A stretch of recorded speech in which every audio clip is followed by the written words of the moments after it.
Oh my goodness, is that him? Do we have to go now? We have to Right now, right now. Come on, hurry up, hurry up. Aren't you the man from the Empire Show? That movie? Yes? Got a problem? Yeah. Why do you... Doing around here? Guys, come on. The accent. More white, more racist, hillbilly. KKK? Okay. Hey, nigger, stop right there. What are you doing in our town? Aren't you that nigger from Empire? Yes, I am. I'm the gay Tupac. What's good? What's good? Nigger, what the hell you doing over here? Get more Look at aggressive, him more aggressive. Oh shit! Oh, bitch! Wrap rope around his neck. Around his neck. Let me fight back a little bit. Let me fight back. All right. Oh. Ow, that hurt, nigger. What the hell you do? Pour bleach on his nigger Hold ass. on, I'm gonna get the water. Hurry up. Hurry up. Oh, look at that. Oh, please stop doing it, please. This is MAGA country now, nigger. You don't belong here. We don't like your gay seagull ass over here. Don't you ever bring your ass around here, nigger boy, or we'll beat your ass again. Please don't do it, please. Hit him one last time to show we're serious. And run away so the cops don't see anything that we already did. All right. Why? Why me? Why me? Was that good? That's good. You guys got Cash App? No, you told me you was gonna be Venmo. Venmo? I said Cash App. Oh, I get the Cash App You right can't now. Western Union me because I don't have my papers. Hello, everybody. Welcome to NeoUnrealist. I could not resist. I just had to play just to remind you how absurd. Remember simpler times. Before the war and peace. Before the coup. Simpler times we had shit to laugh at, like Jussie Smollett, as Dave Chappelle styles him. This, I'm not even sure who made this. They credit themselves Idris TV. So if you want to check out more of these guys are very funny. Check them out at, at Idris TV on Twitter. But that was a parody reenactment of the Jussie Smollett, quote-unquote, hate crime that seems to... I guess today would be the climax of that whole thing, or would you consider the guilty sentence the climax? I think the guilty sentence is the climax, because I suspect that despite the sentencing hearing, Jussie Smollett I don't think is going to jail. Friend of the Obamas, plugged in with the Chicago, shall we say, the people that run Chicago. I don't see him getting a jail sentence out of this. You know how this shit works. Given his quote identity, he's got the two identities working for him there. He's got he's a gay black man. He's in Chicago. He's a friend of the Obamas. He's got the Reverend Jussie Jackson pleading for mercy for this poor man, this poor misunderstood man who never did nothing wrong. But lately we've been a lot of Ukraine, of course, a lot of politics. But it's been a while since we've been able to enjoy the antics. At least 3 months since the trial of Jussie Smollett. And you knew once this judge ruled that cameras were going to be allowed at the Jussie Smollett sentencing hearing, that I was going to cover this live. There was no way in hell that I was going to drop whatever I was doing to cover the sentencing of Jussie Smollett here on NeoUnrealist. So when we get down to it, I don't even know how we're going to watch this thing. I'm just going to assume it's going to be all over, since it is allowed. Media people are being allowed with their cameras inside the courtroom, that we will catch some stream of it. But we're going to follow the usual rules.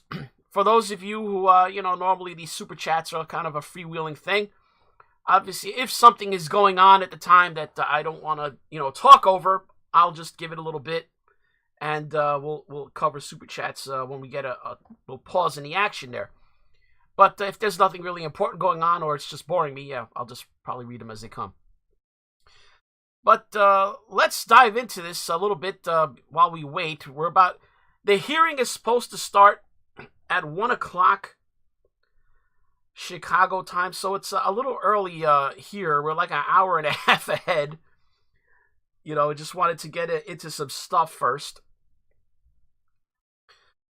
before we get into it. So we'll cover a little bit of that. I'm sure most of you are familiar with the Jussie Smollett story, but a little review. That has it been almost 3 years? Is it 3 years now that this went on? Basically 3 years ago, he faked a hate crime against himself. And at first he came out, had you said anything, and put any doubt that this hate crime occurred, you were labeled as crazy, racist, you hate, homophobic. So this was probably of all fake hate crimes, hoax hate incidents. This is probably the most infamous in the history of hoax hate. But let's see a news report on the sentencing. I believe this covers it. Here we go. In just a matter of hours, our cameras will be in court as Jussie Smollett, actor, will be sentenced for lying to police and orchestrating his own hate crime. This case has certainly gone through a lot of twists and turns over the last 3 years. Our Charlie Amar has been out front on the story from the start and joins us live from the Layton Criminal Courthouse. Charlie, what can we expect from the hearing tomorrow? And Brad and Erica, good evening. Right. One of the so biggest before we questions listen to this guy go through his spiel, keep in mind, Jussie Smollett expected the world to believe that he, this famous Hollywood actor, are you a Hollywood actor if you act on Empire? We'll just say Hollywood actor. He rubs elbows with all of them. That he suddenly at 2 a.m, on the coldest day in that year's winter of Chicago, 16 degrees below zero, that he all of a sudden decided that he had to go outside in the cold at 2 a.m, trundle through the snow to have that Subway sandwich, which apparently he couldn't, call Uber Eats to bring to him, this multimillionaire Hollywood actor in a Tony neighborhood in Chicago. But no, he had to go out himself personally at 2 a.m. And that while doing so, after obtaining his Subway sandwich, that two, shall we say, Trump supporters, remember the red MAGA hat wearers, somehow recognized him and as that gay black actor from that Empire show. Who knew that the Empire was high on the list of racist MAGA hat wearing Trump supporters, but whatever. And that they beat him for some reason. Were out there randomly carrying a noose and bleach in case they ran into a gay black Hollywood actor from the show Empire, and proceeded to beat him, pour the bleach on him, tie a noose around his neck for some bizarre reason, and declare that yes, in fact, Chicago is MAGA country. Yes, this is that was the cherry on the top, everybody. These MAGA hat wearing racist Trump supporters were roaming around Chicago after dark with MAGA hats on, declaring it MAGA country. Somehow they didn't get their ass kicked by the Chicago gangs, but I guess that's another story. So then, these two individuals, or the two youths, as someone in the chat assists, then, bizarrely, in this hate crime, did not seriously injure Smollett. I mean, this was the most gentle hate beating I've ever heard of, where he doesn't even have a black eye, apparently. I mean, he had a little bit of a puffy cheek, if I remember. That somehow they let him go, and he never even dropped his Subway sandwich. Yes, he still had the Subway sandwich when he got home from this savage beating that he got in the street from these MAGA hat wearing racist homophobes. The cops also noticed when they got there, this was sometime later, that he was still wearing the noose around his neck. So for some bizarre reason, Jussie Smollett decided, hey, let me just wear this noose for the next couple hours, just cause. Yeah, that makes a lot of sense. And then he admitted that at one point he took it off, and then he put it back on. So many things did not strike people as right, and from the start, people began to suspect that Mr. Smollett was not telling the absolute truth. You know, you had the usual suspects saying, justice for Jussie and all that, but it was actually, believe it or not, a very limited crew of basically celebrities and politicians. This was an ironic one where the people that seemed actually most skeptical of Jussie's claims at the start, and the people that were actually the loudest in saying so, was actually Black Twitter. Yes, the average Black American was the first to get the courage up to say, this sounds like bullshit. And so in the days that followed, when it became clear that anyone with two brain cells, was not buying this story, then it began to unravel. The cops investigating it, as Jussie Smollett insisted on persisting in it with his lies. The cops, began to discover things not adding up. For those of you asking in the chat, yes, I will be covering the live stream if I could find one. I anticipate that will be easy because this, as you know, is one of the most watched news stories. The judge has allowed cameras in the courtroom. But anyway, let's get back to this was a report last night on the Chicago CBS station. So this is Charlie DeMar's summary of what we can expect today at the sentencing. Ahead of tomorrow's sentencing is if Jussie Smollett chooses to address the court, will he show remorse, and will he admit to lying to police and staging his own racist and homophobic hate crime, which he was convicted of? And tonight, supporters of the actor are calling on Judge James Lynn to show leniency. Jussie, anything you want to say? Jussie Smollett's closing act will take center stage tomorrow. As he's done so many times over the past 3 years, Smollett will take what could be his last walk through the halls of the Layton Criminal Courthouse. Thursday, he will learn his sentence. A jury convicted the actor in December on 5 counts of disorderly conduct for lying to police and staging his own racist and homophobic hate crime. Special Prosecutor Dan Webb has not indicated whether or not he'll ask the court for jail time, but is likely to accuse Smollett of not only lying to police, but lying to the jury under oath, as he did after the conviction. This jury worked so hard, and for Mr. Smollett to get up in front of them and lie for hours and hours and hours, that really compounded his misconduct. But before Judge James Lynn hands down a punishment, supporters of Smollett are requesting mercy.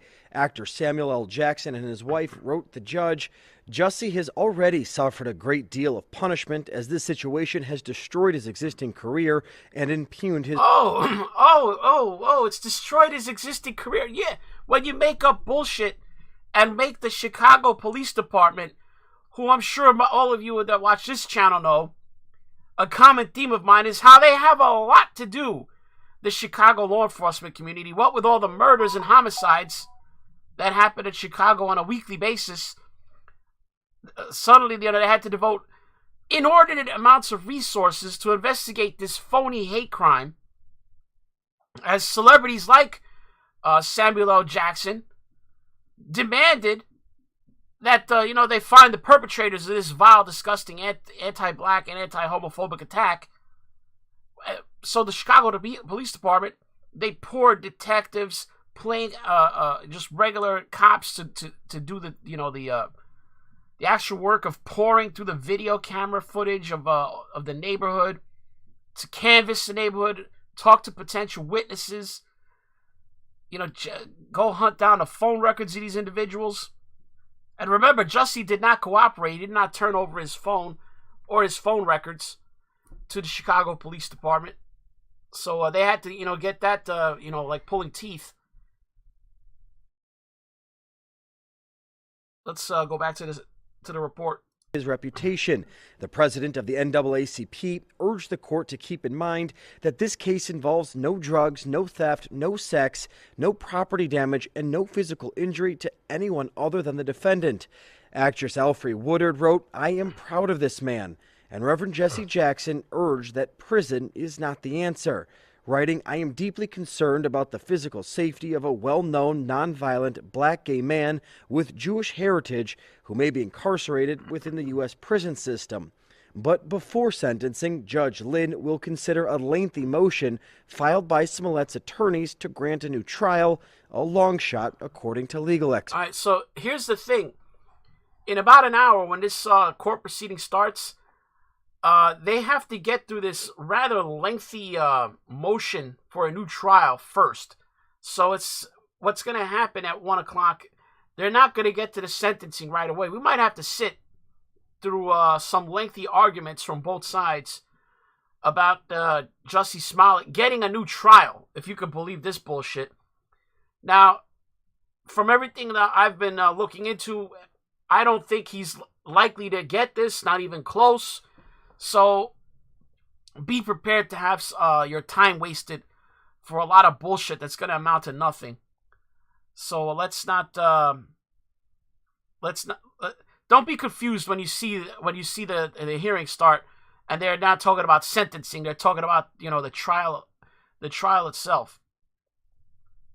Just giving you a heads up on that. So it could take a while.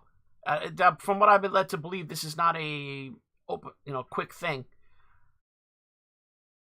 I mean, just look at this. Look at this bullshit. In the Circuit Court of Cook County, Illinois, County Department Criminal Division, defendant's motion for judgment notwithstanding the verdict or motion for a new trial. I mean, on what basis? Remember, this is where they claim. Remember, the judge was accused by the lawyers of lunging at one of the female lawyers in Jussie Smollett's defense team. Remember that insanity? That was in addition to stuff like Jussie claiming he was having a sexual relationship with one of the Olsen Darrow brothers, I believe Ola.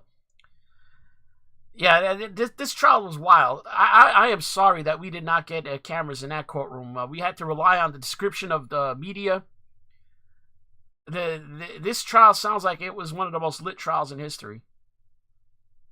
Experts.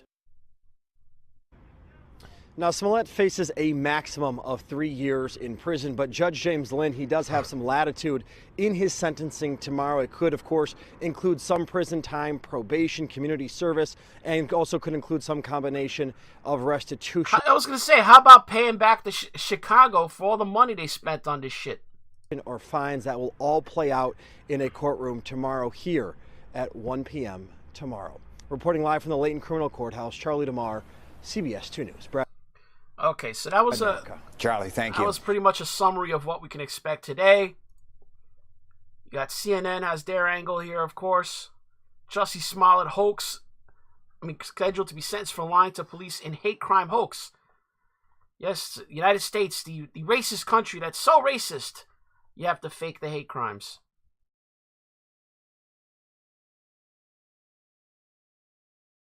So yeah, this is a factor to consider. Because Smollett has no prior felonies, you have that aspect where I'm sure they'll emphasize at the sentencing hearing. The city of Chicago is suing him. I didn't have this number to mind, but the city of Chicago has filed a lawsuit against Smollett, and after he didn't pay the $130,106.15 for the cost of the police investigation into his hoax.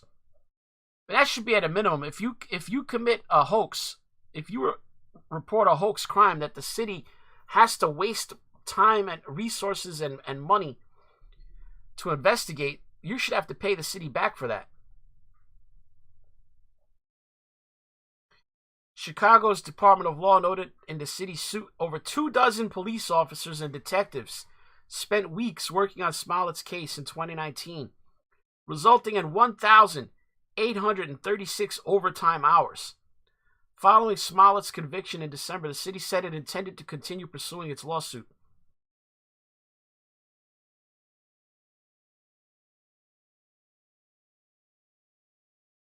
So the jury didn't buy Smollett's bullshit. They found him guilty on 5 out of 6 charges.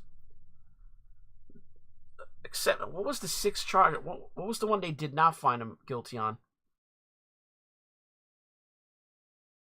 That count charged the actor with lying to police during a second interview with detectives on February 14th, when he reported he was the victim of an aggravated battery. The other 5 counts of disorderly conduct Smollett was convicted of were for reporting a battery and for reporting a hate crime to other officers in the hours after the attack. Alright, so the 6th one was for lying to the police on a second occasion. In a second interview, they threw him a bone on that one. We were told it was an aggravated battery because he said they were wearing a mask, the juror said. But in all of Smollett's accounts of what happened, he mentioned a mask. If prosecutors had charged all the specific account of the mask, so you get a separate charge for lying about that? Okay. If prosecutors had charged all the battery counts the same, I think we probably would have found him guilty on all 6. In the end, it took the panel of 6 women and 6 men 9 hours to decide Smollett's fate. Not all were convinced. Special prosecutors had proven their case beyond a reasonable doubt when they first began deliberations. It was not evenly split, but there was some doubters. It wasn't that the doubting jurors believed Smollett was innocent, she added, just that they wanted to spend more time reviewing the evidence and talking it over. So that apparently only took them 9 hours. So the jury did not take all that long to figure this one out. Jussie Smollett could get a taste of jail at sentencing Thursday, expert says. All right. Jussie Smollett to return to activism post-sentencing, says his friend. If you could believe this. Disgraced actor Jussie Smollett wants to revive his career after serving whatever time he gets for lying to police last year. On Thursday, the former Empire star faces a maximum of 15 years behind bars. He's not going to get 15 years. Are you crazy? He's not going to get 15 days. If this goes like what most Chicago corruption cases here. Smollett, 39, was found guilty on 5 of 6 counts of disorderly conduct for staging a hate crime in January 2019 in an apparent effort to boost his career. Each of the Class 4 felony charges carries a penalty of up to 3 years in jail.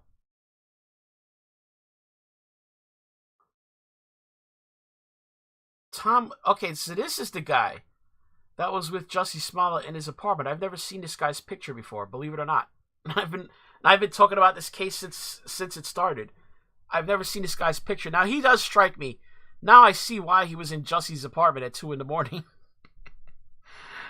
I'm getting a certain vibe off this guy just from the way he's sitting in this picture. Is anyone shocked that Jussie would be chilling out with this guy at 2 in the morning in his apartment on a cold Chicago night in his apartment?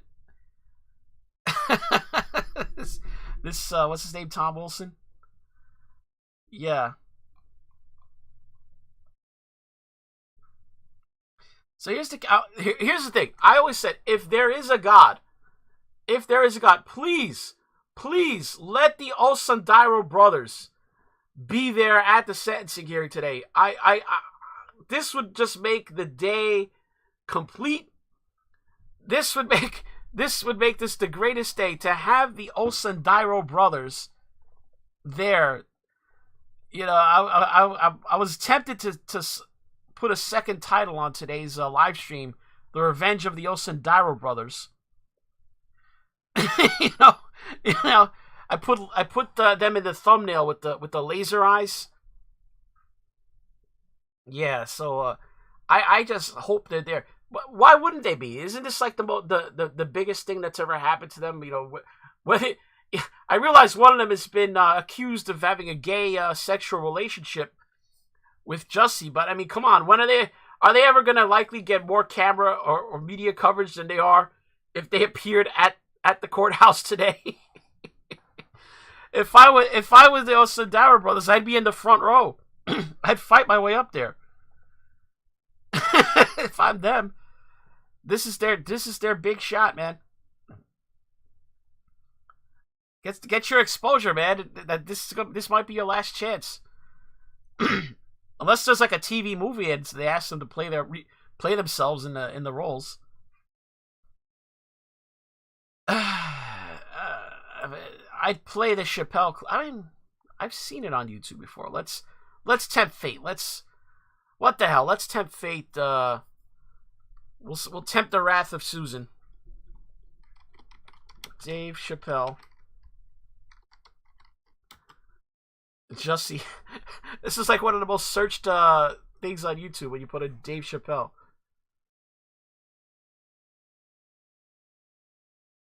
Just afraid. And remember, this came out a few months after the Jussie Smollett deal. This was posted on August 30th, 2019. Doesn't probably earlier than that. And remember, the Jussie thing happened in January, so this would have been 7 months later. And Dave Chappelle, one of the early Hollywood voices or celebrity voices, to just open up on Jussie Smollett and say this dude is full of crap. Just afraid of being attacked. Happens to the best of us. Don't ever forget what happened to that French actor. That French actor. You know what I'm talking about? Jussie Smollett. Jussie Smollett. He's a very famous French actor.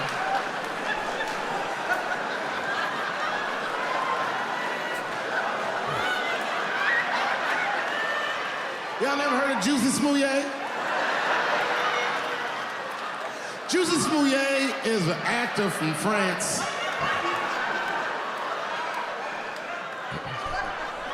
I don't know why he didn't just call him Jussie Smollett. I mean, was he afraid of some kind of defamation suit or something? He just said Jussie Smollett. I mean, maybe I missed it. I didn't realize what was so funny about it, but maybe he was just making fun of his name.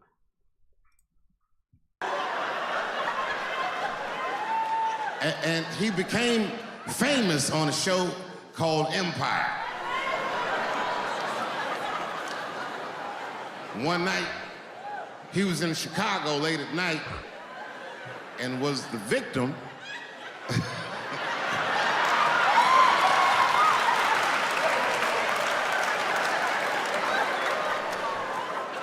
he was the victim of a racist and homophobic attack. You see, Jussie Smollett is gay and he is black, not just French.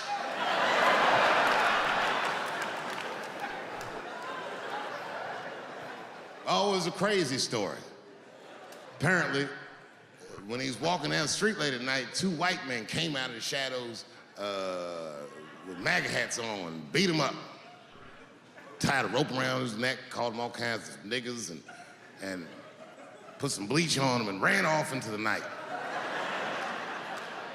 This shit was like international news. And everybody was furious, especially in Hollywood. It's all over everybody's Twitter feed and Instagram page. Justice for Jussie and all this shit. The whole country was up in arms. He was talking about it all the time on the news. And for some reason, African Americans, we were like oddly quiet. We were so quiet about this shit that the gay community started accusing African American community of being homophobic for not supporting him. What they didn't understand is that we were supporting him with our silence. All right, so can confirm this did happen. You know, skeptical black people on Twitter were at war with the LGBTQ plus IA 2S community, or as Dave calls them, the alphabet people, saying that silence is violence and all that stuff, you know, and accusing black people who did not toe the line on buying the entire Jussie Smollett narrative as being homophobic. So this was a war between different factions of SJWs that was happening in real time before us. It was glorious. Us popcorn eaters that, you know, we love to watch with Schadenfreude as the left eats its own tail. It was a glorious time to watch that go on. But let us listen to Dave some more. Because we understood that this nigga was clearly lying.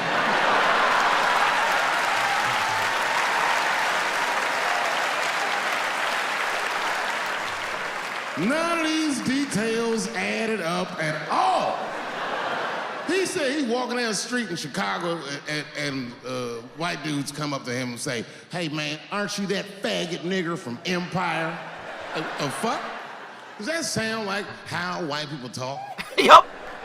Exactly. No white people. They don't talk like that. Are you that faggot nigga from Empire? They would never say that. It sounds like something that I would say. Okay, so this is another problem with a lot of the time with these hoax hate situations. Exactly, the allegations. You know, listen, I've heard racist people talk before, and that's not how they say things generally. Dave is like, yeah, that doesn't sound like you would expect it might. Were this a legit story?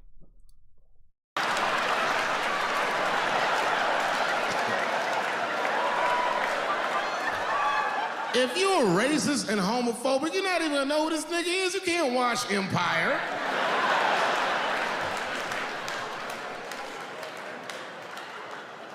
Black people never feel sorry for the police, but this time we even felt sorry for the police. Can you imagine if you was a police veteran taking this kid's police report? Okay, Mr. Smollett, please tell me what happened. All right, 2 a.m. You left the house at 2 a.m. It's minus 16 degrees. You were walking. All right. And where were you going? Subway. Subway? Get the fuck out of here. Sandwiches?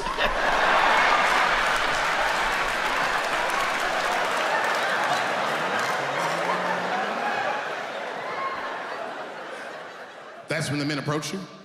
Did you see them? Do you have any? Okay, what they have on? MAGA hats!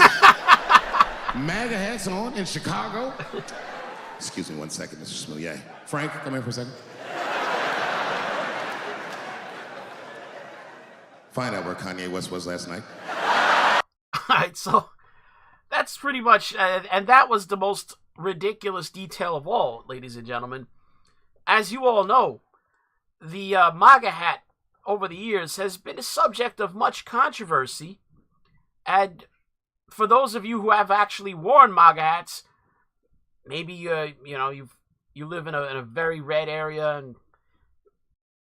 you've never really ventured into the blue cities, but there are certain blue cities where wearing a MAGA hat, especially wandering around after dark, is basically a recipe for getting your ass kicked. And I don't know if for those of you who've never been to Chicago, I would not suggest walking around Chicago wearing a MAGA hat as a white person holding a noose. Yeah, that is not likely to get you very far in Chicago. I can just imagine just racist white dudes wandering the streets of Chicago at night with MAGA hats and holding onto a noose. That's not gonna get you you're not gonna get the key to the city, let's just say. That was the worst detail of all. Let's check real quick. Let's see, Jussie Smollett sentence. See if there's any streams up already on this. We'll put the live stream filter. It's basically just me and CBS News right now. Look at that. Neo Live, and we got CBS News. What's CBS News got? If you want to eat healthy and feel your best, you've got to try.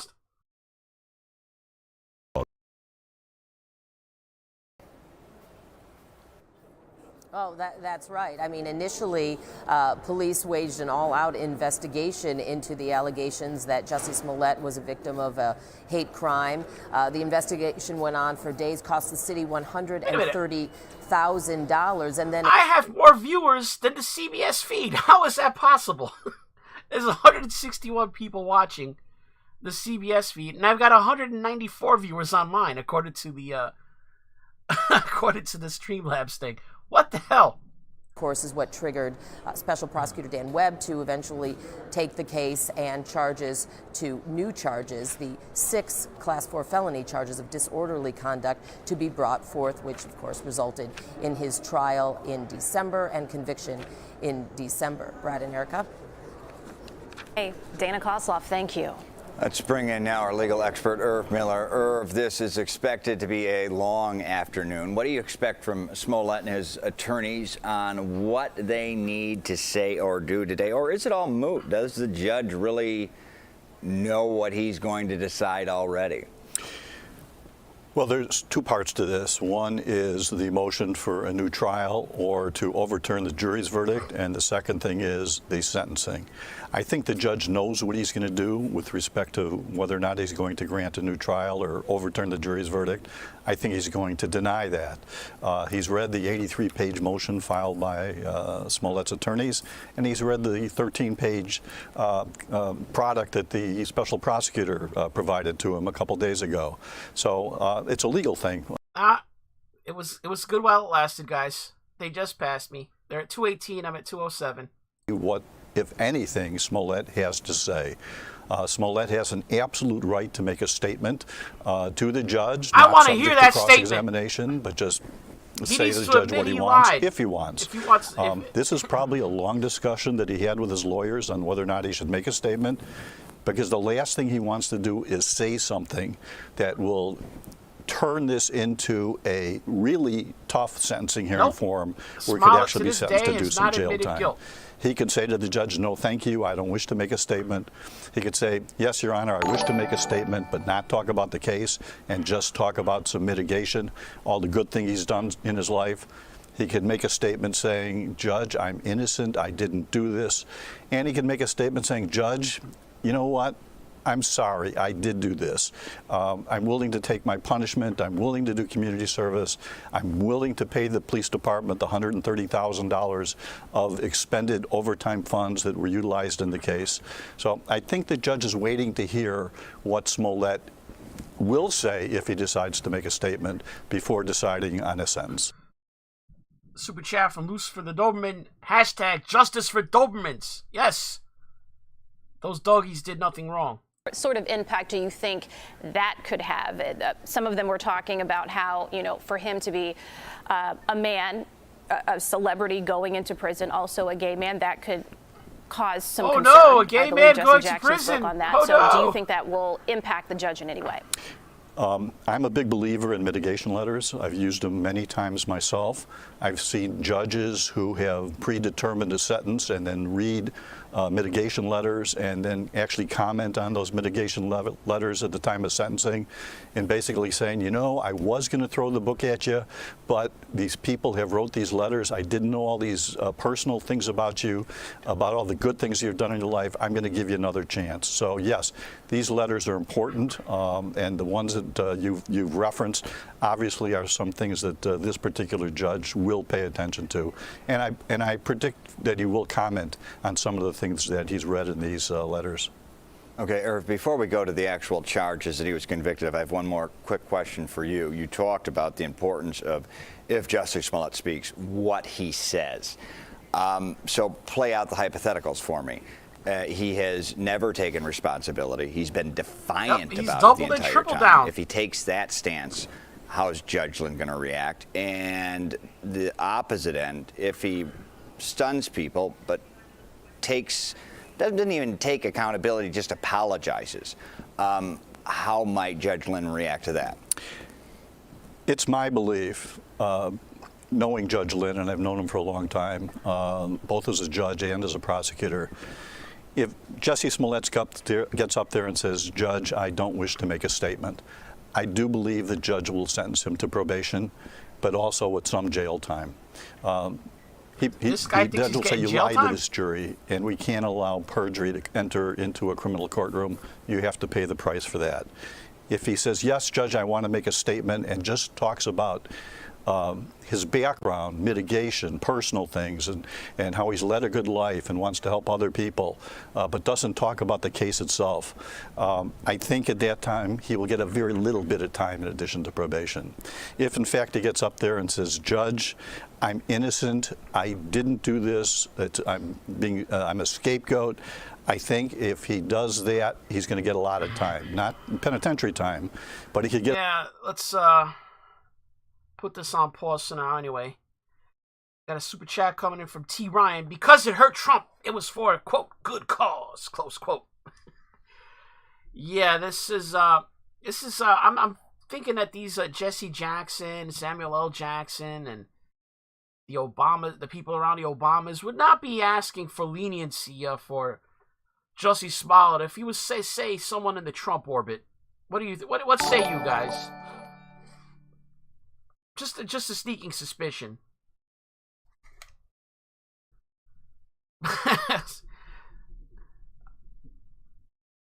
This is to me this case is a travesty. The fact that it takes 3 years to resolve this obvious hoax hate. I wonder if I would have to. I would imagine that Requetta Law would be covering this today. I mean, it's too early. The hearing isn't scheduled to open for another 50 minutes. But I would imagine Requetta Law and his friends and Viva Frey and maybe even Robert Barnes, that they'd be all over this today. So that would be my guess. Let's see if this got any mention on is getting any mention on Drudge and places like that. The problem is that Drudge is that there's like so much news coming in from Ukraine. Oh, he's got it here. Smollett learns fate in staged attack conviction.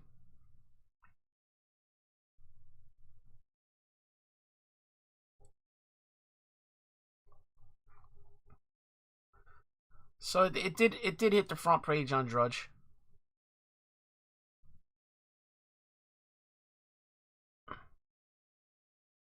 It's never too early for Requetta. Yeah. Nate the lawyer. Yeah, wait, what is Nate the lawyer doing? Let's check that out. The corrupt prosecutor, she's facing her own charges. That has not resolved yet, I don't think. What was her name? Kim Fox? Nate the lawyer.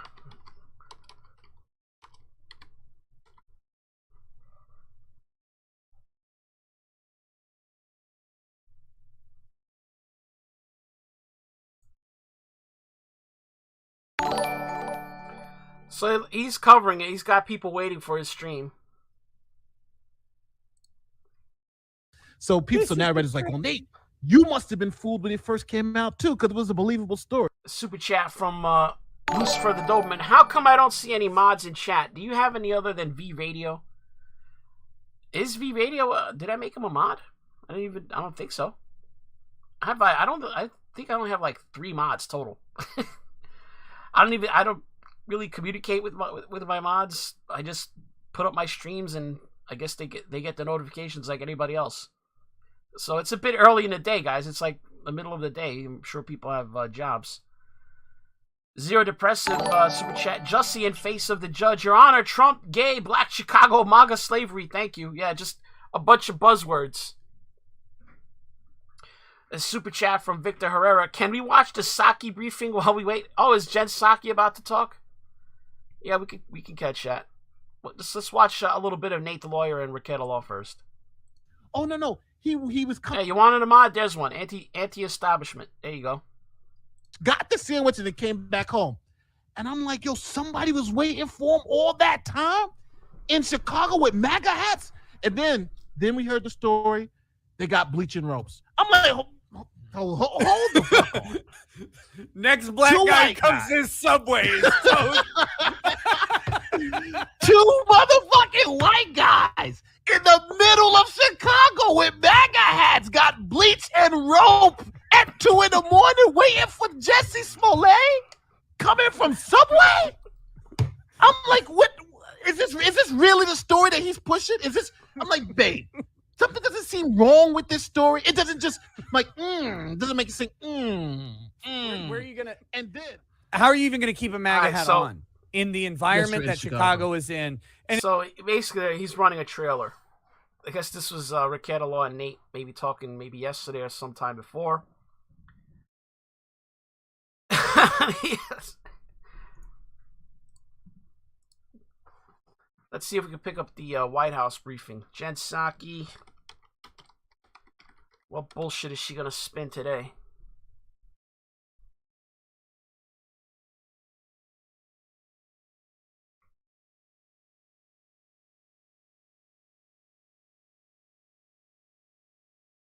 Front, but I will tell you that the president has been clear that he believes they have the tools they need, 9,000 unused permits. They have the capacity they need to go get more oil here in the United States, and he'd encourage them to do that. Go ahead. Just one more about electric vehicles. You guys are pushing electric vehicles today. This is a president who always let them buy Teslas. Our example. Mm-hmm. Does he own an electric vehicle? Presidents of the United States don't do a lot of driving. He's posted videos where he's revving the engine of his Corvette in Wilmington. He owns cars. Oh! And he also has driven electric vehicles as president, as to give a model to the rest of the country. Does he own one? I think the president's record on this is clear, Peter. Hey, Presidents of the United States, needs to buy a current Tesla. and when they does he want a clear conscience? Go ahead. Jen, the vice Go president expressed support for a war crimes investigation into Russia. Why at this point isn't the United States comfortable just directly labeling the bombing of a maternity hospital as a war crime? Well, first let me say, the bombing of a maternity hospital is horrific. It's barbaric. I don't think anybody who saw that could not have been emotionally deeply impacted. There's a legal review process that the United States undergoes to make considerations of labeling something as a war crime. That is the ongoing process that we're pursuing at this point in time. It's ongoing. Obviously, if Russia is intentionally targeting civilians, that would be a war crime, but we need to go through the legal assessment and review in order to make a formal conclusion. One more. The journal is reporting that Saudi Prince Mohammed bin Salman declined a request to speak with President Biden recently. Early in his term, the White House said the president would conduct diplomacy with the Saudis through the I'd rather king not talk to him. rather than through MBS. Why has that policy changed? That report is inaccurate, so let me start there. The president did speak with the Saudi king just a few weeks ago, several weeks ago. It's all running together at this point in time. there were no rebuff calls, period. But when he spoke with King Salman on February 9th, they talked about, and the readout made this clear, a range of issues and global issues that we can continue to work together on, including deterring Iranian-enabled attacks against civilian targets in Saudi Arabia, supporting UN-backed efforts to end the war in Yemen, ensuring the stability of global energy supplies.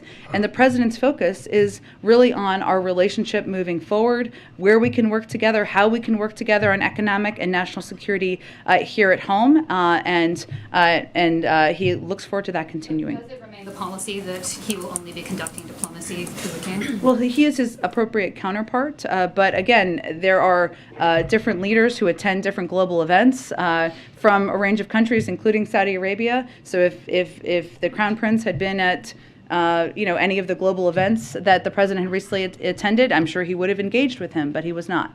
Go ahead. Thanks, Jen. Senator Manchin said today that he supported the Republican plan to move forward with 4 out of 5 Fed nominees.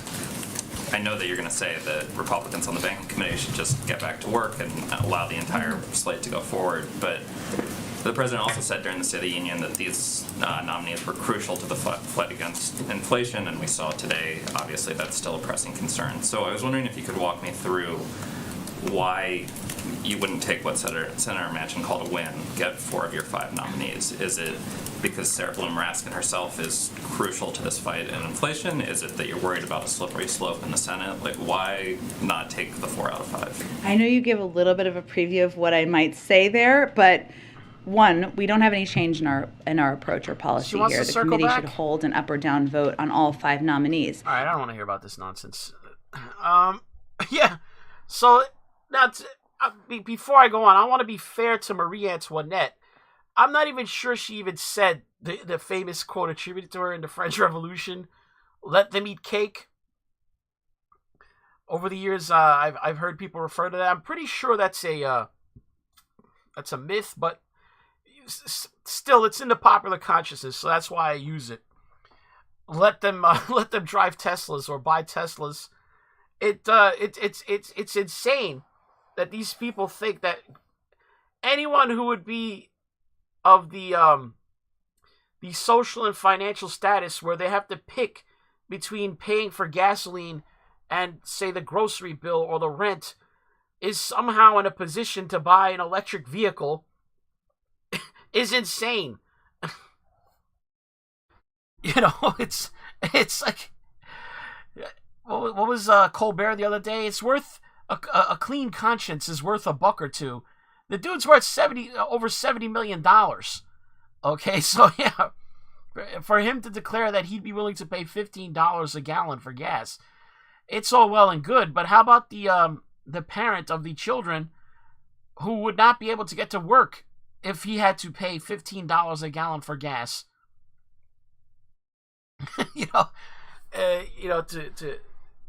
To be able to get to work, to put food on the table, to pay the rent, to keep a roof over their head. War is terrible, but most people, sad to say, do not keep abreast of world events. Certainly not shit that's happening on the other side of the planet.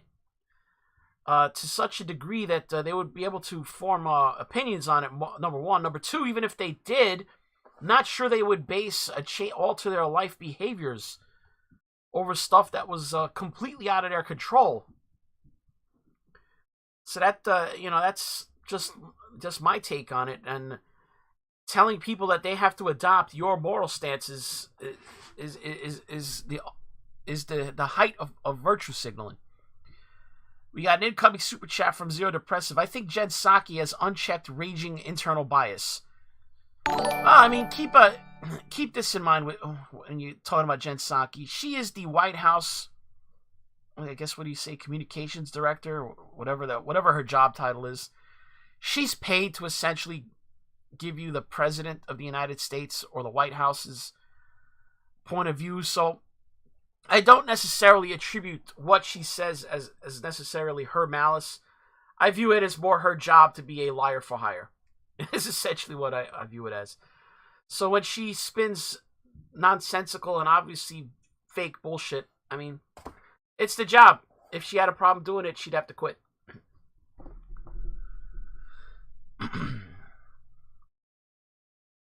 think we're all caught up so far in the super chats. So that's going back to the thing with the Teslas and all that, and these people are insane. Not only that, they take no account of the very people that they claim to champion. The urban city dweller.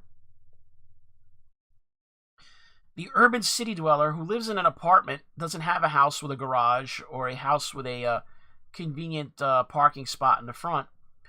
Where is that person going to plug in? You live in an apartment building in New York City. And you have to park your car on the street. There's no place to plug in.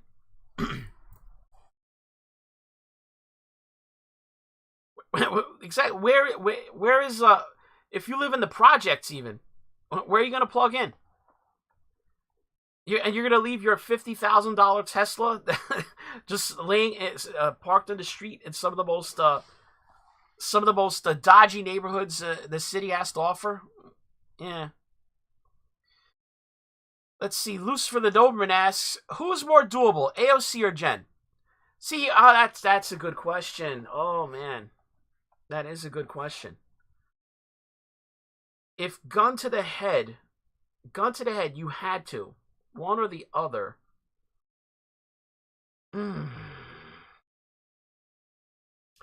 I'd say AOC. AOC is probably hotter, but I think after talking to her for a while, she'd wear on you faster because she's clearly dumber. I guess it depends. Is this a one night fling or is this a longer term thing? That'd be. I guess your suggestion of doable suggests just a physical thing, but so if it's just a one night fling, AOC. But if you had to talk to her for more than a couple hours, you might have to factor in Jen's got a lot more going on upstairs. I mean, I'll be completely honest there. As much as you want to say it, show me the most beautiful woman in the world, and I'll show you that I'll show you a guy who was tired of being with her. That's the honest truth you learn as you get older, guys. Just keep that in mind. AOC is pretty until she laughs and smiles. I'll agree with you. Her face is not the greatest in the world, but I mean, it's not as much of a deal breaker for me as it seems to be for a lot of you guys out there. I've seen worse. Trust me.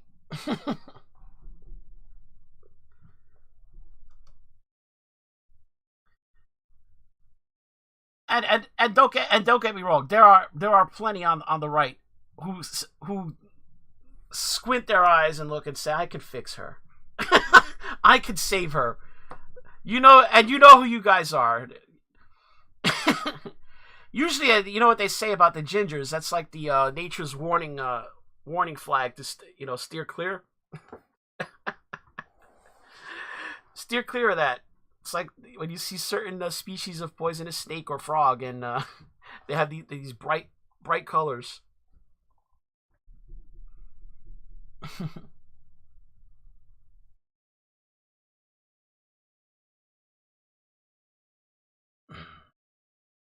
Let's dip back into the presser here. Member of the Judiciary Committee before her hearing, and she is quickly working through. They're talking about the judicial nominee. No interest. Let's see if Nate the lawyer started.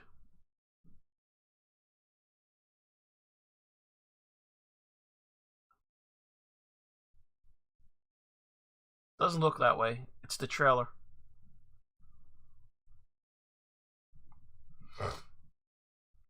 Actually, we'll just search again.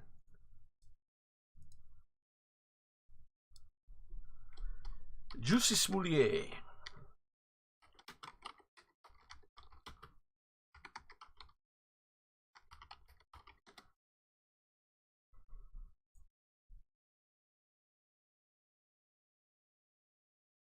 Alright, so we got Popcorn Planet is now up. Let me see how that's how they're covering it.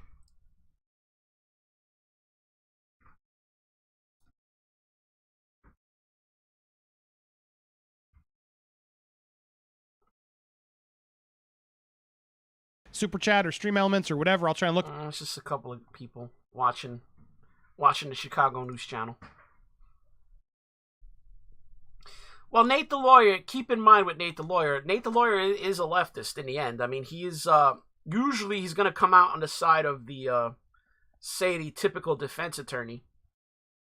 So, that's the angle that Nate the Lawyer approaches. I mean, in cases where it's obvious, he will acknowledge the other side. But for those of you who don't know, Nate the Lawyer, I think he's more on the left libertarian. Is there such a thing as... If you could break down libertarians into left libertarians and right libertarians, I think he would definitely be of the species of left libertarian.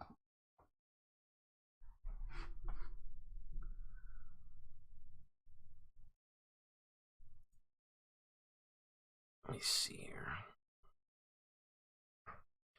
Can't believe some of these guys have not jumped on yet. The usual suspects. Crowder already, I think, had his show. I don't know if he's doing anything special for this. Let me see if he's still going.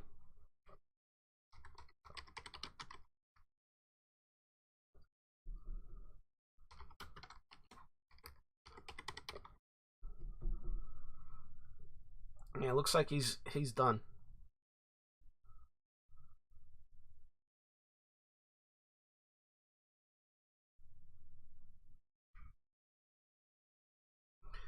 Let's see what CBS has got going on. Oh, didn't have to do that. Had it already. Response. He clearly, correctly states what the law is, as opposed to Smollett's motion that is completely disingenuous as far as what the law is, even on what the grounds are for a motion for new trial. And I have to say, I don't think there's anything in this particular motion that Smollett's attorneys filed that's going to grant him a new trial or to overturn the jury's verdict today. They got footage of the front of the courtroom there. This filing for a motion for a new trial or arrest of judgment is directed toward the appellate court in the future to try to preserve all appellate mistakes, appellate review, because you can't allege something in the appellate court that went wrong unless you put it in this motion for new trial. So that's why everything is in this motion for new trial, and they're hoping at least one thing sticks that will grant him a new trial. Throwing it all in the kitchen sink at the wall, seeing if anything sticks, really covering their bases. Irv Miller will be back to you in a moment. All right, we are here at 12:30. This is when we were expecting Jussie Smollett and the rest of his supporters, his family members, to arrive. We want to go back out to Dave Savini there on the ground. And Dave, any movement out there in terms of people involved in this case? Dave, anything going on in front of the courthouse? There's still no sign of Smollett. He has yet to arrive. As we've been told all morning, we've been told he's supposed to be here between 12:30 and 12:45. This could be the only time we see Smollett today outside, because, you know, the judge could perform what's called a sweep of him in the courtroom, which means, you know, they take him immediately to the jail if he does get jail time. So when he's walking in, if that does happen, you know, they always say you better have your toothbrush with you if that does happen. Now, we're here, we're standing by live. We have the helicopter up in the air. And we're waiting for him to pull up along California Boulevard. Yeah, I want to see As we said earlier, his entourage today will also include his 92-year-old grandmother. So we expect when they arrive, they'll take some time getting out of the cars, and we'll try to ask him a few questions when he gets here. And I'll be standing by the whole time to see what happens and reporting back live to you. Okay, Dave, thank you. We do know one thing, Erica, from covering this really end to end, is that Mr. Smollett has, as often happens, though, but hasn't been on time per se. Was even late for the verdict of it when everyone was told to be within 15 or 20 minutes of the courthouse. He was the judge issue a warrant there. So I think we're expecting 12:30 to 12:45. We're told by his people, but there could be a little wiggle room there. Yes, and we want to go now back down to Dana, I believe. Dana, you've been talking about some of the political nuances here and some of the controversy. We want to go back to you as we're waiting Jussie Smollett. Let's hear this. Well, yeah, you know, as I mentioned, this was definitely it set off just a massive controversy early on in early 2019 about the way the investigation, not the investigation itself, but the way charges against Smollett were handled and then later dropped. And that's something that people, still question and still talk about, including, the special prosecutor Dan Webb, who, as I mentioned, released his full report on Cook County State's Attorney Kim Foxx's office's handling of that investigation, which found serious errors with how the office handled that investigation. I know that Irv Miller talked a little bit about, maybe some of the factors that went into why her office made some of the decisions her office did. But that's definitely something that still resonates. And it's also worth reminding that, folks, that it costs the city, so it costs taxpayers $130,000. And one thing that could potentially happen today during sentencing is Judge James Lynn could order Smollett to pay the city back as part of his sentencing, and pay the city back. Well, I tell you, these days, there is a place Jussie can go. I mean, if Jussie were to get on a plane and land in Ukraine and volunteer to fight for Ukraine, he'd pretty much be out of reach of the U.S. justice system, wouldn't he? Just a thought. But yeah, we have I'm very interested to see when Jussie pulls up. I mean, the hearing is at 1:00. I would imagine that's not something you want to be late for. I mean, this is a hearing that, I mean, in theory, he could potentially be, if given jail time, be taken directly from this hearing to the Cook County Jail. So, I mean, this is not the kind of hearing that I don't think you want to be late for. Not a good idea. I don't think that's going to sit well with the judge.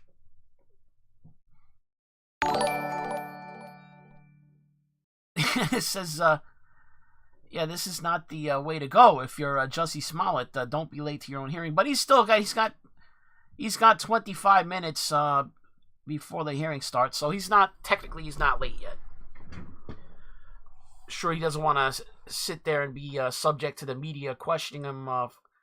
So I'm guessing he'll cut it as close to the vest as possible. If I'm guessing the timing on this. Let me see here. See, that's the other problem. Even though I don't think he's going to get any jail time, I think that would send a terrible message. You'll essentially be sending a message that in Chicago you could jerk the police around, lie to the jury. Because remember, on top of this, that he's committing perjury by lying on the stand in court. Remember, he testified.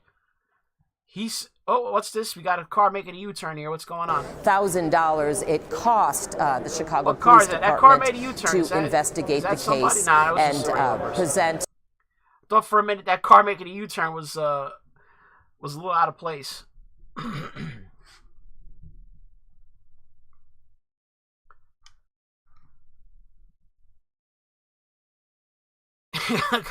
gotta watch in front of that courthouse. I'm assuming. I mean, every time he's gone to court before, he's gone in and out of that front door.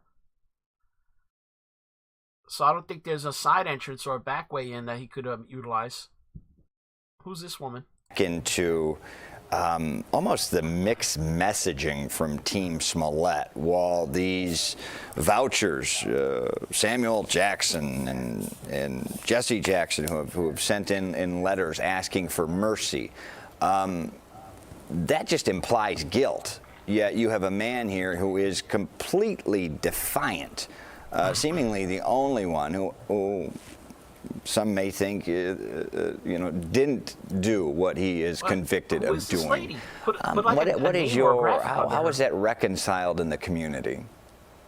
Isn't that interesting? I mean, just the way in which you put that is 100% true, because what they're saying in their letters, they are already at the stage at which they would hope that Jussie Smollett would be at, where you just throw yourself at the mercy of the court because you're about to be sentenced and you want to get the lightest sentence possible, right? So they're just taking for granted, like the judge will take for granted, that he was convicted, which means that he is guilty. But he has not come forward and said anything other than he did not commit this crime. He has stood very firm to that. So I agree. It's going to be hard for people to swallow giving no jail time to a convicted felon who expresses no remorse for the crime or that he even did it. So that's going to be a tough square to circle. If he doesn't at least apologize and admit guilt, how are you going to give him leniency?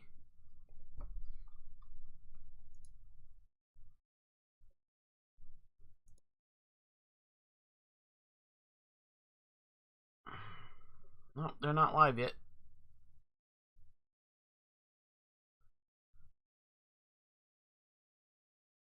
So yeah, this is scheduled to start in 20 minutes, this live stream. What's Jen yakking about now? But the biggest impact we believe we can have is working through a range of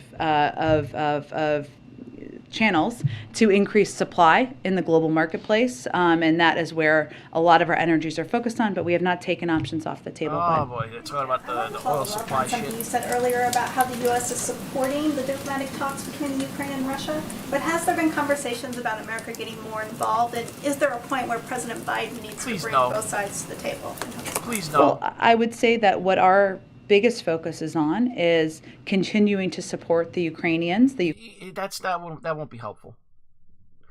Don't bring our incompetent leaders. You'd only hurt the Ukrainian people.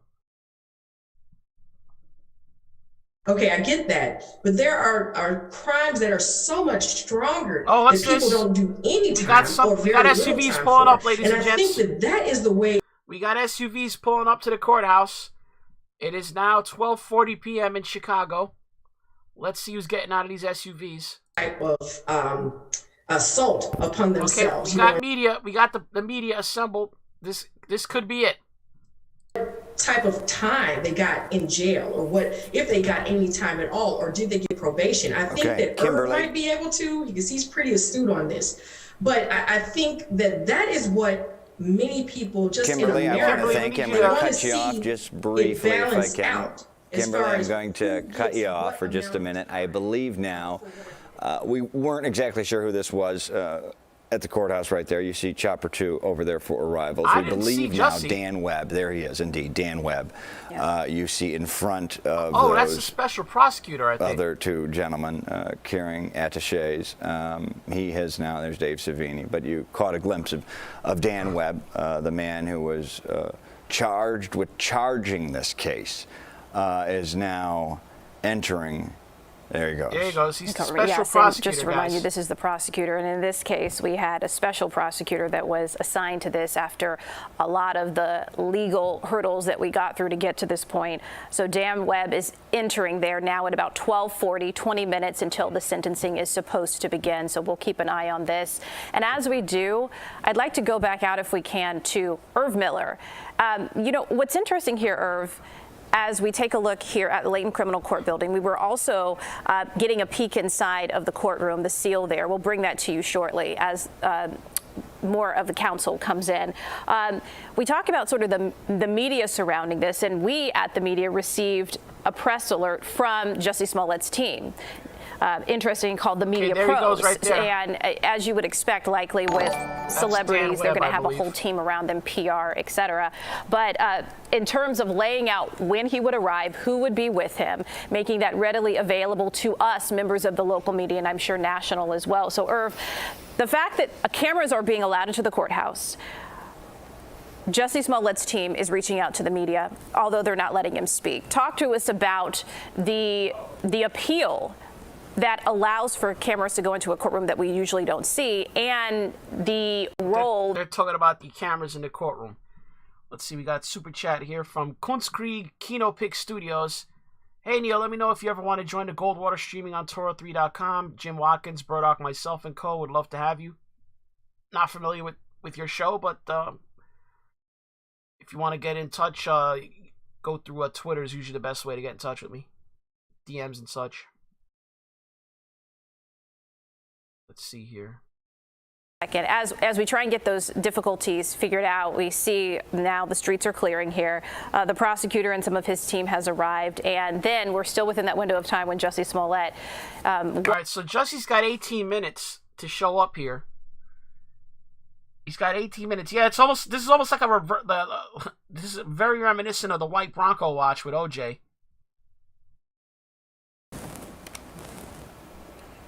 Okay.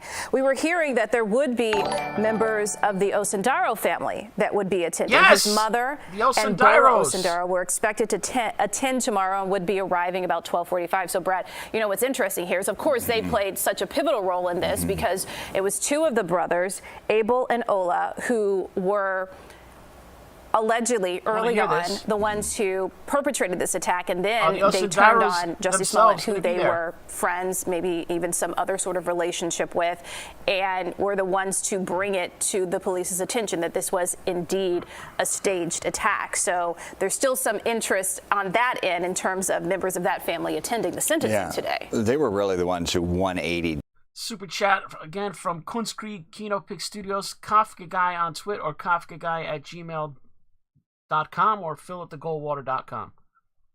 To make the appearance that a hate crime was committed against himself. So having them there today is of note. Let's go to Dave. Dave Savini was outside the courthouse when Dan Webb just appeared. Dave, what can you tell us? Yeah, so as you saw, Dan Webb, he's gone into the building, and right now the crowd is getting a little bit larger. Photographers have moved down to the street. Got the media waiting there, like anticipate vultures. the arrival of Smollett any time here, any moment. Circling we're in the carcass. range right now of when they said they'd be arriving between 12:30 and 12:45. We're keeping a close eye on it. We're going to be careful out here as we wait for him. We're going to try to talk to him, see if he has anything to say before the sentencing. Acknowledging that he will be probably with his 92-year-old grandmother as well, and the rest of his family. So we're going to let him get out of the car, and we're going to try to see if he'll answer some questions. And we'll send it right back to you. We'll notify you live here when he gets out of that vehicle. Okay, Dave, thank you.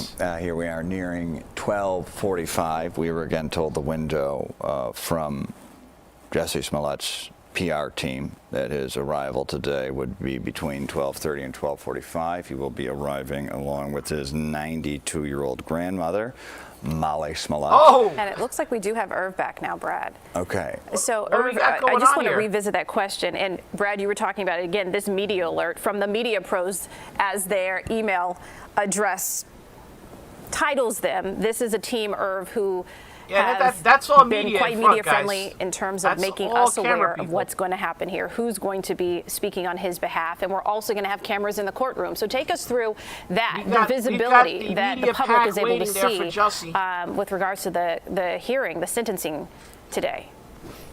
I think it's great, and frankly, Judge Lynn initially decided there were not going to be cameras, not only at the trial, but there weren't going to be cameras at the sentencing hearing either. What kind of currency is that? I have that's no interesting idea. in his motion for a new I've trial, never seen that symbol one of the before in my grounds whole that life. Mr. Smollett alleged that he was deprived of a fair trial was because the public wasn't allowed in the courtroom. But he objected to the media televising the case. I've always found that interesting. So you're going to hear Judge Lynn, you're going to hear the attorneys. Dan Webb, I assume, is going to argue for the prosecution. I assume Mr. Ucci will argue for the defense. And one interesting thing that I'm waiting to hear is what recommendation Dan Webb is going to make with respect to sentencing, assuming this motion for new trial is denied. Will he ask for probation? Will he ask for restitution? Will he ask for penitentiary time? We don't know the answer to that question at this time. But the good thing is you, I, and the public will get to hear it at the time that it happens. Okay, Irv, it is interesting, too. You brought up how we are going to see this in a courtroom. This is a fairly remarkable moment in Illinois history. Illinois has not had they're sneaking in, guys. Look at this. Courts, or, frankly, cameras in courts. We've been two SUVs trying to sneak around at Popeyes. Haven what is that? Because they haven't been allowed. So, helicopter camera, go back. In the 3 years as this case I has saw progressed, two we've gone from SUVs kind of this clandestine backroom deal that got the case dropped by the state's attorney. You guys saw that, right? We are going to actually see the sentencing, which is remarkable. Now, I have a question for you. You see look at him coming out here. will May fall not be on anything, one side but and it's like say this is what two Jussie similar Smollett SUVs deserves. just So my pulled out question of for that you, Irv, Popeyes. is will Dan Webb break down the timing of it? Does Dan Webb suggest what he thinks the sentence should be What happened to those before SUVs? he They went the hears other from way. Jussie Smollett? Because, you know, wouldn't his opinion hinge on whether Jussie takes responsibility or not? Or maybe they have to where does get that into the happen right just in lane the to time make a frame? U-turn to come back In this particular way? case, that's the way it should happen. First, the government, Mr. Webb, will argue in what's known as aggravation. He will present the aggravating factors, both the crime itself and the fact that Mr. Smollett basically lied to the police, lied to the jury, lied to the judge, lied to the public. He will make a statement as to what he thinks are the aggravating factors. The defense will argue the mitigating factors, and particularly as we talked about earlier, the letters. I think that Webb's recommendation will come after Smollett decides if he's going to make a statement or not. Doesn't have to be that way. It's up to the judge as to what procedure he wants to follow with respect to that. But I think the important so part funny. We got a helicopter hovering over the courthouse. Issue here today, as far as sentencing, is the judge will make the final statement after he hears what Mr. Smollett has to say, and the judge will decide a sentence that will include knowing whether or not Mr. Smollett is going to maintain his innocence, going to insist that he was not proven guilty beyond a reasonable doubt, or whether or not he wishes to say, yes, I did it. And I tell you, it's one of the toughest conversations you have with the client. You have to, as an attorney, you have to tell your client what your recommendation is. You should do A, B, or C. But the bottom line is, it's the defendant, it's the client's choice as to whether or not he wants to address the court. And that may not be in the defendant's interest, letting him make that decision, but that's the way the system works. Okay, thank you, Irv. This is our first view for our audience out there on TV and on CBS News Chicago, our streaming service. This is the first view we're seeing. This is the court seal. Basically, we have a pool camera for all those rogue of the media SUVs outlets, and we're able to get a view inside the courtroom. Don't you know they're destroying the land? And we will eventually zoom out as the proceedings start, and we'll be able to see the judge and Jussie Smollett, whoever arrives with him. You are Dan funding Webb, the Russian army by driving that SUV. So just want to give you a lay of what we're looking at here as we view the seal and also the view from magazine of 762. Yeah, and let's keep in mind the timing. Like I've said in covering a number of these hearings and the 10 minutes, guys. Jussie's got 10 minutes to get his butt to this courtroom. Been late. Before he's late. His PR people, his flacks, sending out a note, an alert to everyone. He will be there between 12:30 and 12:45. Here we are at 12:50. So Jussie's 10 late. minutes before he His learns PR his people said fate. he'd be And there keep between in mind, 12:30 there is a 12:45, check-in and he is not process. there There yet. is heavy security. There are still COVID protocols at the latent criminal courts.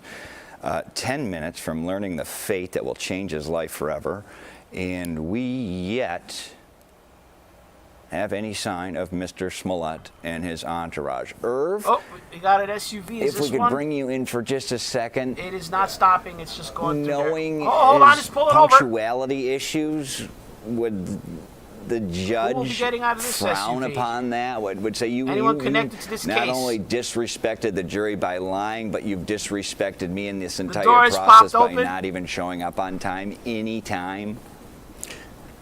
The deadline, as far as the judge goes, is 1 o'clock. That's when this case is scheduled to be called by the clerk. People of the state of Illinois versus Jussie Smollett. And if he's not there at 1 o'clock and to stand up and walk to the well of the courtroom, that will upset the judge. So he has, by my count here, 9 minutes before he incurs the wrath of Judge Lynn for being late. Yeah, and Irv, you say you know Judge Lynn well. So based off of, and we can't really say that we've seen a similar case, of course, like this in Chicago in terms of a celebrity who was working here on a very popular show, staged this hate crime, and then all of the resources that went into this. But what you know of the judge and your own experience, take us through what you believe that he would do or has done in potentially similar cases in the past? You know, I've known Judge Len Drop off both on the as an white assistant car. state attorney What's going and on a here? judge, and frankly, we were both assistant state's attorneys at the same time, and frankly, I was his boss This in the white state's car attorney's just pulled up office. to the curb. So I do know him pretty well. He's a very fair guy. If he doesn't think that a case has been proven guilty beyond a reasonable doubt, Some he has boomer with a no backpack. reluctance in saying not guilty. He's also a fair sentencer, and he will take into account these letters. These letters will play a part. They will mean something to him because that's the kind of guy he is. And with a Class 4 felony, there's a presumption in Illinois law that he should be given probation, and that's why That it's not lane really is doubt no one's in this that we're lane. looking at any time in the penitentiary. Lane's but pretty empty. as a condition of probation, he 7 could minutes impose some to jail go time. before Jussie's and late. again, I think that depends on what Mr. Smollett has to say to the judge, and he will listen to the judge. He will listen to what Mr. Smollett says. Jussie normally shows up also read in what's known some as a SUVs. pre-sentence He's got an investigation, entourage that he always which is a report that the rolls probation with. department has prepared in this case that talks about every defendant, and in this case, this particular defendant, social background, educational background, work background, drug usage, everything personally about a defendant, so a judge could get a little insight into what type of sentence to impose. And don't forget, when you talk about sentencing, Super there's chat from pretty V much three Radio. Let's hope factors. Darryl There's a Brooks is question not of his SUV rehabilitation, chauffeur. There's a question of deterrence, and there's a Okay, question of punishment. what is this car? And It's the slowing judge may down. comment on Slowing what down. he We got to believes drop off for what? is most important of those three It factors stopped. in the sentence that he imposes, knowing that there is a presumption of probation on a Class 4 felony. Irv, interesting insight. We are keeping an eye on the front of the courthouse right now, and I believe we have Dana Kozlov at the ready inside of the courthouse. Dana, can you set the scene there? She's further inside. You know, it's still, everyone's just in a wait-and-see mode in terms of Jussie Smollett's arrival. And as my photographer, Lana Hinshaw-Clown, pointed out, he is arriving with his 92-year-old grandmother, which presumably Yeah, how are they going to would walk take the some 92-year-old time Meemaw for them up to the walk. courtroom It's a that long fast? walk, from even if They're you're going to have to dropped leave off her at the base behind. of the stairs here at the Layton Criminal 6 Courthouse. minutes. It's, you know, fairly, you have to climb stairs or climb a ramp, you have to walk in, it'll take some time. And I just, you know, we don't know why he is now 6 minutes away from the start of his, you know, hearing, and he's still not here. There could be a valid reason for it. But yeah, everyone's just in a wait-and-see mode, and as far as I can tell, and you guys have You other can't just not show eyeballs up on to the your situation, sentencing hearing. I'm sorry. There's no sign that he is anywhere near arriving. Again, this is supposed to start at 1 o'clock. The first thing that Judge James Lynn is going to do, as we've been discussing all morning long, is to rule on Smollett's request for a new trial. That will take some time, and then they'll move into the sentencing phase after that. And 4 people expected to speak on Jussie Smollett's account. There are several letters that were sent to the judge. Also, Yeah, you can't ghost ghost the judge that's supposed to sentence you. That's not going to work. As well, that'll happen. He after can't that. issue That a could be bench lengthy warrant and have hearing. the marshals Right corral now, you.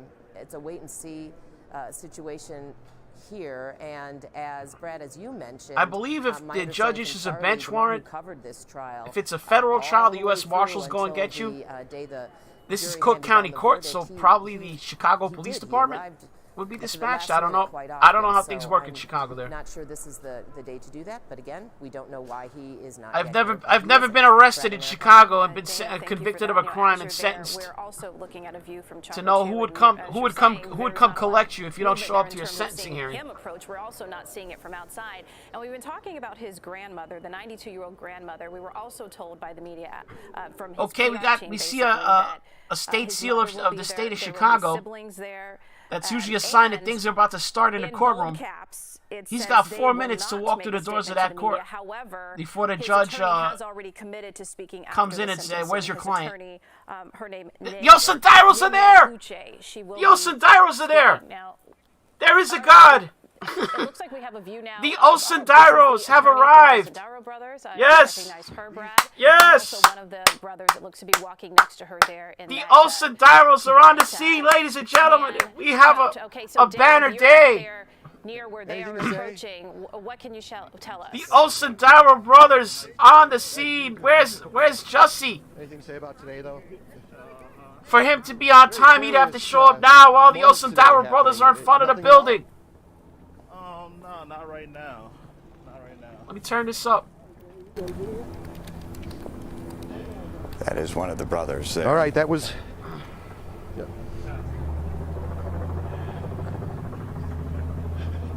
Go ahead, Dave. We're still waiting for Smollett to arrive. As you saw, his family members, his brothers, have arrived. Everyone is still waiting for him. He's now, I don't know, I'm going to watch. He has only a few minutes. Osundaro's in the house. Unless he's already in the building and we don't know it. It's coming close to 1 o'clock right now. That wasn't a limo, guys. That was a hearse. That was the sentencing hearing is at 1, and no sign of Smollett on the street. You did see his some of his family. That car that passed by was a hearse for his vehicle, and as soon as I see it, or as soon as we get wind of it, we'll let you know. He's got 2 minutes. We'll bring it to you.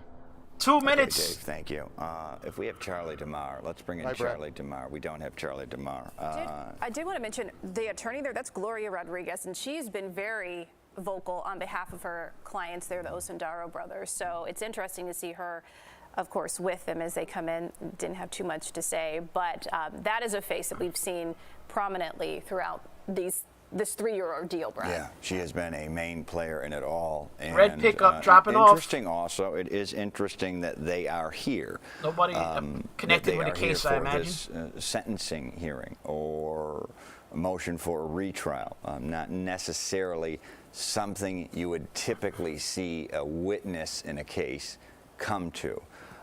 But they are indeed here. I also know, in talking from Charlie DeMar, and talking with other parties, that there are a lot of stories in the works, documentaries, 1 so minute. on and so forth. It's got less than a minute. You know, this may be one of the chapters, but the story will continue after today, as we are now here 1 minute away. Where's Jussie? And I've been... Hashtag, where's Jussie? I've been around. I've been the in that Osundaros are on time. No way. See, when you pay the Osundaros, man, they show up on time. That's what I'm talking about. That's professionalism. To the courtroom. Professionalism. So he will. The Osundaro brothers, they're punctual. Be late for his. Jussie, of course. Likely late sentencing, the biggest day of his life. Let's bring back in Kimberly Agoin, attorney and also a radio host commentator on WVON. Kimberly, if you can hear us, okay. So we are 30 seconds away from what should be the start of the sentencing.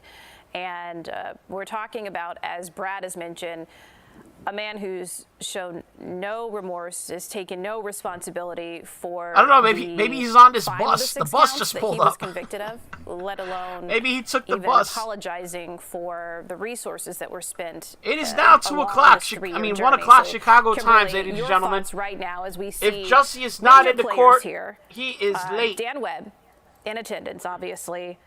Osundaro brothers with their attorney there, and Jussie Smollett nowhere to be found. Well, I am... Media is lined up in front of this bus. What's going on? I can't say that I'm shocked that we don't see him, because from the beginning, there has been this attitude of having this kind of star personality and feeling that you're above everything. So someone is down the block I can't say that I'm shocked coming at this that, way. although I am really hopeful that somehow, some way, he got here super early with his grandmother. That better be it, because legal team. If he's not there already, he's late. The courtroom, we got 2 SUVs down the block though, or something, because black to SUVs not make it to court down on the time block is the ultimate sign of disrespect. Unless there Kimberly, was we got to cut you off. I hate to do this to you. You're such a friend of ours, but we have to cut you off. It does appear, albeit a minute late, that Mr. Smollett has arrived. On that note, is he in the Chevy or what? We will now welcome. Is that him? That might be him. Our viewers here from broadcast. Breaking news from CBS 2. Good afternoon, and thank you for joining us. We're breaking in. There's the Mima. Here because we want to bring you. He's walking his 92-year-old Mima into the court. She got a cane. Momentarily, it was supposed to start at exactly 1 o'clock for Jussie Smollett at the Layton Criminal Court. She's got her cane out. It's going to take forever to get through the security, into the elevator, up to the courthouse. 6 felony counts, facing the potential of jail. The sentencing hearing was to begin at 1 p.m. sharp in front of Judge Lynn. And we see there, it's believed, in the big box there, I think you see Jussie Smollett with his 92-year-old grandmother just about to walk up the steps to enter the courthouse there at 26th and Cal. Yes, we were told by his team, his media team, Here comes the media scrum. The media scrum is going to want to 12:45 for this hearing, with the assumption that it would be starting on time because he would be there on time. But this is Jussie Smollett surrounded by cameras here. His 92-year-old grandmother. We were also told that his mother and siblings would be in attendance, and so we see them here with our Dave Savini. Let's listen in. Can you hear me? Jussie, you're about to meet your fate. Do you have anything to say? Okay, this is a circus. Do you plan to apologize before the judge today, Jussie? Appreciate it. Does he have that Nation of Islam security You're going on? about to meet your fate. What do you have to say, Jussie? Move out of the way. I'm out of your way. Okay, we got some pushing and shoving between the media and Jussie's bodyguards. We got him. Oh, hold on now. We got pushing and shoving. You just knocked the man over. Hey, hold on. Back up. Are we going to break into a brawl here in front of the courthouse? All right, as you see, his bodyguards are getting a little bit violent with the as he approaches the building late. He just tossed a photographer down. But Smollett is here. He's entering the courthouse, and he's now in the building. Kind of a violent entrance. Super chat from Zero Depressive. Can't believe Mima is the same age with Biden. One should probably run the country member better. Of the press corps hit the dirt. Yeah, you should say this is MAGA country there, while he's Brad? knocking over the reporters.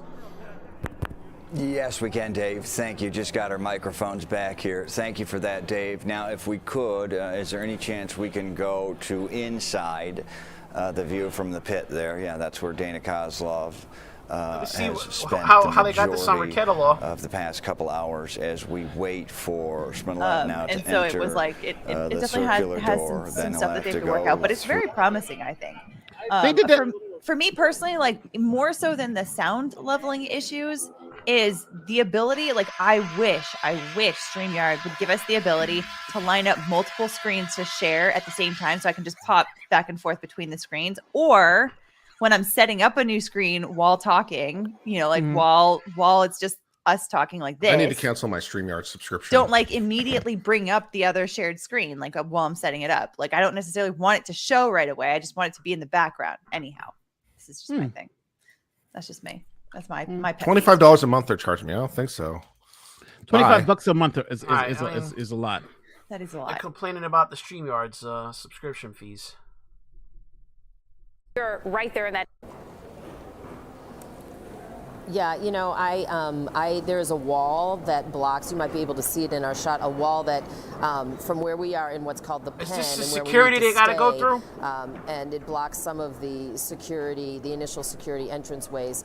I know that is where they are right now, but everything's calm over there as we wait for Jussie Smollett and the folks who are with him to come through security, which everybody has to do. And as you mentioned earlier, we'll take a few minutes at the very least to get everybody through. Yeah, I got to remember, he's already Jussie's already late, and now he's got to get through the security, walking at like half a mile an hour with 92-year-old Mima. He will not get up to the court room until at least 10 after the hour. This is going to take a while to get him through this. Potentially significant in how he's received by the judge, but still, they still haven't even gotten into the courthouse. Smollett and his entourage still blocked. I did hear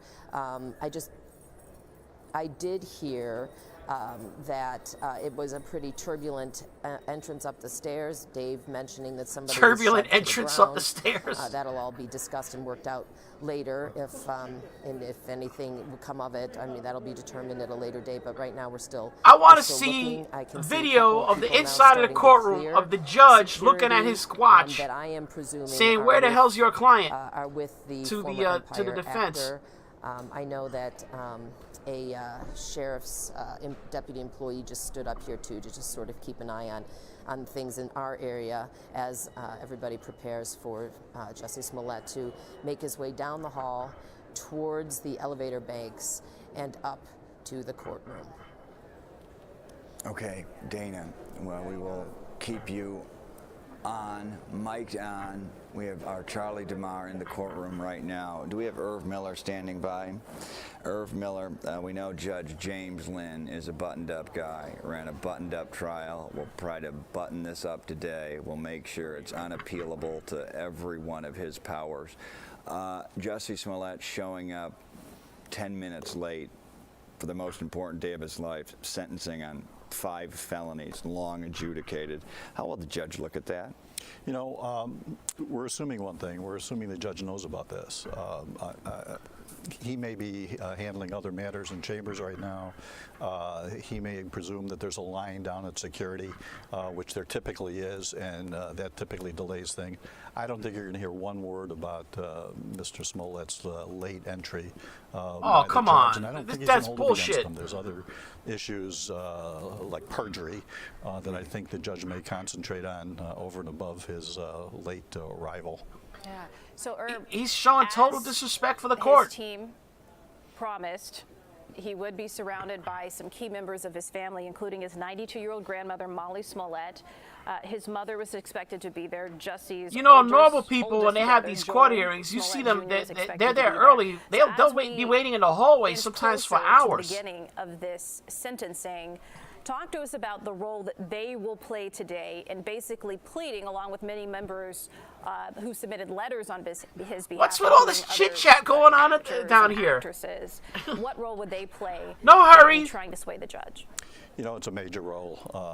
Let's just solve a lollygag over here. It's called mitigation, and that's to try to paint the defendant in a personal light as a human being. He's done good things in his life. He's a family member. Go ahead. Important question by Erica, but this is the moment. We're watching Jussie Smollett walk arm in arm with members of his family through the interior of the Layton Criminal Court building, Irv. That's what we're seeing right now. Pass throngs of media, and he's about to head up to the judge's courtroom. Continue with your thought, Irv. Thank you. The judge is going to, I believe, give him a fair sentencing hearing. He's going to look at the good and the bad and try to come up with the appropriate sentence, taking into account that it's a Class 4 felony, but it's also the type of crime that undermines the criminal justice system. You cannot falsely report a crime. You cannot falsely accuse somebody of a crime. I'm not saying that happened in this case, but it undermines the system, and I think that will bother the judge. But again, you have a defendant with no prior felony convictions who's worked hard, made a decent living, and it's going to be a tough decision for the judge, and it should be a tough decision in a case like this. At the end of the day, I think that he's going to balance rehabilitation, deterrence, and punishment and come up with a fair sentence. Okay. Well, Irv, I know you will be with us throughout this sentencing as we listen in, and here is a view that we're turning to live inside the courtroom, Brad. There is the seal of justice. We will see what justice serves up for Jussie Smollett in very short order. For those of us who broke into your programming on broadcast, we now return you to that programming, but we will continue this coverage live and this discussion. CBS News Chicago online. Join us there. Okay. So we're looking at the seal there. Actually, that's just the U.S. seal. Breaking news from CBS. They're not giving us like a state seal like they did in the Wisconsin courthouse. That looked like just your standard U.S. federal eagle. You again here on CBS News Chicago. We are continuing our coverage, our team coverage.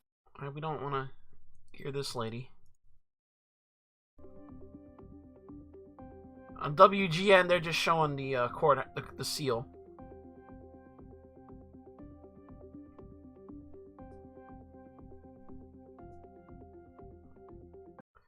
So we'll just mute that for a bit. We got the Law and Crime Network. Let's see if they're in there.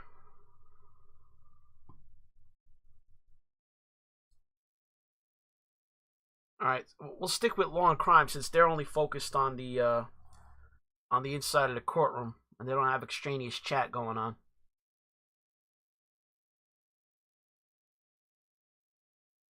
Okay, so as we wait for this to start, yeah, Jussie being now late by at least it's going to be 1:12 Chicago time, that's Central U.S. So he's going to be at least 12 minutes late. He's got the Mima there. He's going to be arm in arm. Because they're showing the U.S. seal, the guy sadly could be right. The judge may not even be in the courtroom. Because I have a feeling if the judge was in the courtroom, I would imagine they wouldn't be showing us the seal.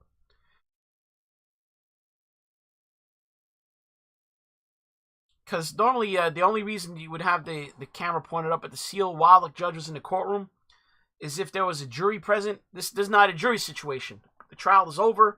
This is sentencing, so there's no need to protect any jury anonymity. There's no jury. Oh, you guys are saying Law and Crime, they copyrighted Nick Ricchetta? Oh, I'm not messing with that then. Thanks for the warning, chat. I'm not trying to mess with these copyright guys putting copyright on trial footage, which is government stuff. You can't copyright that stuff. Super chat Zero Depressive. No IRL streamers in court? I don't know. I mean, how does one get into that court? I mean, I imagine it's open, but you'd have to be there probably waiting early.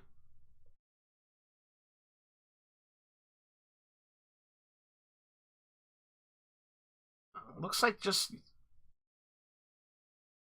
Roland Martin is talking about it. Let's see what he's saying. He's a leftist.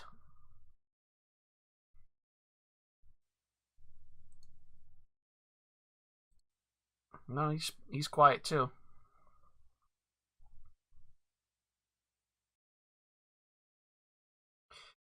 I wonder if what is the main feed they're grabbing this from?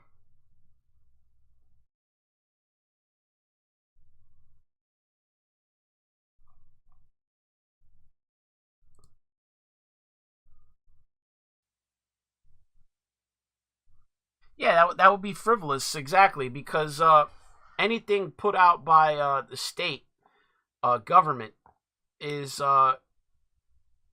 it's in open domain.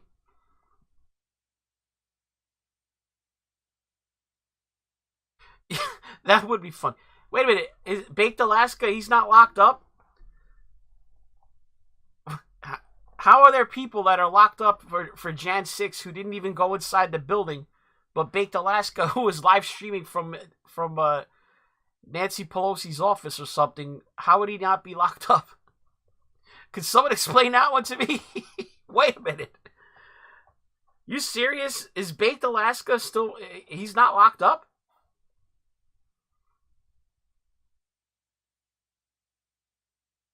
I'm not even joking. I'm legit shocked.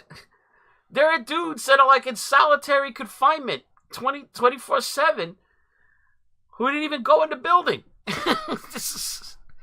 Wait a minute. How is Baked Alaska not locked up with the Jan 6 guys? What the fuck? Wow, somebody should look into that. What? No fucking way. Wasn't he in Nancy Pelosi's office live streaming? Yeah, he had some dude that people were trying to claim was yeah, he had some dude that people were trying to claim it was what's his name? Nick Fuentes, but it's just the guy that kind of looked like Nick Fuentes never went inside that day. Remember that stream, that footage that came out and it said it was Baked Alaska and Nick Fuentes in Nancy Pelosi's office? It wasn't Nick Fuentes. Nick Fuentes never went inside. Super chat from T. Ryan. It's called a pool stream. It's not copyright. Yeah, they have a pool camera in there.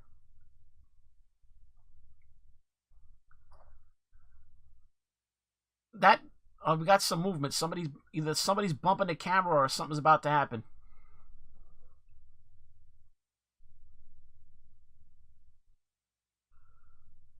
So yeah, Baked Alaska was he was in there. I don't know who that guy was. It's just the dude that looked like Nick Fuentes that was behind him, but it was not Nick Fuentes. I've seen video of Nick Fuentes outside. He didn't go in. Yeah, they sentenced the guy that he was walking around with Nancy Pelosi's podium. He got a few months in jail. I mean, at least that guy, you could say he took something. I mean, if that's what he was sentenced for, I mean, that's legit. I mean, he's literally on video or on camera, you know, carrying Nancy Pelosi's pedestal or podium there. I mean, so he did legit take something. I didn't have a problem with that one. he took property that wasn't his.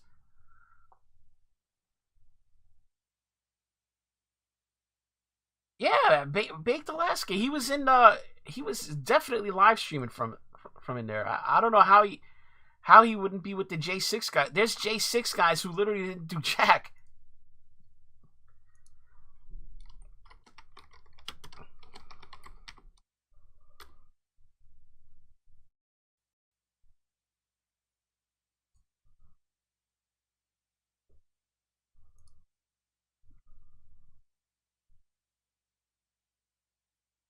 Last thing in the news on Baked Alaska. Moment far-right live streamer brands Louis Theroux an anti-white, anti-Christian, lying piece of shit in an expletive rant after the presenter questioned his views.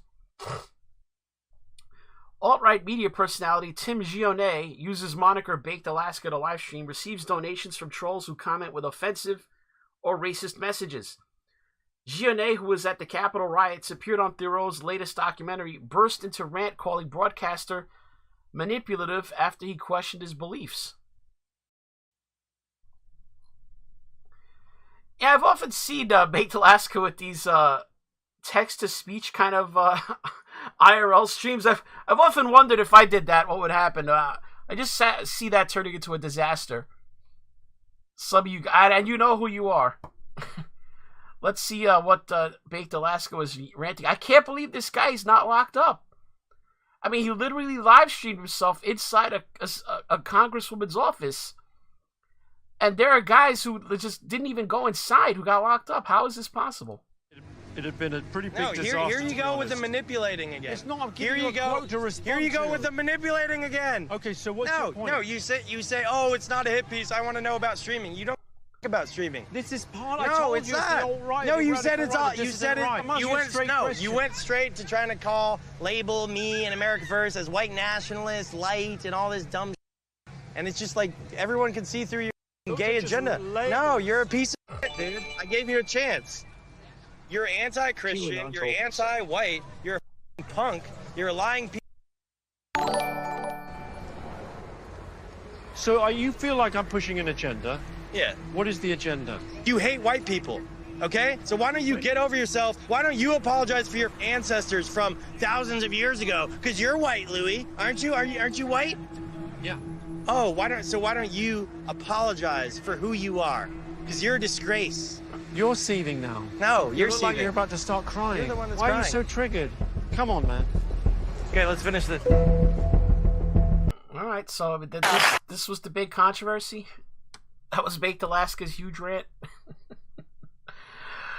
Super chat from Inky. Hey, Neo, just leaving my semi-usual dono for you. Stuck in the airport for a few hours right now. Sucks. Hope things are good for you, Neo. Much love. And thank you very much, Inky. Sorry to hear that you're stranded in airport hell.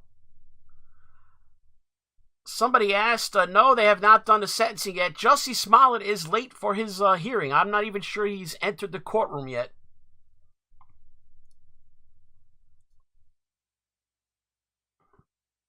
Let's check Nate the lawyer. One and not guilty. Regardless of the fact that he actually attempted to ignite a race war to promote his show. I mean, like literally. I was gonna say, yeah, we were talking about the lying to the cops aspect. Yeah, he literally, you could say if people believed him, might have stoked a race war. People, attacking each other in the street over this nonsense. That doesn't play into the judge's calculation. Because you know what the funny part about just so many people fell for this bullshit.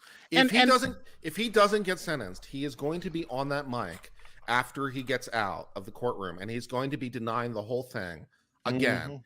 And I'm going to be seething. Yeah. Kurt's coping seething over here. I need a lot of copium. I need all the copium. I need so much copium because I already know what the future looks like, and it's me having aneurysm. What does everybody think he's going to get? I'll throw one out there. 30 days and some probation would be. Sounds plausible. If he gets that, I'll be happy just to see him spend some time in the can. I don't think he's a major villain that has to spend a long time, but I would like to see some degree of at least jail time for him. Not a day of jail. Kettlelaw goes on the record, doesn't think he's seeing the inside of a jail cell. I can hope. I can dream. He'll get a deferred adjudication deal, right? He'll get. Yeah. I think they'll sentence him to a year and a day, or sentence him to 3 years, and say, you know what, no criminal acts in the state of Illinois for a year, and we'll drop it. Nick, you're you think they'll go that far? Oh, they like can they do that for a felony? Sure. They can give you a suspended sentence, can't they? Then I'd actually lose my shit. Oh, there's a bit of a struggle there with the bodyguard and the cameraman. Oh, this is when they saw him walking in. Yeah, let's see if they get pushed over. His 30-day suggestion. I'll amend that to 30 days served on alternate Saturdays. Oh yeah, we got that guy took a spill. Like that Jeffrey Epstein thing, which was what they did for him. If you remember when he was originally sentenced to Florida, it's like his weekend jail. Yeah, weekend jail is cool. I had a client get weekend jail one time. We do that here usually for like first-time offenders, especially people who've got a job that they'd otherwise lose. So, I've known a couple. All right, so they're kind of always behind on Nate and Nick's stream. Let's see if we can catch up to the courtroom. The normal pay that all these detectives and beat officers put in, only the overtime, not the hours and hours that were put in without overtime being paid. Irv, thank you. We have our Charlie DeMar live in the courtroom. Okay, right so now, they got a reporter in the courtroom. You see the seal there right now. 19 minutes ago, Charlie just spoke with Ola Osundario as he arrived in court. He said he trusts James Lynn, the judge, to make the right decision, and that he will accept whatever the sentence is. Of course, he's one of the two brothers who were critical in turning this in from an investigation into a potential hate crime into what it has now become, the crime that never took place. And then 9 the crime that never took place. 15 minutes. The hoax hate crime. Charlie DeMar tweeted, "Now Jussie Smollett has arrived for his sentencing hearing." So Jussie's arrived. He's in the courtroom. Let's bring in one of our lawyers. Got a lot of lawyers here. We got Irv, we got Erica, and we've got Kimberly going. Our friend. His slow, meandering drip to the courtroom has finally ended. He got the meanwhile through the door. Listeners are telling you, is there some type of demand for a pound of flesh out there? Do people have an investment in it? Do people care what the sentence is? Does he need to do jail time? Your thoughts? Yeah. Jussie is in the room. He's in the room, according to the CBS Chicago reporter. I think that they see this as something that is very low priority. Many people were not even thinking about the sentencing phase after he was convicted. I don't even know if anyone was paying much attention to the fact that the sentencing phase was, of course, something that had to take place. It is now taking place. So no, there's no call for the pound of flesh. I know that he almost preemptively did community service at Rainbow Push. Okay, we got sound in the courtroom. Case of People versus Jussie Smollett. I ask the lawyers to identify yourselves and spell your names for the court reporter, please, starting with the Office of Special Prosecutor. Your Honor, Dan Webb from the Office of Special Prosecutor. Go ahead, everyone. Sean Weaver, S-E-A-N-W-I-E-B-E-R, Deputy Special Prosecutor from the Office of Special Prosecutor. Samuel Mendenhall, S-A-M-U-E-L-M-E-N-D-E-N-H-A-L-L, from the Office of the Special Prosecutor. Counsels. Thank you. Judge, good morning. Name Uche, N-E-N-Y-E, last name U-C-H-E, from Mr. Smollett. Good afternoon. Shay Allen, first name is S-H-A-Y.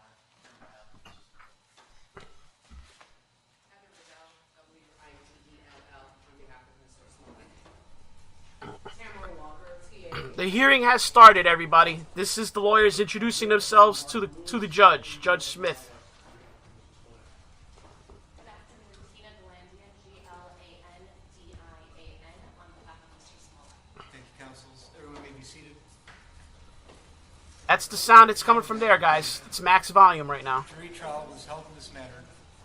Counsels, just find a seat if you will, please. Trial commenced on November 29th, 2021. Concluded on December 9th, 2021. Mr. Smollett was found guilty by a jury of 5 of 6 counts of felony disorderly conduct, class 4 offense. I expanded the filing period for filing post-trial motions beyond the 30-day limit due to the holidays and other restraints involving this case. I have received an 83-page post-trial motion filed by the defense and a 13-page response to the post-trial motion filed by the Office of Special Prosecutor. I will allow the defense to present arguments in supporting written motion. Ms. Glandian, if you wish to address the court.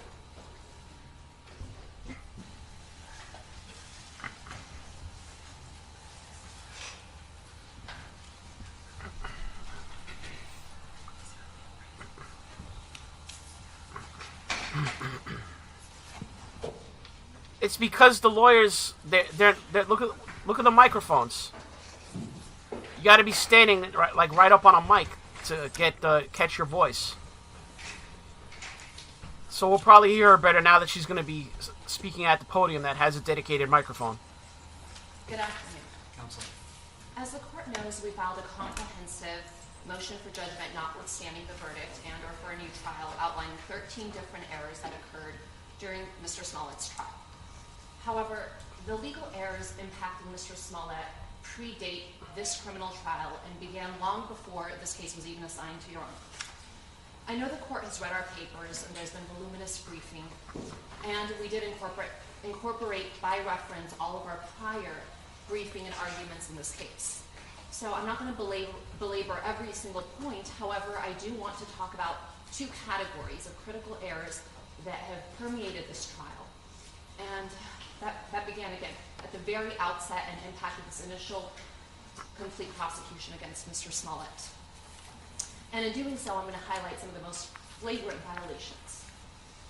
The first category of legal error relates to this entire second prosecution of Mr. Smollett. The court knows the history, everybody knows the history, but I'm going to outline a couple key facts that occurred. A 16-count indictment was originally filed against Mr. Smollett on March 7, 2019. As part of a negotiated resolution, on March 26, 2019, the State's Attorney's Office moved to nollie pros all 16 counts. The Honorable Stephen Watkins granted the motion and dismissed the case against Mr. Smollett. As part of this negotiated agreement, Mr. Smollett was required to satisfy the Cook County State's Attorney's Office as to his long-standing community service, and he forfeited the $10,000 bail bond, which he was not required to do. Weeks after the case was dismissed on April 5th, 2019, a pro se litigant who lacked any standing to do so filed a petition to appoint a special prosecutor, which was ultimately granted by Judge Tooman on June 21st, 2019. Now, we've challenged the authority of the special prosecutor in different forms. However, when the case came before Your Honor, we filed a motion to dismiss here. The reason that was relevant is because Your Honor needs jurisdiction over both the matter and the defendant in order to proceed against him. And with all due respect, Your Honor lacks jurisdiction and lacked throughout the entirety of these proceedings. Really? And this is because Judge You're gonna Truman claim the exceeded judge his has no authority when he jurisdiction? appointed a special prosecutor, and that's for various reasons. Illinois courts do not possess inherent authority to appoint a special prosecutor in any given case. Rather, the limited authority to appoint a special prosecutor is derived from statute, and it allows the court to appoint a special prosecutor in only 3 discrete situations. The first is when the state's attorney is unable to fulfill her prosecutorial duties. The second is if the state's attorney has an actual conflict of interest in the matter.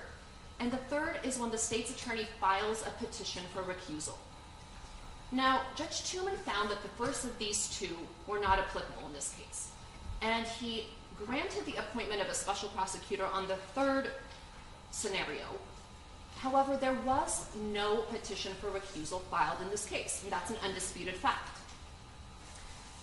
In fact, when Sheila O'Brien filed her petition for appointment of a special prosecutor, State's Attorney Kim Foxx came forward and she expressly and unambiguously stated that she did not intend to formally or legally recuse herself.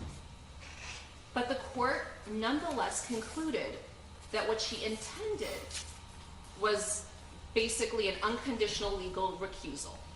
Now, subsection A-15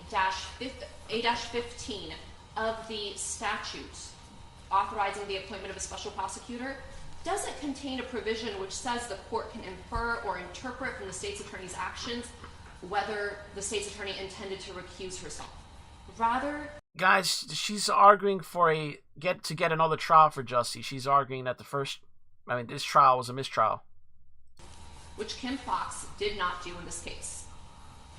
Because the filing of a petition for recusal is an express statutory prerequisite to the appointment of a special prosecutor under subsection A-15, Judge Truman exceeded his authority and violated the doctrine of separation of powers by usurping the role of the legislature and essentially redrafting the statute authorizing the appointment of a special prosecutor. Now, to compound matters, Sheila O'Brien also didn't have any standing to file the petition, and the court was not authorized to grant the appointment based on her petition. Now, the language in the special prosecutor statute is very clear as to who is allowed to petition the court for the appointment of a special prosecutor.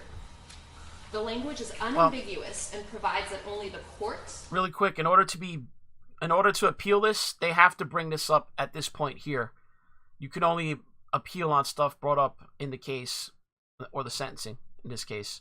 Dictionary, an interested party is, quote, the persons who take part in the performance of any act or who are directly interested in any affair, contract, or conveyance, or who are actively concerned in the prosecution and defense of any legal proceeding.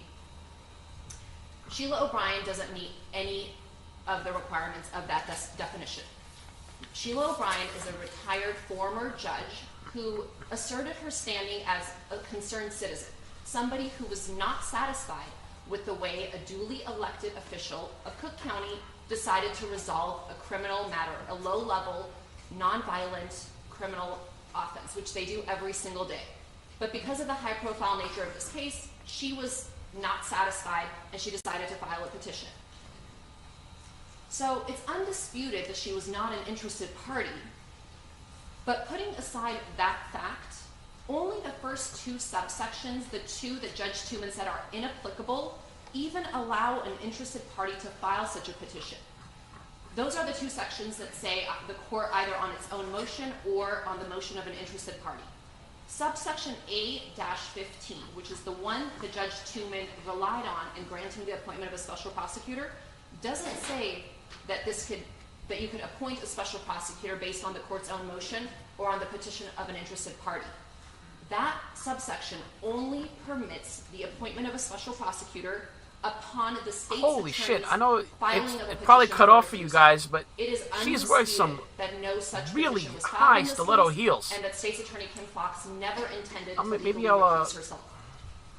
Therefore, it was completely exceeding Truman's authority for him to grant the appointment of a special prosecutor at all.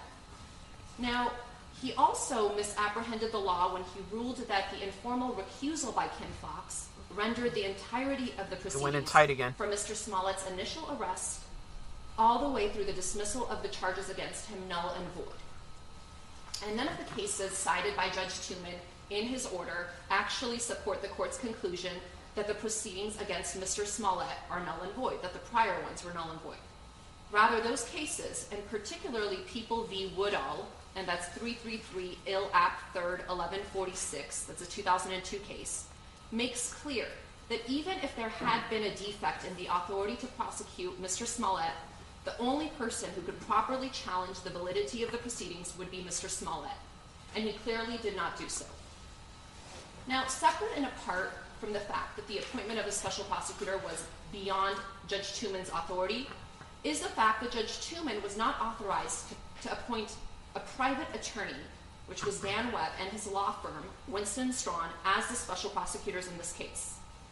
Subsection A-20 of the statute provides that prior to appointing a private attorney under this section, the court shall contact public agencies throughout the state to determine a public prosecutor's availability to serve as a special prosecutor at no cost to the county. And the key phrase guys, here if is you're looking shall for Raquel Law, appoint public he's agency on Nate the if they are Lawyer's able channel. and willing to accept the appointment. The language in this subsection is mandatory. Raquel not Law is permissive. he's on Nate the Lawyer's stream. Now, the defense is yet to see any proof that any public agencies whatsoever, including the ones specifically listed in the statute, were properly contacted about the potential appointment. Judge Tooman did represent that he contacted over 100 local public officials or agencies, and that he heard back from only around 30. But by Judge Tooman's own admission, at least 2 and possibly a third public agency was willing to take on the appointments. However, without any explanation, Judge Tooman unilaterally decided that none of these 3 public agencies were quote-unquote able to do so, despite their representations to the contrary. The statute is very clear that the court shall appoint a public agency if they are able and willing to accept the appointment. It's only if after all public agencies have been exhausted and all are unable and unwilling to accept the appointment that the court can then appoint a private I don't know. Is attorney Raquel such is as he in Dan is he in Webb YouTube and jail? Maybe maybe they just had an agreement that Nate in would the do this statute case. for private attorneys who might be willing to do the case pro bono. I don't think or he's who in are YouTube willing jail. To do the case simply for costs, not charging for attorneys' times, but for their costs, which for a firm like Winston & Strawn is probably still an astronomical amount. And I don't know what the total of the costs is. I know they were supposed to be filing reports with Judge Tooman, I believe every 3 months, to show the taxpayers what their prosecution of Mr. Smollett is costing in tax, and I'd be curious to see that figure. I'm not sure what that is, but I would guess it's a substantial amount. But regardless, that is not contained within the statute. And here, because multiple agencies apparently indicated their willingness and ability to accept the appointment, Judge Tooman exceeded his authority and again violated the separation of powers doctrine by usurping the role of the legislator and appointing a private attorney as the special prosecutors in this case. The next issue I'd like to address. Oh boy, is that was just the first issue? That holy shit, that was like 20 minutes. Against Mr. Smollett violated a contractual right to immunity that he was promised by the Cook County State's Attorney's Office. In the original criminal proceedings, there was an immunity type non-prosecution agreement that was entered into between Mr. Smollett and the State's Attorney's Office as an agent of the people of the state of Illinois. Not only was this agreement agreed on between the parties, but it was actually executed and enforced by the courts. And it's something that's already been executed. This isn't something where they could renege because it's yet to be performed by either side, but this was actually executed by Mr. Smollett. And the state's promise to Mr. Smollett was that after he satisfied them as to his community service, after he forfeited his $10,000 in bail bond, that the state would not further prosecute him in connection with the January 29, 2019 attack on him. And here we are again in another case instituted, it might be by different attorneys, but it's on behalf of the state of Illinois. And there's a statute that controls, and that's section 5/114-1 of the Code of Criminal Procedure, and it it allows the court to dismiss an indictment, and a court is Imagine the bailiff. He has to stay alert and keep an eye on everybody, make sure nobody jumps up with like a pen and tries to stab somebody, you know? And indeed, Illinois courts have consistently dismissed indictments that violate this section. Because that's bailiff. And he looks like he's ready to nod off. Analyze informal immunity agreements under the same basic principles of contract law. So Mr. Smollett here performed his side. Am I the only one that's seen this bailiff with his eyes kind of lidded? The state's attorney's office on behalf of the state of Illinois, and that was violated.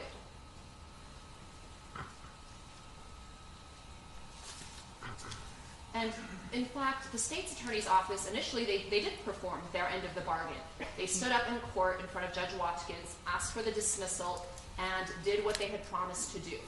And so, at that point, the agreement was fully... I mean, maybe he had a big lunch. By both sides, the court enforced it, and there was absolutely no... It is right after lunch in Chicago. ...of Mr. Smollett's rights to then re-prosecute him by the same principle, which is the state of Illinois.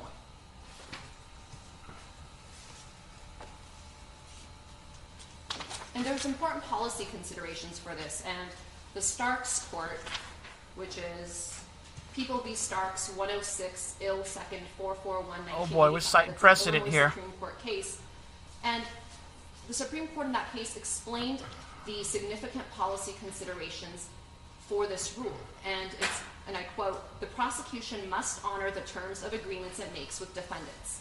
To dispute the validity of this precept would surely result in the total nullification of the bargaining system between the prosecution and the defense.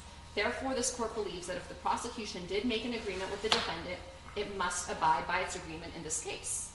And there's one narrow line of exceptions that applies, and that's in an event of a plea agreement. Obviously, there was no such plea agreement in this case. All right, the prosecutors, I mean, remember, they got to respond to this. Squarely within Starks. So I guess they're reading through her brief. His due process rights have been violated as a result of the instant indictment because he was promised not to be hauled back into court, and that's exactly what happened here. And aside from having to face a second prosecution, he faced all of the things that are attendant with that. I see them, they're like furiously reading. Did they not get a copy of this beforehand? Emotional turmoil and everything else that the second prosecution All three of the prosecution lawyers are just like reading and highlighting shit.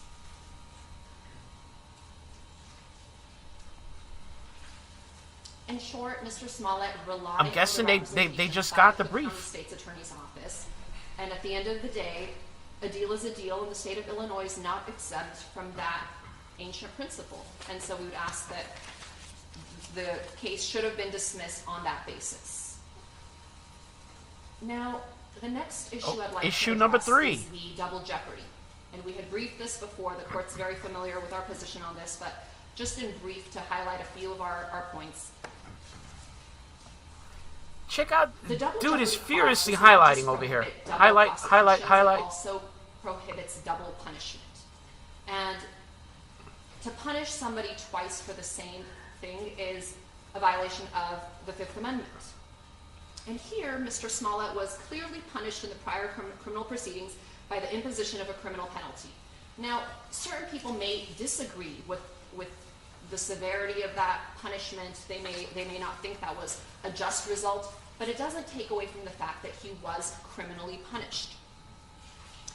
And even the Office of the Special Prosecutor, at the outset of the case, when they filed the new indictment, they issued on February 20th, 2020, something called an information release. And in that information release, Dan Webb himself acknowledged that Mr. Smollett had been punished during the prior criminal proceeding. And I quote him when I say that Mr. Webb stated that the only punishment for Mr. Smollett was to perform 15 hours of community service and requiring Mr. Smollett to forfeit his $10,000 bond as restitution to the city of Chicago. Those are Mr. Webb's words, not mine. And he said the only punishment. So he acknowledged that Mr. Smollett had been punished. But again, dude's just highlighting whole lines, man. Look at this shit. Or paragraphs. What the double jeopardy clause is meant to prevent second guessing of one prosecutor's is he just highlighting the whole page by another prosecutor. And that's exactly what happened in this case. there was absolutely no rational, non-punitive reason for Mr. Smollett's $10,000 bond forfeiture other than to serve as punishment. Upon the dismissal of the case, his bond normally would have been returned to him, less any bail costs. Nima is just kind of staring off over here. However, despite Mr. Smollett's full compliance with all bail conditions, the forfeiture of his bond was required as a condition of the dismissal of charges against him. Therefore, this was obviously intended I just noticed the lady bailiff. Her eyes aren't doing much better than this guy's. Check out her. And finally, the fact she opened that them he was again. not convicted of any crimes in the initial prosecution. I think she's fighting off the doesn't one she affect had. the analysis. We got In a two case bailiffs decided fighting over drowsiness. 140 years ago, the United States Supreme Court explained, and I quote, "The compromise pleaded must Oh, he authorize switched the colors. He went from protection yellow to red. of the distiller, in that case, against subsequent proceedings as fully as a former conviction or acquittal. He has been punished in the Are my eyes deceiving me? He did have a yellow highlighter in his hand before. And I glanced away. I looked back. He's got a red highlighter. Which a former acquittal or conviction may be I must have missed the switch. against a second punishment for the same offense. To hold otherwise would be to sacrifice a great principle to the mere form of procedure and to render settlements with the government delusive and useless. And for those reasons, the indictment against Mr. Smollett should have been dismissed for violation of the double jeopardy clause." And so, again, here we are at following a trial, and we should have never been here to begin with. There were various critical errors that permeated these proceedings, and the charges against Mr. Smollett and the second indictment should have been dismissed at the outset, respectfully. All right, the middle attorney's looking at her and going, "Damn, she's fine." And we believe it was legal error to proceed. Now, the second category of errors I'm going to discuss are trial. Someone in the chat asked if I'm from And Boston. these No, from errors Brooklyn. Began from the outset of the trial, beginning with jury selection, and they went all the way through closing arguments and even jury deliberations. And again, I'm not going to go through all. If I was from Boston, I'd be saying she's wicked smart. But I will highlight some of the critical ones that violated Mr. Or I'd like to park my car in her yard. I think everyone can agree that this was one of the most high-profile cases in recent history. There was an immense amount of prejudicial pretrial publicity and an overwhelming presumption of Mr. Smollett's guilt long before a single piece of evidence was ever presented in a court of law. And this was in part due to a national press campaign by the former police superintendent, Eddie Johnson. And he went on national television on various networks, and he made blatantly false allegations of what the evidence in this case was. And there were three in particular, and these issues were never. Is there a reason why these guys have different brand of bottled water Eddie than Johnson went on TV this and guy? he said Mr. Smollett And at the podium? did all of this because he was dissatisfied with his salary on Empire.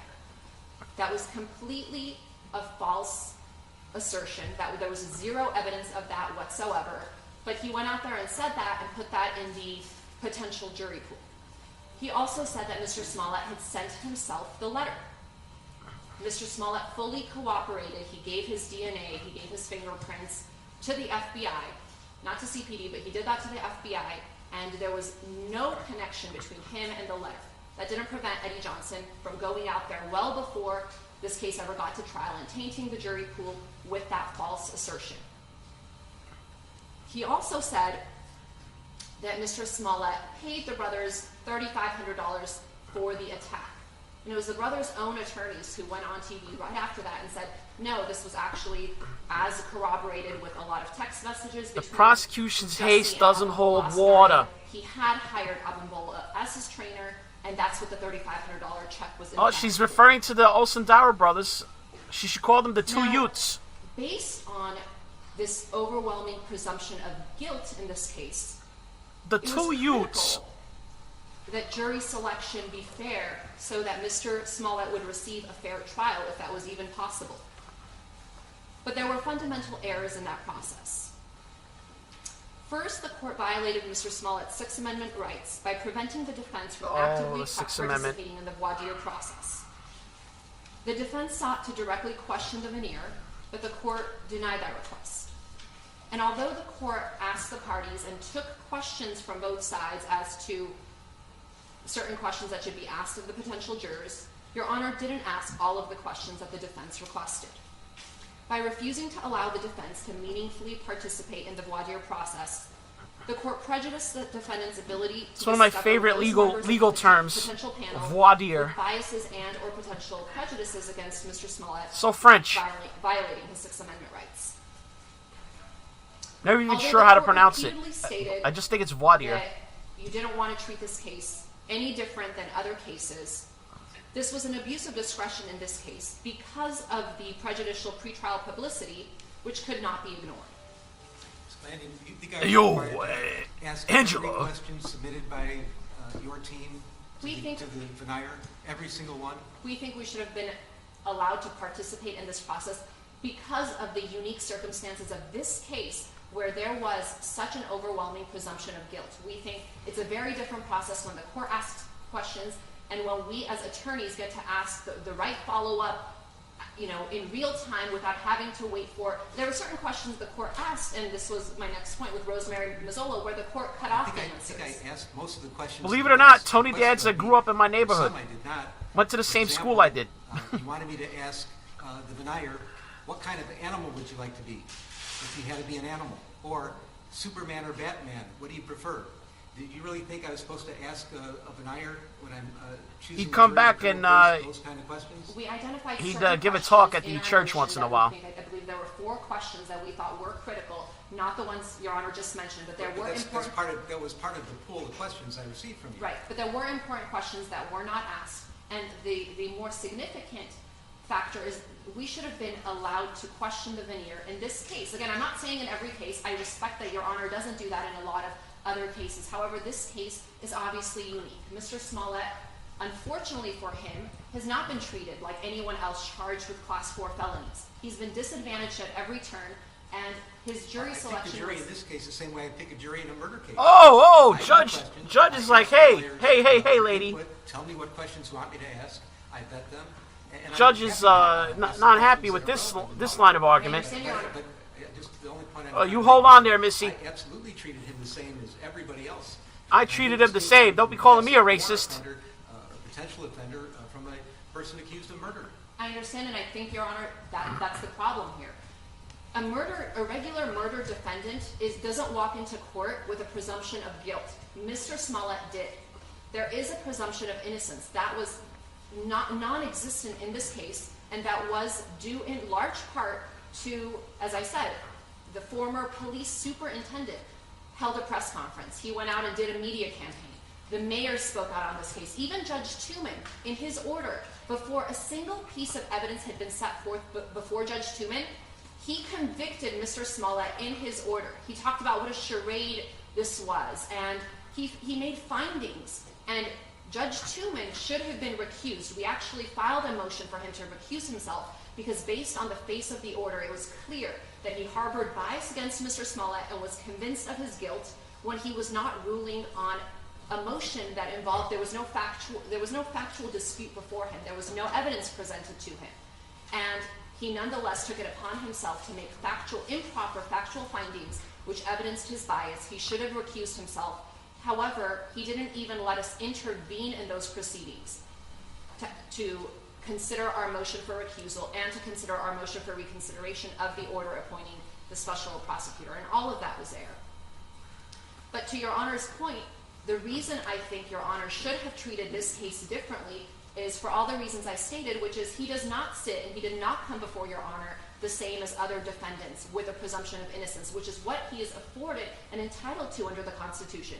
Instead, he walked in. I've never seen presumption of guilt the way Mr. Smollett faced. And it deprived him of a fair trial, and the court should have taken precautionary measures. Jussie's looking at, no, don't lose the case for me, please. More leeway in this particular case. We made that request. I'm already guilty. I don't want to be sentenced to 15 years. To deny our active participation in the voir dire process and to ask the questions that we thought were important to be asked. Now, Super chat from Howdy Do It. I sentenced the judge to get an adult haircut. We specifically asked the court in chambers to further. I don't know what to make of the judge's hair. Since she had told it's like a kind of bowl haircut. That pretty much her entire immediate family are either current or former law enforcement. and there had been no follow-up to ascertain the fact. Oh Lord! As to whether Now we got Ms. the jury Mazzola voir may dire have a family is all member messed who was up. actually involved in the investigation of Mr. Smollett or any of the facts surrounding his case. And we brought that to the court's attention. We thought that was a critical question that should be asked, because if we knew one of her relatives, for instance, was involved and helped investigate this case, or was partners with someone who was investigating this case, that would have been critical, and obviously she should have been removed for cause. The court denied our request, and we don't think there was any good basis not to bring Ms. Mazzola in and ask her these important questions to make sure that she is unbiased. Oh man, and that bailiff she over did there, have no he's personal barely conflict. hanging on, guys. And in fact, several times when Ms. Mazzola was answering the court's question, Your Honor interrupted her, and we don't actually know what she was intending to tell the court and the parties. And for all those reasons, we think that the jury selection process, and the other reasons obviously outlined in our motions, was flawed, and that a new trial must be granted. Super chat from T. Ryan. Ellen Page crying on TV about Cannon Hinnett's death. Motions in response to the Office of the I don't think Special so. Prosecutor's peremptory challenges, which we believe were improperly used to remove jurors based on their race and sexual orientation. Now, I'm not going to detail. Oh, we're going into race on the jurors again now. We've outlined in our papers. But in short, anybody looking at this jury can tell that it was not a jury of Mr. Smollett's peers in Chicago. And we think that these significant issues during jury selection deprive Mr. Smollett of his constitutional right to a fair trial, and the remedy is to grant him a new trial. I'm next going to address the issue of prosecutorial misconduct. Oh boy. And Yeah, let's this talk about relates Kim to an Fox. Independent eyewitness, Anthony Moore, who was working as a loss prevention officer for the Sheraton on the night Mr. Smollett was attacked. Now, Mr. Smollett does not know Mr. Moore does not know Mr. Smollett personally. He was a completely independent witness that police on their own interviewed multiple times. And Mr. Moore spoke to the detectives on at least 3 occasions, including on February 2nd, 2019, and on February 27, 2019 at Area Station. On each of these occasions, Mr. Moore unequivocally told police that around 2 a.m. as he was doing his rounds at the Sheraton, he saw 2 men running towards him from the area where the attack occurred. Lady, we know who He did said it. he It was flashed the his Osendaros. flashlight on the first man's face, and he saw a white male wearing a ski mask. We know it was the Mr. Moore did not Osendaros. see the second man's face. And Mr. Moore was entirely consistent with his repeated descriptions, and he never expressed any doubt as to what They're he saw. in the courtroom, stupid woman. In fact, the Osendaro when brothers asked are to view Nigerian. the They're line black. Station with only black men included, Mr. Moore told officers that the man couldn't be in the lineup because the man he saw was Oh white. my God. This description of a white male wearing a ski mask was exactly what Mr. Smollett had seen and described to officers. Mr. Moore was a key defense witness. Neither as his side testimony disputes provided that it was the very Osendaro brothers. reasonable doubt that Mr. Smollett was How could it truthful be in a his white account of man? what he saw that night. Now, a year later, on January 29th, 2020, prosecutors from the Office of the Special Prosecutor met with Mr. Moore for a lengthy period of time, and they chose not to video record this interview. At trial, Mr. Moore testified that at this meeting, they showed him the CPD's evidence against Mr. Smollett, including surveillance footage and pictures of the Osendario brothers, who they said were Mr. Smollett's attackers. Mr. Moore testified at trial that he felt, quote-unquote, pressured and threatened to say he saw something he didn't see. And exhausted after hours of telling prosecutors something they did not want to hear, he eventually signed a statement saying he could have been mistaken when he saw a white man because maybe when he flashed the flashlight on his face, it was the reflection from the light that made him think that the individual was Oh, white. Lord.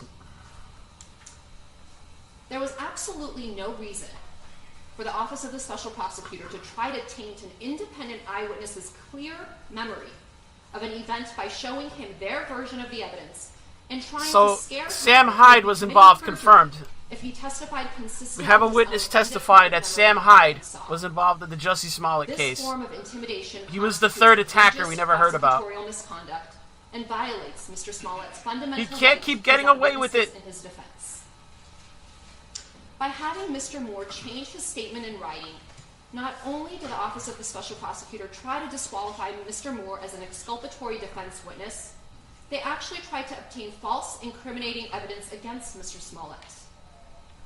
Although Mr. Moore, on the stand, tried to explain the reasons he gave the written statement stating he could have been mistaken about the skin color of the man he saw, the prosecutorial misconduct inevitably discredited Mr. Moore.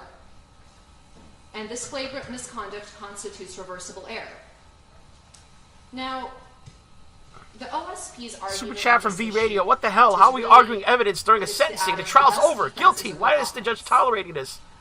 This is the motion for a new trial. It has to be done here because then they can't appeal if they don't do it. So the judge has to listen to it. More outrageously, they claim that Mr. Moore committed perjury when he told the truth.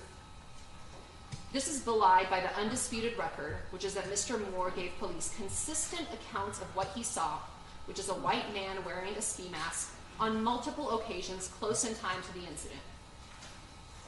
Now, although the Office of the Special Prosecutor presumes that Sam Hyde attacked Jussie Smollett from the grassy knoll prior to trial, that's simply a false assumption on their part. While Mr. Moore had been identified as a potential defense witness from the start based on his exculpatory statements to police, we only interviewed Mr. Moore for the first time on Friday, December 3rd, just days before he gave his testimony that Monday. And there was no statement to provide to them pursuant to Rule 413D. We had him on our witness list as a potential witness. As Your Honor knows, the defense never knows until well into the trial whether you're even putting on a defense case. We knew he had always consistently said he saw a white male, so that's why he was on our witness list. And the decision was made mid-trial that we did want to, in fact, pursue calling him as a defense witness, and we spoke to him briefly. We interviewed him to see why he changed his statement, because it had been very clear that he consistently said one thing, and then a year later, after meeting with the special prosecutors, changed his story a little bit. He was careful in how he did it. He didn't say, I'm wrong, but he said, I may have been mistaken, because again, he wanted to be truthful. And the special prosecutors now say, oh, this was perjury, and the defense suborned perjury. Nothing is farther from the truth, and if the OSP actually believed that, they would have cross-examined him on what happened actually during these meetings.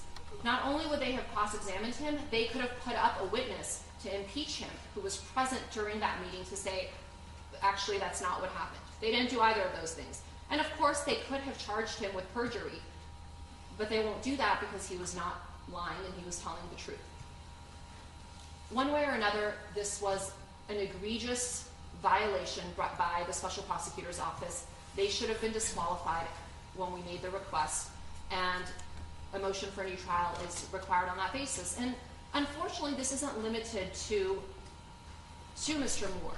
Shortly after, for the second grand jury, when the Special Prosecutor's Office convened the special grand jury to proceed on the second indictment against Mr. Smollett, they had at that time our papers that we had submitted to Judge Tooman asking him to reconsider the order granting the special prosecutor. And what we had done is detail the evidence, the favorable evidence, showing that Mr. Smollett was not guilty. And the OSP went to every single favorable defense witness. They didn't call any of them as live witnesses before the grand jury, where they would actually, the grand jurors could potentially ask them questions. What they did is they went to each of them, and every favorable witness somehow changed their account and submitted a statement consistent with the state's theory, even though that was not their original statements 1 year prior. And there were witnesses who suddenly we couldn't contact anymore, who went missing. This was a real issue in this case. And Mr. Moore was just a prime example of that. Another example was David Alegbe, who similarly had said that he had seen the passengers in his Uber speaking. Highlighter, dude, he's even quit highlighting already. He's like, all right, man. For the prosecution's case, we got this. The brothers testified that they didn't have their cell phones with them. And there were two witnesses actually who had said this. There was an independent taxi driver who said one of the brothers was texting during the drive, and separately David Alegbe, who said one of the brothers was on the phone. Now, of course, after we had set that in our papers, OSP talked It'd be funny to if David one of the Olegbe Osundaros and stood got up him and to said, write "That's a statements damn saying lie." He may have been mistaken about the phone use because it was inconsistent with their theory of the case. And Your Honor saw David Olegbe got on the stand and he explained not only did he hear one of them speaking on the phone for 1 or 2 minutes before the second brother got in the car at their house, which they tried to say. All right, now we're going to blame it on the Osundaros. For that evening, as if the profanities that was yelled at Jussie in the street would have been something. Hey, that would have to be are you rehearsed that out loud that gay guy from Empire? Separate from that, Mr. Olegbe said that halfway through the drive, This is they MAGA changed country. the destination in the app, which could only be done with the use of a cell phone. And that was not contained in a statement. That was never any of the OSP's disclosures to us. That was something we learned for the first time actually at this trial when Mr. Olegbe testified. In short, we think there were significant issues with the way the OSP treated this case with the defense witnesses, and they tried to have defense witnesses either take back their statements and give incriminating statements towards Mr. Smollett, which were not their original independent stories, or I suppose some of these witnesses, for inexplicable reasons, were just not available, for the defense to reach. So we think certainly a new trial is warranted based on all of these errors. Wow, that is a particularly huge rock Mr. Moore on her ring and finger. his statement at trial that he was threatened and pressured by the OSP to change his truthful testimony, which was exculpatory for Mr. Smollett. Next, I'd like to address the burden shifting. The OSP improperly shifted their burden to the defense on 3 different occasions during the trial. As the court well knows, it's entirely the prosecution's burden of proof, and it's reversible error to try to shift this burden to the defense at any point during the trial. And this happened first during the questioning of Detective Peace, then during the questioning of Abimbola Asundario, and again in the state's rebuttal argument, which was the final word the jury heard from any lawyer prior to retiring to deliberations.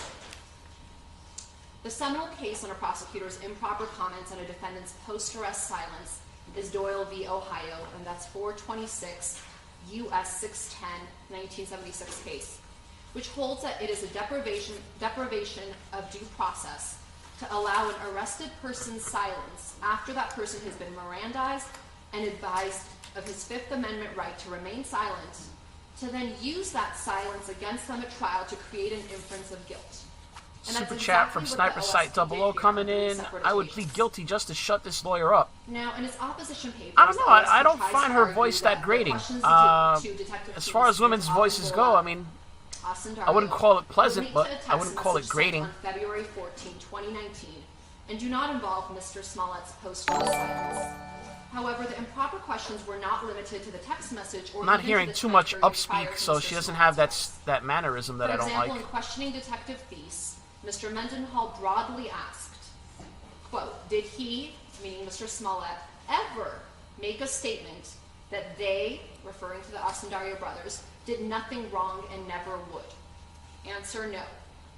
Question, to this day, has he ever come clean about this hate crime that you are aware of? Answer, no. This questioning indisputably violates Doyle, as it necessarily includes Mr. Smollett's post-arrest silence.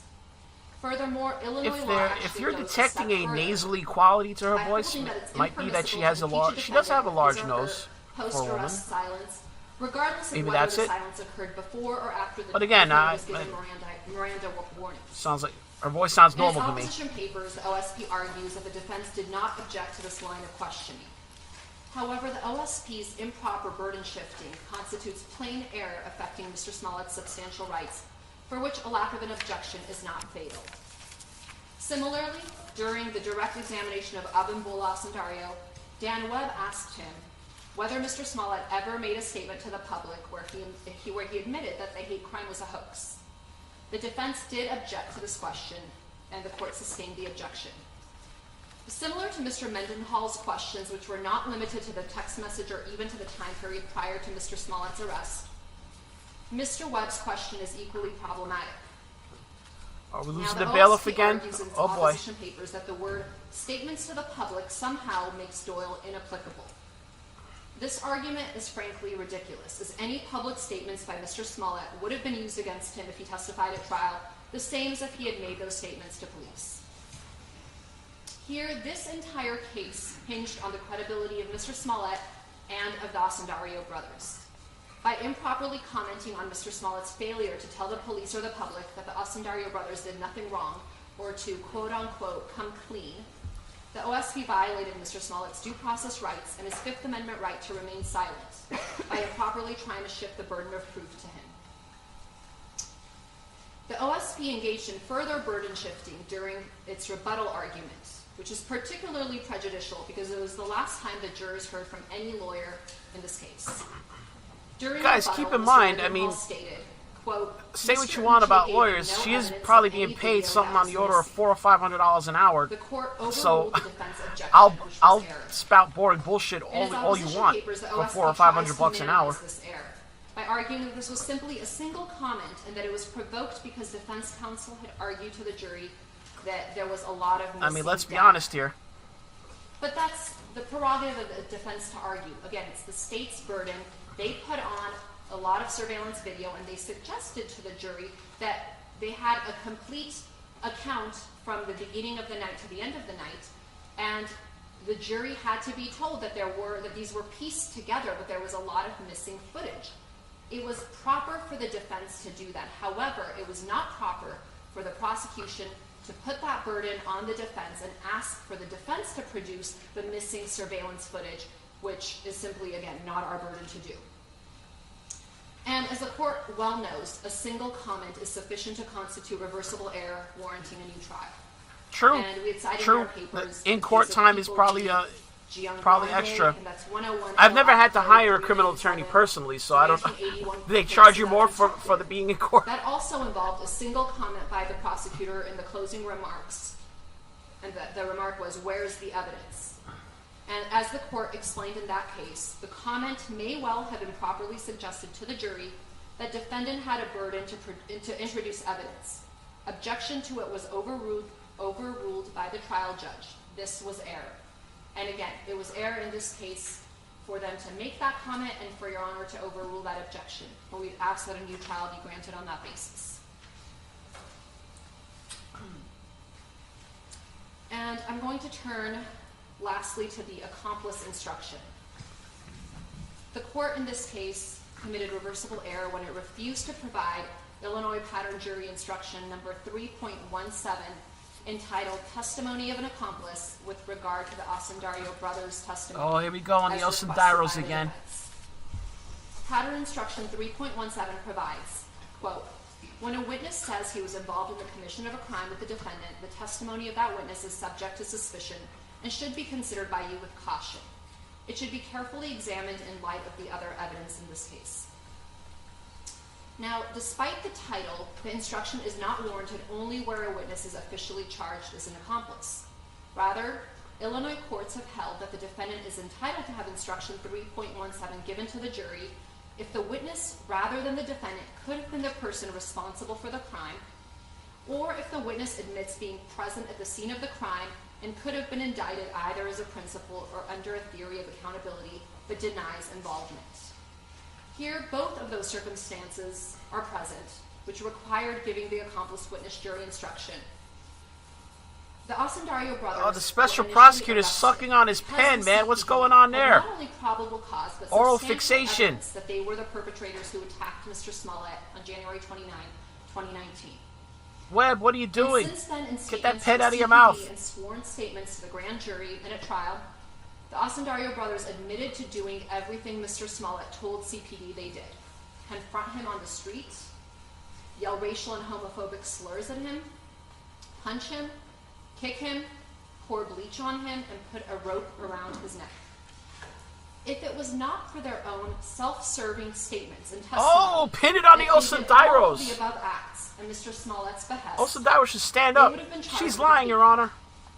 or at least a battery against Mr. Smollett. Because the Osundario brothers could have been the persons responsible for the attack on Mr. Smollett, pattern instruction 3.17 should have been given to the jury. Furthermore, assuming for the sake of argument that the Osundario brothers were in fact acting at the direction of Osundario Mr. should stand up and say, Smollett "This as is they MAGA alleged country. it You can't do that." The only reason they were not charged as either co-conspirators or accomplices for their admitted participation in the attack on Mr. Smollett is because of their self-serving statements that they didn't know that Mr. Smollett would report the attack to the police. They asked the jury to believe that the elaborate, staged attack was solely for the media's benefit, taking the absurd position that somehow a heinous crime against a high-profile celebrity, which was supposed to be caught on Trying to throw the Osundaros under the bus after all they did for Jussie, helping them fake that hate crime. Admitted being present at the scene of the attack and could have been charged either as principals or under a theory of accountability. Pattern instruction 3.17 should have been given to the jury. Now, the OS... Charged with what? Oh, whoa. Well, Your Honor, they could have been charged with filing a false conspiracy to file a false police report. They could have... The Osundaros didn't call the cops. That they were part of filing a false police report? Your Honor, if you... There's so much law out there that you could file... There was certainly... The Osundaros never called the to police. charge them with being an accomplice to Mr. Smollett. Had they not participated, there would be no... You can't file a so-called false police report if there had been no attack. So clearly they were accomplices. Clearly they were... Sure you can. Now, they weren't charged because they took the convenient position. We knew everything until the final step, which, was convenient. And obviously, in any other case, if there were other witnesses, I guarantee the brothers would have been charged. The only reason they weren't charged in this case was because the police needed them to prosecute Mr. Smollett. Without them, there was no case against I wouldn't Mr. be Smollett. shocked. Maybe she'll try to blame the Osundaros for swatting Tim Pool 6 times. I don't know. Has Tim Pool been swatted again? I don't know. Last time I saw he'd been swatted 6 times. Only connection, and keep in mind, they subpoenaed, Or is they it got a search maybe that's warrant Sam for Hyde one too? entire year of Mr. Smollett's I better look cell into phone that. data, location, text, voicemails, all sorts of communications. They couldn't find one thing that supported the fact that Mr. Smollett... It was the Osundaros all along, everybody. They were the masterminds. After they were in custody for 47 hours, after they had been consulting with an attorney who was speaking to both of them, after that attorney showed them his Good Morning America video while they were in custody and they heard every single thing Mr. Smollett was saying, they conveniently turned around and said, "Oh yeah, you're right, we did do this, but it's because Mr. Smollett asked us to." And it was their own attorney who said she didn't say she gave a radio interview and she didn't say they came clean. She said, "I pieced together what happened. I looked at the timeline. I looked at the CPD's evidence, and I put together a timeline of what happened in this case." And it's our belief that that story was spoon-fed to the brothers and that that's the story that they gave police, which allowed them to be released from custody, uncharged. They became the star witnesses, and they've tried to capitalize on this whole regrettable incident. So we had cited the court to People v. Carrion, and that's 162 Ill Act 3rd, 990, 1987. And that's one of the cases we cited in which the trial court's refusal to give such an instruction constituted prejudicial error requiring a new trial. Now, in their papers, the OSP doesn't address or attempt to distinguish this case because there really is no distinguishing factor, and that case is instructive. In that case, the court held that the trial court erred by refusing to give a cautionary accomplice witness instruction with regard to Amaya's testimony for the following reasons. And I quote, "Amaya disclosed that he was with the defendant before, during, and after the shootings. Notwithstanding his what? profession of... I'm sorry. Are we going into this Notwithstanding again? his profession of innocence based on his alleged fear of the defendant, we believe probable cause existed to indict Amaya for the offenses, particularly when one considers that when he was initially taken into custody for questioning, he possessed money linking him to the crime." And in that case, the appellate court held that it couldn't find that the failure to give the requested instruction constituted harmless error, especially in light of the fact that Amaya's testimony was the only direct evidence implicating Carrion. And it's the same reason why giving this instruction was critical in this case. where the evidence against Mr. Smollett was far from Can the overwhelming. Osundairo brothers sue for defamation, Jussie Smollett? Because they are not famous people, and it seems like he's trying to pin the crime on them.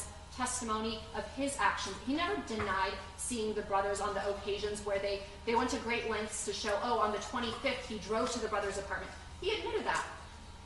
On the 27th he, met with the brothers. These are not things that were disputed. So that's not overwhelming evidence of his guilt. There were different interpretations of what that evidence actually meant. And the only direct evidence implicating Mr. Smollett was what the Osundairo brothers said. And it was reversible error not to instruct the jury that they had a motive to lie about that testimony. I'm curious, can't the Osundairos file a defamation lawsuit? Where a convicted felon engaged in an attack on Mr. Smollett. He and his brother, if you believe the testimony, agreed to do this despite Ola's prior criminal felony conviction for a very similar attack on another individual, another group attack. But for all of that, it was really their own. Is Ola the one that Jussie claimed he was having sexual relations with in the bathhouse, or is that the other brother? The court should have instructed them. Was it Ola or Abibola that he was rolling around with in the bathhouse? And the court's refusal to provide this instruction. They even had bathhouses in Chicago. Well, man, there's a Russian thing. Don't Russians and Ukrainian guys like to sit in I'd just like to say that although bathhouses and stuff like that? 13 errors outlined in our papers, I know Turks do. They got a lot of bathhouses in Turkey, apparently. Error, and that each warrants the granting of a new trial, even if the court is not persuaded that any one of these errors warrants. Can't imagine going to a place where the whole point of the thing is to sit around with half-naked and naked men in steamy rooms. Error certainly warrants a new trial, and there's ample authority supporting the grant of a new trial in such cases. And I'll just cite the court to People v. Lettrich, and that's 413 Ill 172. It's a 1952 case where the Illinois Supreme Court reversed the defendant's murder conviction and death sentence. In that case, there were a number of evidentiary errors alleged, including that the court erred in limiting and restricting the defendant's cross-examination of a critical witness, as well as certain inflammatory and prejudicial remarks to the jury in the arguments by the state's attorneys. In reversing the conviction and sentence, the Illinois Supreme Court stated that the totality of these errors compel us to the conclusion that this defendant has not had the fair and impartial trial, which is the inherent right of every person accused of a crime. And that's the same exact situation we have here. There have been a series of legal errors. If the court is not convinced that any one of them warrants a new trial, we'd ask that the court consider the totality and grant Mr. Smollett a new trial. Thank you, counsel. Holy shit, her argument is finally over. Post-trial motion of the defense. Almost an hour. We do, Your Honor. All right, now the prosecutor gets to address this motion. Let's see what they've got.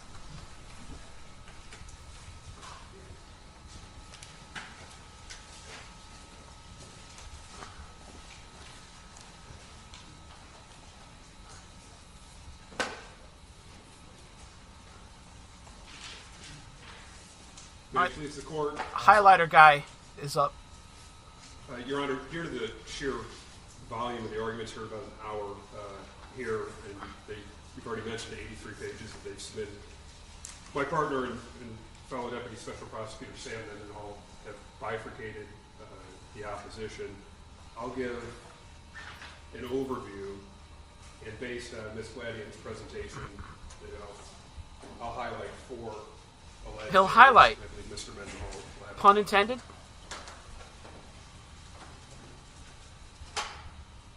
To begin, I'll just start with a blanket statement that for everything prior to November 29, 2021. Good eye. She does have a rather large handbag. Holy, that thing is full. What is she carrying in there? The alleged errors that they've incorporated by reference in their papers and the preamble to Ms. Gladian's presentation, we universally disagree. We should have a rule that when he refers to the Osundairos, that he says the two youths. In those prior rulings, and we too, the two in our opposition and here today will incorporate by reference our prior responses, briefs, colloquies with the court, arguments presented over the last couple of years on all those issues. And I will not retread them, but the record is clear for the issues that have been presented to Judge Tuman, for which we've been involved, for the issues that have been presented to this court, for which we have been involved, and for the issues that have been presented to the Illinois Supreme Court, for which we've been involved, are all incorporated by reference at each stage, no matter the court or the judge that have heard it. Each one of those prior rulings were proper, required by the law, and none need be nor should be revisited.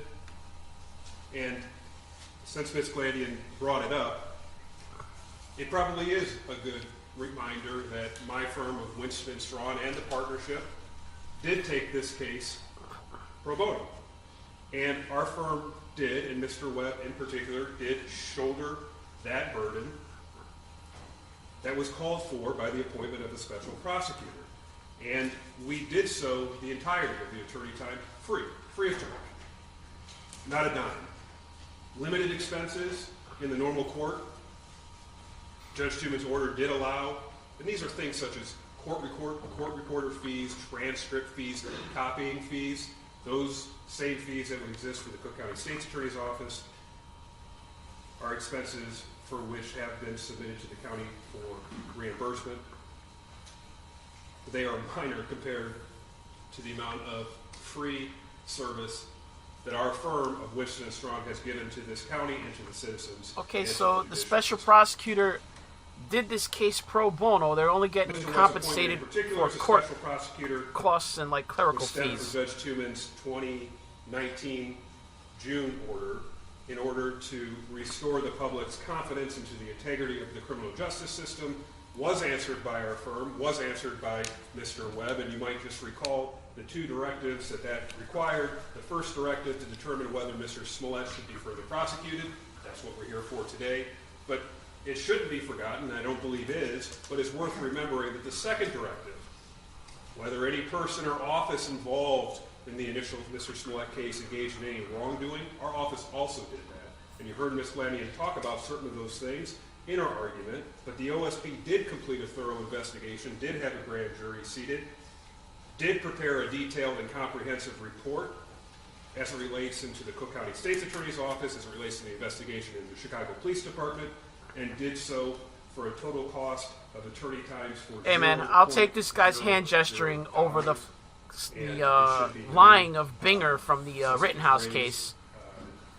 Remember that? Understand that we believe we have fulfilled the call to restore the public's confidence into the integrity of the criminal justice system. As to the actual substance of Ms. Glannion's presentation, and as it relates to the 13, what I'll call macro level alleged errors. At least this guy isn't wearing Star Wars pins on his lapel like Binger, yeah.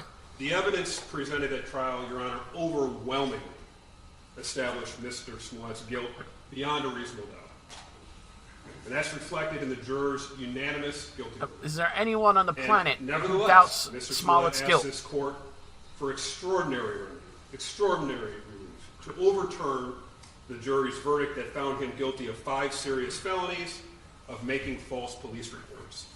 And in doing so, he raises a variety of alleged procedural, alleged evidentiary... We need the based photographer from the Rittenhouse case to run in here. And during the trial itself. I forgot his last name. Nathan what? Is Z-Radio in the chat? And everyone What's the base photographer's name, Z-Radio?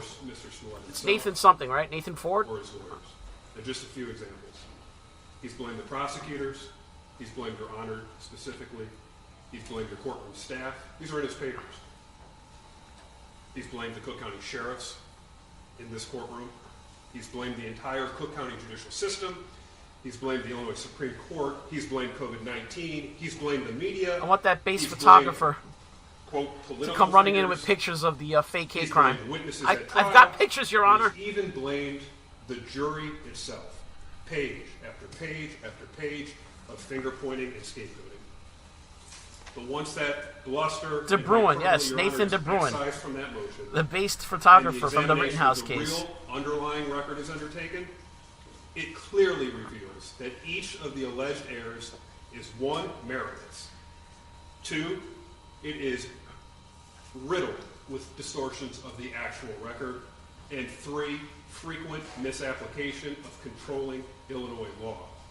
But most important, none of those alleged supposed errors remotely would rise to the level of 1, requiring overturning the jurors' unanimous verdict, nor 2, the issuance of a new trial. As it relates to the alleged errors, where did Mr. Nathan De Smollett Bruin ever seeks get the money he needed for those new cameras? Here's what you didn't hear. You did not I think he hear started a GoFundMe, what right? the law actually says, and what you'll have to weigh today. So I'm going to give it to you. Illinois law mandates that a judgment of acquittal is only appropriate when, quote, a trial court concludes, after viewing all the evidence in the light most favorable to the state, that no reasonable I hope he raised the money for the new cameras. Proving the defendant guilty beyond a reasonable doubt.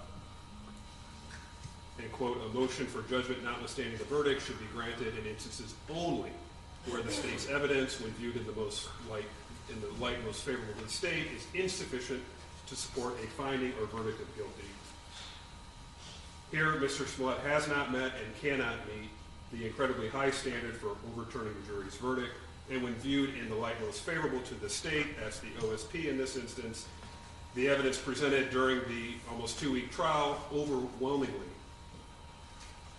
beyond a reasonable doubt, demonstrated that Mr. Smollett devised, orchestrated, carried out a fake hate crime, and then, in violation of Illinois law, repeatedly reported that fake hate crime to the Chicago Police Department as a real hate crime. And the plethora of evidence, just heard Ms. Glanian say, not a lot of evidence, or certainly not a lot of independent evidence. Here's a summary.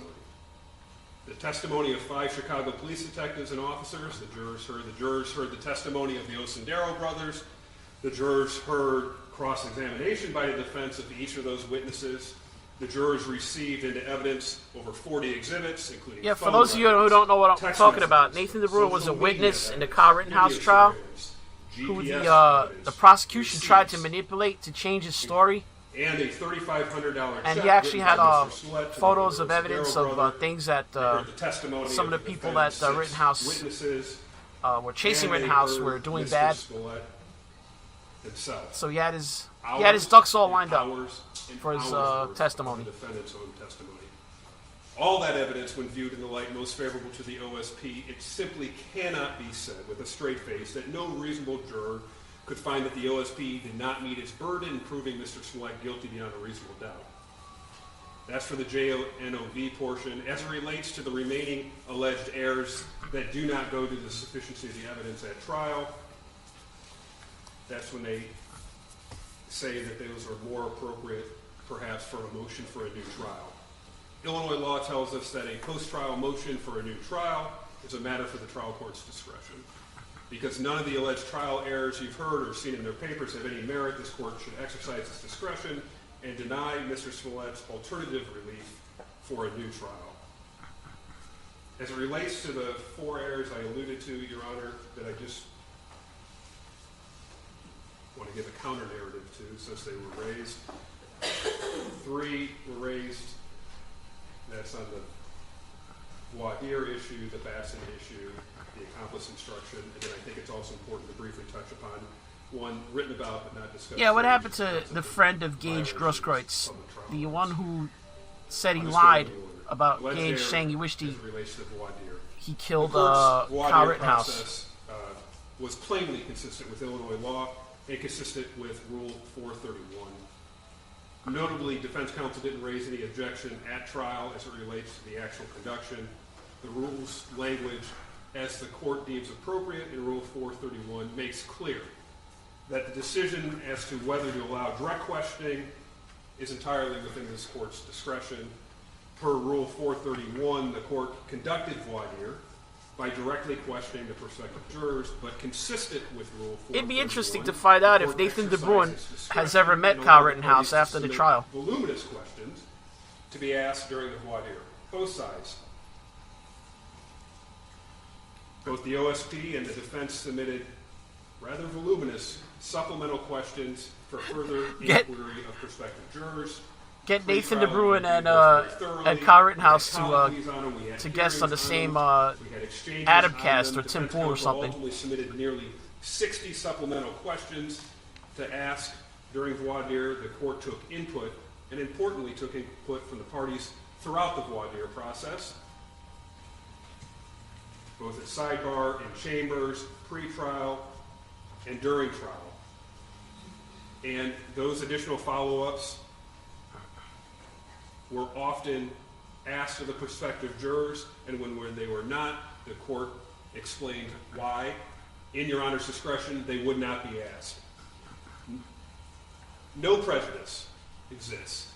Defense counsel was permitted to question the prospective jurors through the extensive supplemental questions, through the extensive supplemental questions that they submitted pre-trial, and through the supplemental requests that occurred during trial. Alleged error number 2, the Batson challenges. And I'll begin by noting unequivocally, the accusation that the OSP engaged in, quote, a systematic pattern of discriminatory challenges, end quote, is absolutely meritless. Lobbing unfounded accusations of jury discrimination that are belied by the actual record is unfortunately completely consistent with Mr. Smollett's Is that a Rain Man reference to X-Vision? Race and sexual orientation into these proceedings more generally. Just as he did when reporting the fake hate crimes to the Chicago police in 2019, just as he did when he took to the airwaves in 2019 in what is now perhaps the now infamous Good Morning America interview. The court heard defense motions made under Batson versus Kentucky as to the OSP's use of his peremptory based strikes. autists rule. Those occurred in chambers on the record. And when such motions were made, as Your Honor knows, under the Batson case, but also under Illinois law and People versus Davis, the defendant must first make a prima facie showing that the prosecutor has exercised peremptory challenges on the basis of race. And the court correctly concluded at the time. Oh, this is going to take a long time, guys. They're going to counter each and every issue that she brought up. A prima facie case of discrimination on the basis of race or this could sexual take another orientation. hour. But even though it wasn't required to, the OSP, because of the challenges, even though a prima facie case had not been shown, the OSP did provide neutral explanations, both for race and sex, as to each of the preemptive challenges at issue. But rather than grapple with that actual record, which they didn't do, you didn't hear it today, they didn't grapple with the actual record, and they didn't do it in their papers either. Because if you looked at the record and you saw things and the explanations as it relates to the challenges, undisclosed, disorderly conduct incident, a victim of a hate crime, avid watchers of Empire, getting news from TMZ, watching movies that starred Mr. Smollett, Googling the case, getting news only from social media or from Instagram, struggling to understand or hear questions. If they actually grappled with the actual record, it wouldn't fit the narrative that they wanted out in the media. Unequivocally, meritless motions that were offered, the court's prior rulings, all should stand on that point.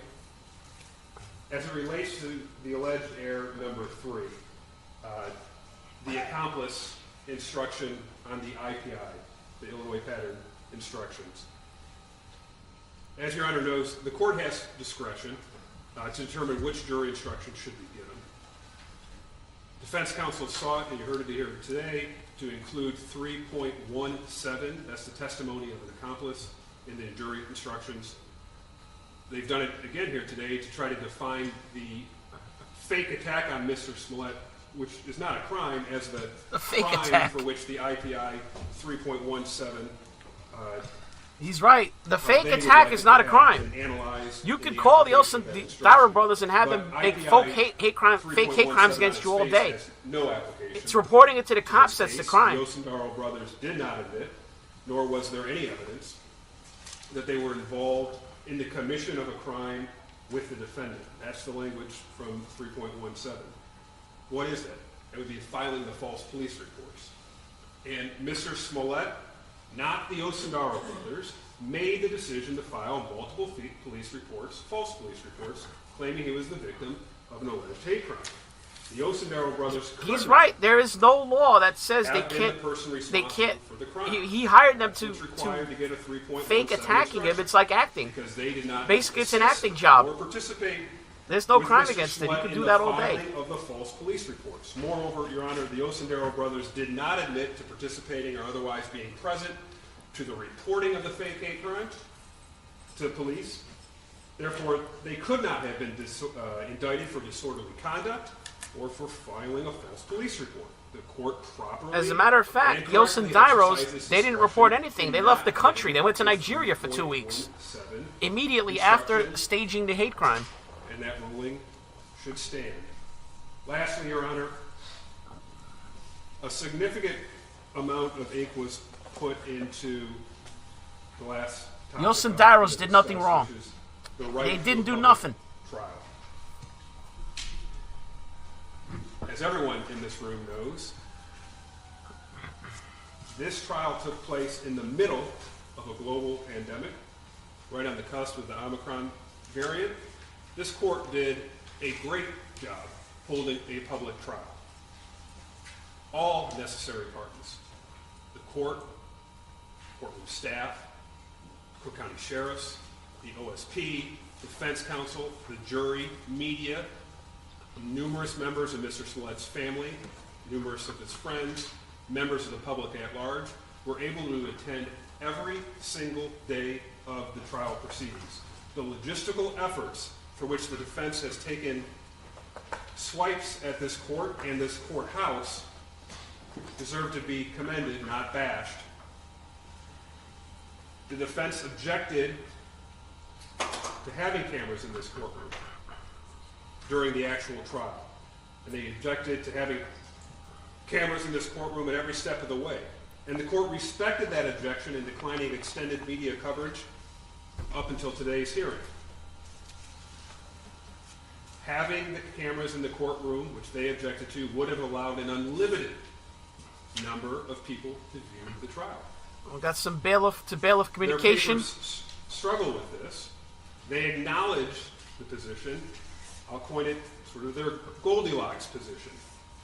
Oh, shift change. Your Honor, don't make she's the a trial sheriff. too public.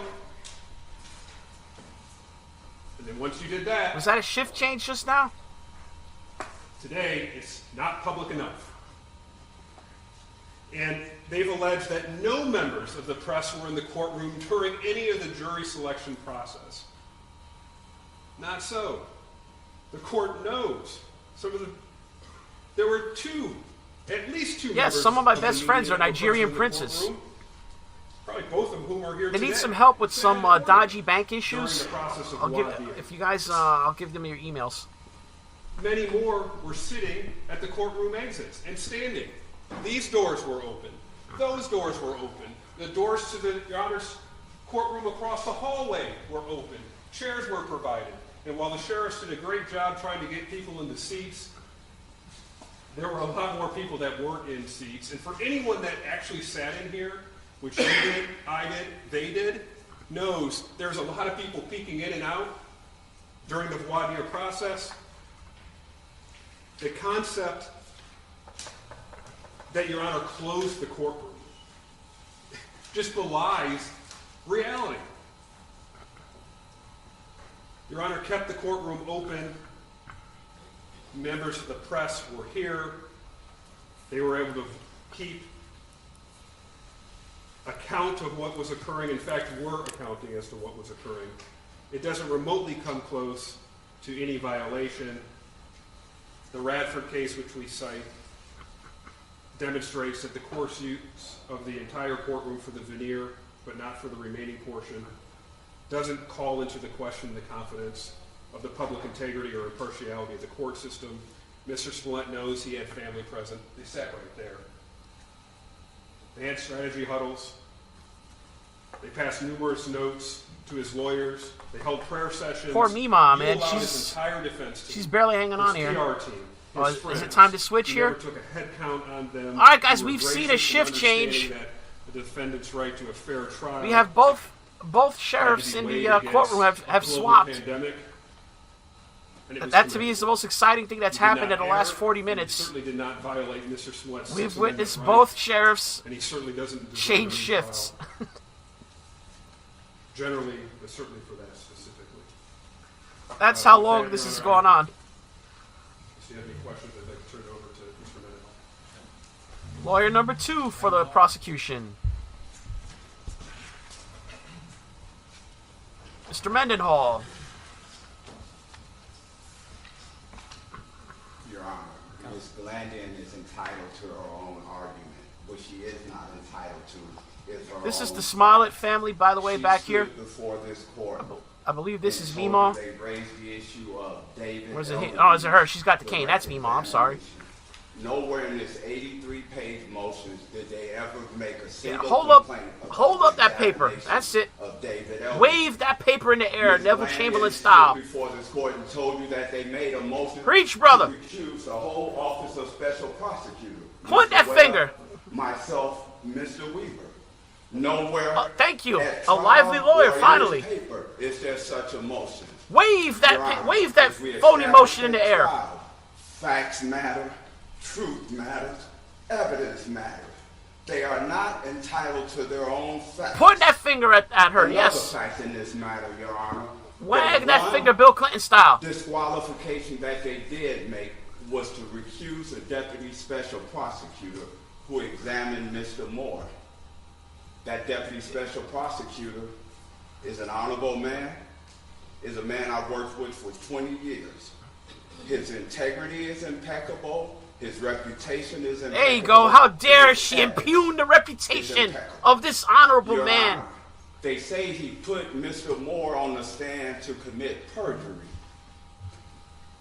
Mr. Moore got on the stand and testified that the person he saw was white.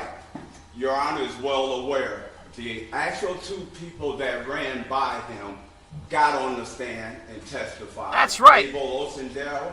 The Osendiros. Ola Osendero. Your Honor, if nothing else has been established in this entire trial, I think we can both agree it's been established that they're not white. Facts don't care about your feelings. The Osendiros are not white. Making that same argument. Their arguments is in why they're not getting better with age.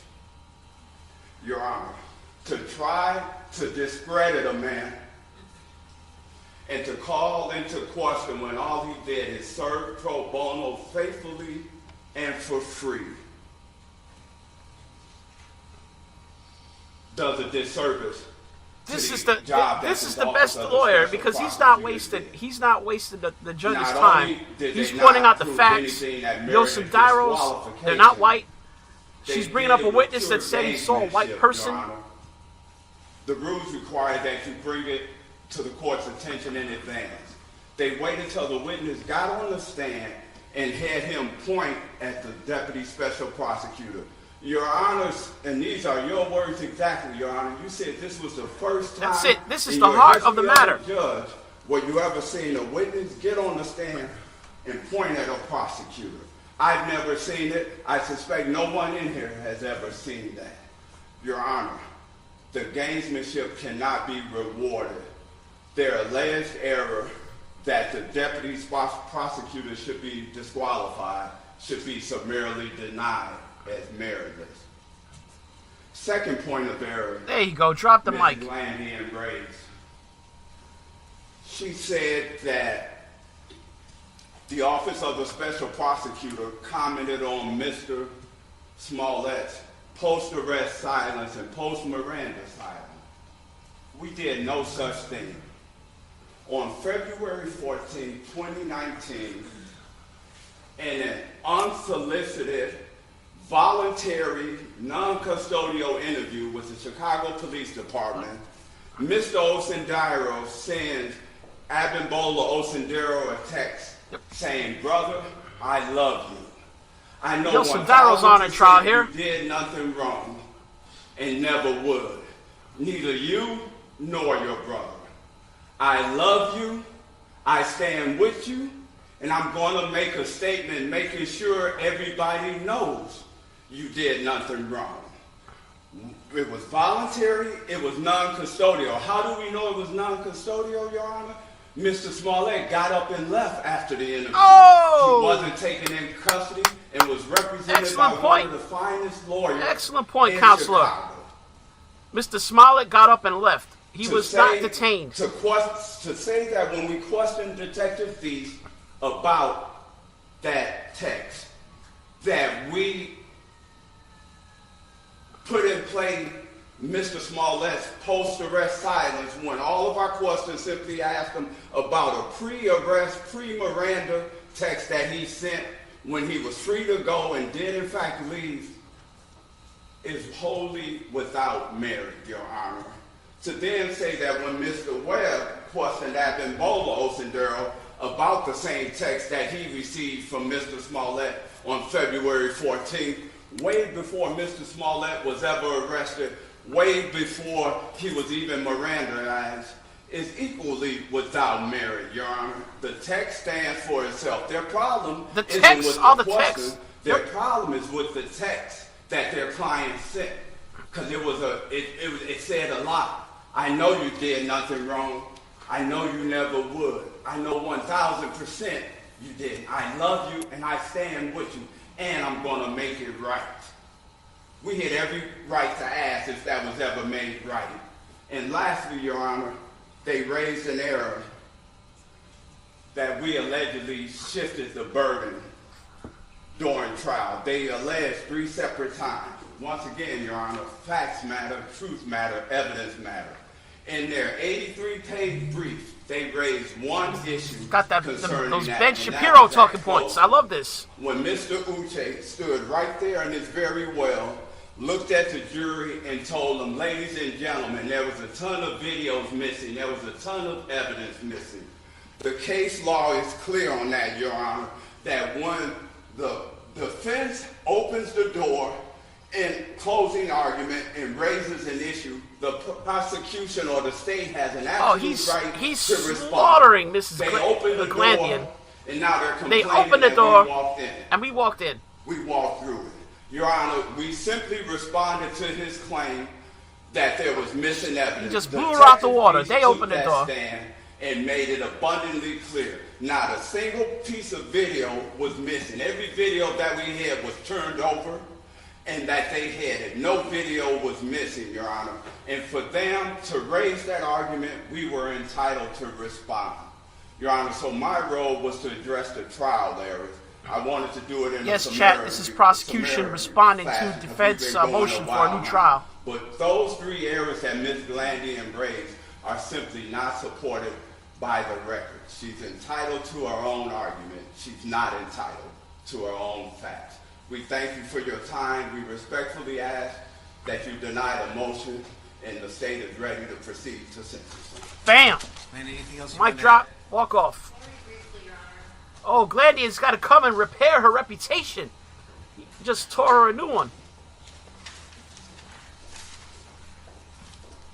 Your Honor, Mr. Mendenhall began talking about the second prong of their appointment by Judge Tooman, which was to see if there was any wrongdoing in the dismissal of the charges against Mr. Smollett and the initial indictment.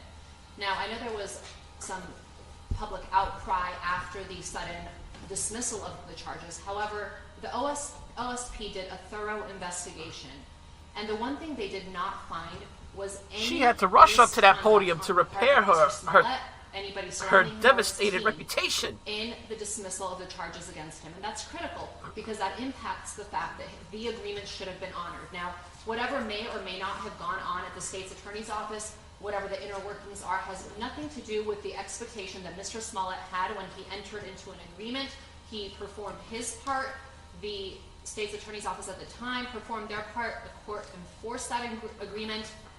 And again, we know from the OSP's investigation that there was absolutely no wrongdoing on the part of the defense in bringing about the dismissal of charges against him. That was something that was offered in the discretion of the state's attorney's office, and he was entitled to rely upon it, which he did, to his detriment.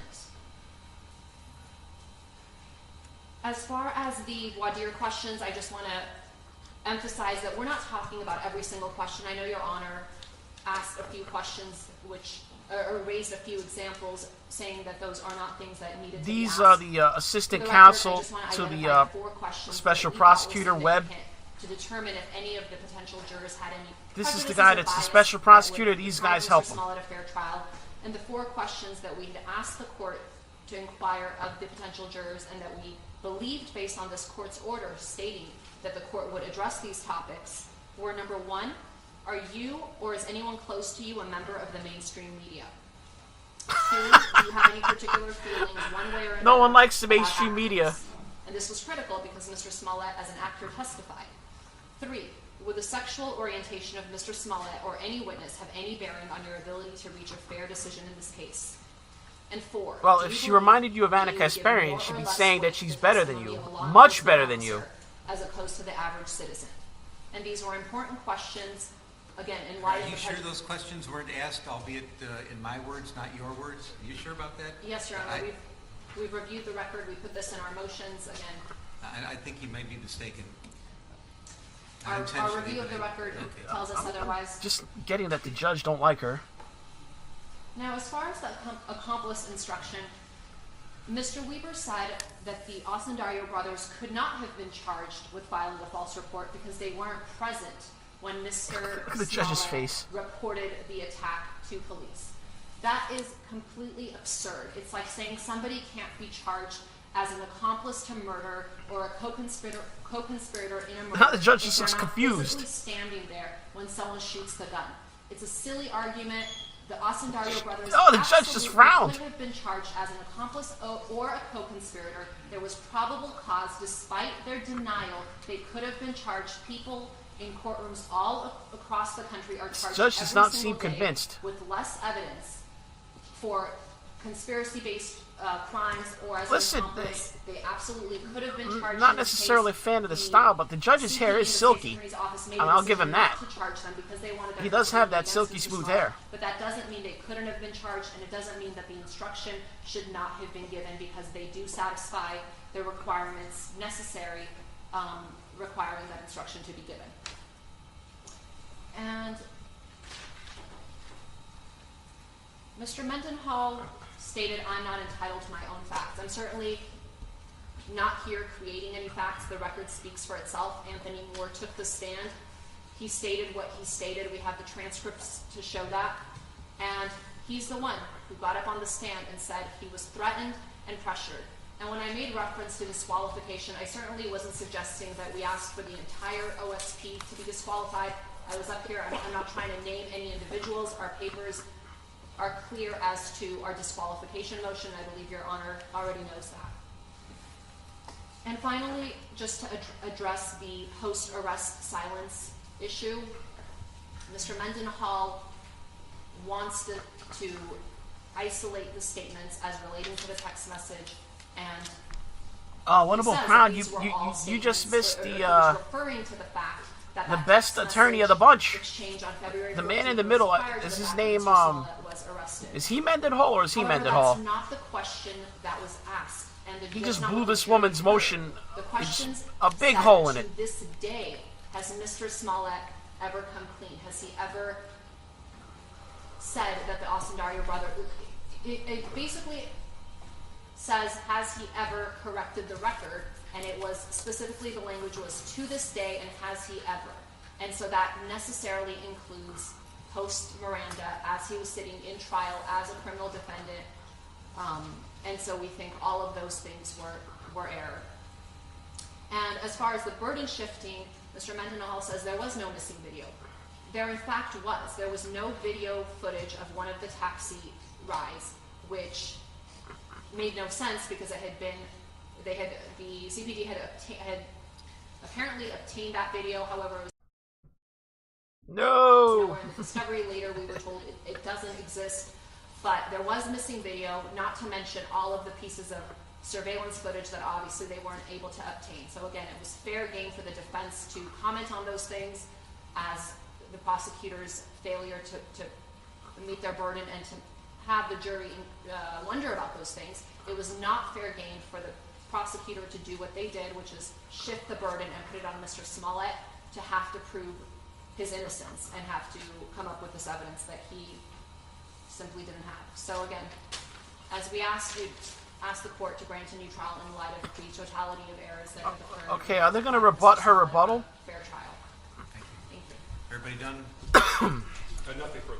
Oh, thank God. Right, let me indicate that we've been talking about these very issues for the last couple of years.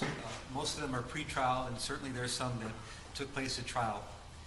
I've never had a case that has been pled as exhaustively as this Oh, one. exhaustively. Voluminous writings, hundreds and hundreds of pages. The judge is like, I'm tired of this case. Asking for multiple motions to dismiss, jeopardy claims, motions to disqualify counsels, all of which are contained in the post-trial motion. It's fair to contain them in the post-trial motion, but I mention now that these have been vetted and records have been made. And it sounds like he's rejecting it already. On all these issues in the past. Bang the gavel when you do it, Judge. Slam it hard. Just go bam. The decisions I made. Motion denied. Of those colloquies. Just a few matters right now I want to address, and I think I should because they've been brought up with some passion by Ms. Glandian. Oh! He's going to rebuke her. That somehow this court should not have allowed the second indictment to go forward because there's been a suggestion. Because somehow are you Judge calling me Leroy racist, Martin, Ms. Glandian? Chief of the criminal division at that time, when he appointed Michael Tuman, or asked Michael Tuman to be the one to preside over Sheila O'Brien's petition seeking a special prosecutor, that somehow that was flawed. That Judge Tuman, when he held hearings, and he held exhaustive hearings, and his report speaks for itself, that somehow those proceedings were flawed. And furthermore, my hair is silkier than yours, Ms. Glandian. Should have been in a position to grant some kind of collateral relief and dismiss the second indictment because the appointment of special prosecutor in the first place was invalid. I've read all of those transcripts, everything that took place in all of the hearings before Judge Martin and then Judge Tuman. Judge Tuman issued his report. He took it under advisement, and believing there were lengthy hearings that were held on this matter. He found that the appointment of a special prosecutor was necessary. Now, that doesn't mean that he's assuming that Mr. Smollett's guilty of something. It didn't mean that he assumed that the Cook County State's Attorney's Office was guilty of some misconduct or had done something terribly untoward or unethical. All it meant was that under the totality of the circumstances, a second look was necessary, that public confidence in this entire affair was shaken and a second look was necessary. He appointed Winston Strawn, Dan Webb in particular. I find nothing wrong with Judge Tuman's reasoning, his analysis. I'm not sure I have the right to offer a collateral remedy because I'm just a trial court judge in the same on the same level as Judges Martin and Tuman. Well, he's pissed because she's made certain allegations about certain improper things. Judges, he's somewhat miffed at the suggestions she's making. Came as a result of their investigation about the circumstances of the case involving the conduct involving Mr. Smollett. All right, that's that. As to a public trial, we were in COVID. This was the first jury trial that this court had, and I am an active jury litigator and have been for years and years and years. This is the first trial I was able to have since COVID, and COVID was still happening. We were under all kinds of constraints. I was told that I could only have half capacity in the courtroom, including the jurors, including the deputies, including the lawyers. I had multiple lawyers on each side. I think the defense team is 6 lawyers. Prosecution with their staff has even more. I asked the parties, how many seats do you need in the courtroom? The defense came to me at first and they said, we need 42 seats okay, in the courtroom. Wow, we're going over the minutia here. Wow, this judge has a lot to say. I had media requests. He's like, How dare you Defense question me? told me specifically. I asked them, "Do you want cameras in the courtroom? Shall this be televised?" He's going over the fine The details. defense said, "No, we would not like it televised." The prosecution said, "We don't take any position. Whatever Your Honor decides is fine." But I deferred to the defense. I understood that this is a delicate matter and preferred not to have it on television. So I agree. There shall be no television. I did. No! Not when the judges wrap it up. There you go. Seats outside, the doors that were open. We had seats set aside for the media because I knew that the media would be making this as public as possible. We did have people coming to the courtroom, and ultimately, and there was no limit on the amount of people that were here as family and supporters of Mr. Smollett. The silky So smooth hair judge is he's in a I dudgeon. did all I could to give a public trial that the Constitution requires. We were under severe limitations based on the COVID virus. Last thing I want to talk about is the accomplice instruction. There's been a lot of talk about this, and I did take this seriously at the time when it was brought up. We have to remember why we are here. Mr. The glasses Smollett have come was off. indicted for The glasses violating have false come off. police report, felony disorderly conduct. Everything about what happened between he and the brothers, the plan that the jury found happened, the scheme to meet on the street and pretend to beat him up and call him names and do the things that they did, none of that's a crime. There was, because Mr. Smollett was consenting to it, not only consenting to it, he had Motion orchestrated denied. it according to None the of that evidence. is a crime, lady. There's nothing you could find the brothers guilty of. They didn't commit any crime. They did an The acting only job. crime that was at play in this entire scenario was the false police report. When the police were called, the brothers were no longer there. They weren't consulted. They were out of the picture. The problem that Mr. Smollett has, or what he said to the police, and what the jury found that he said to the police, and that it was patently false. That was the problem. And the brothers had nothing to do with that. And because the crime at issue was the filing of the false police report, the felony disorderly conduct counts, I found that the brothers had nothing to do with that portion of it. How dare you impugn those Santara brothers And so I just want to put that to rest. for your And we client's talked about that crimes? at length previously, and I know Ms. Lanyon is serious about it, and that's fine, but I see no problem with that. As to the rest of it, we've talked about this for 2 years, and I have made records, both orally and in writing, on each of these issues, even some things that were not raised orally today. I'm going to stand by my findings and rulings. I do believe at the end of the day that Mr. Smollett received a fair trial, that he was proven guilty beyond a reasonable doubt by the jury based on the evidence that was presented, that there was nothing unconstitutional about these proceedings. His motion for post-trial relief is respectfully denied. Oh, no gavel. I'm suggesting we take a short recess. Oh, no gavel. I wanted him to bang the gavel as he denied it.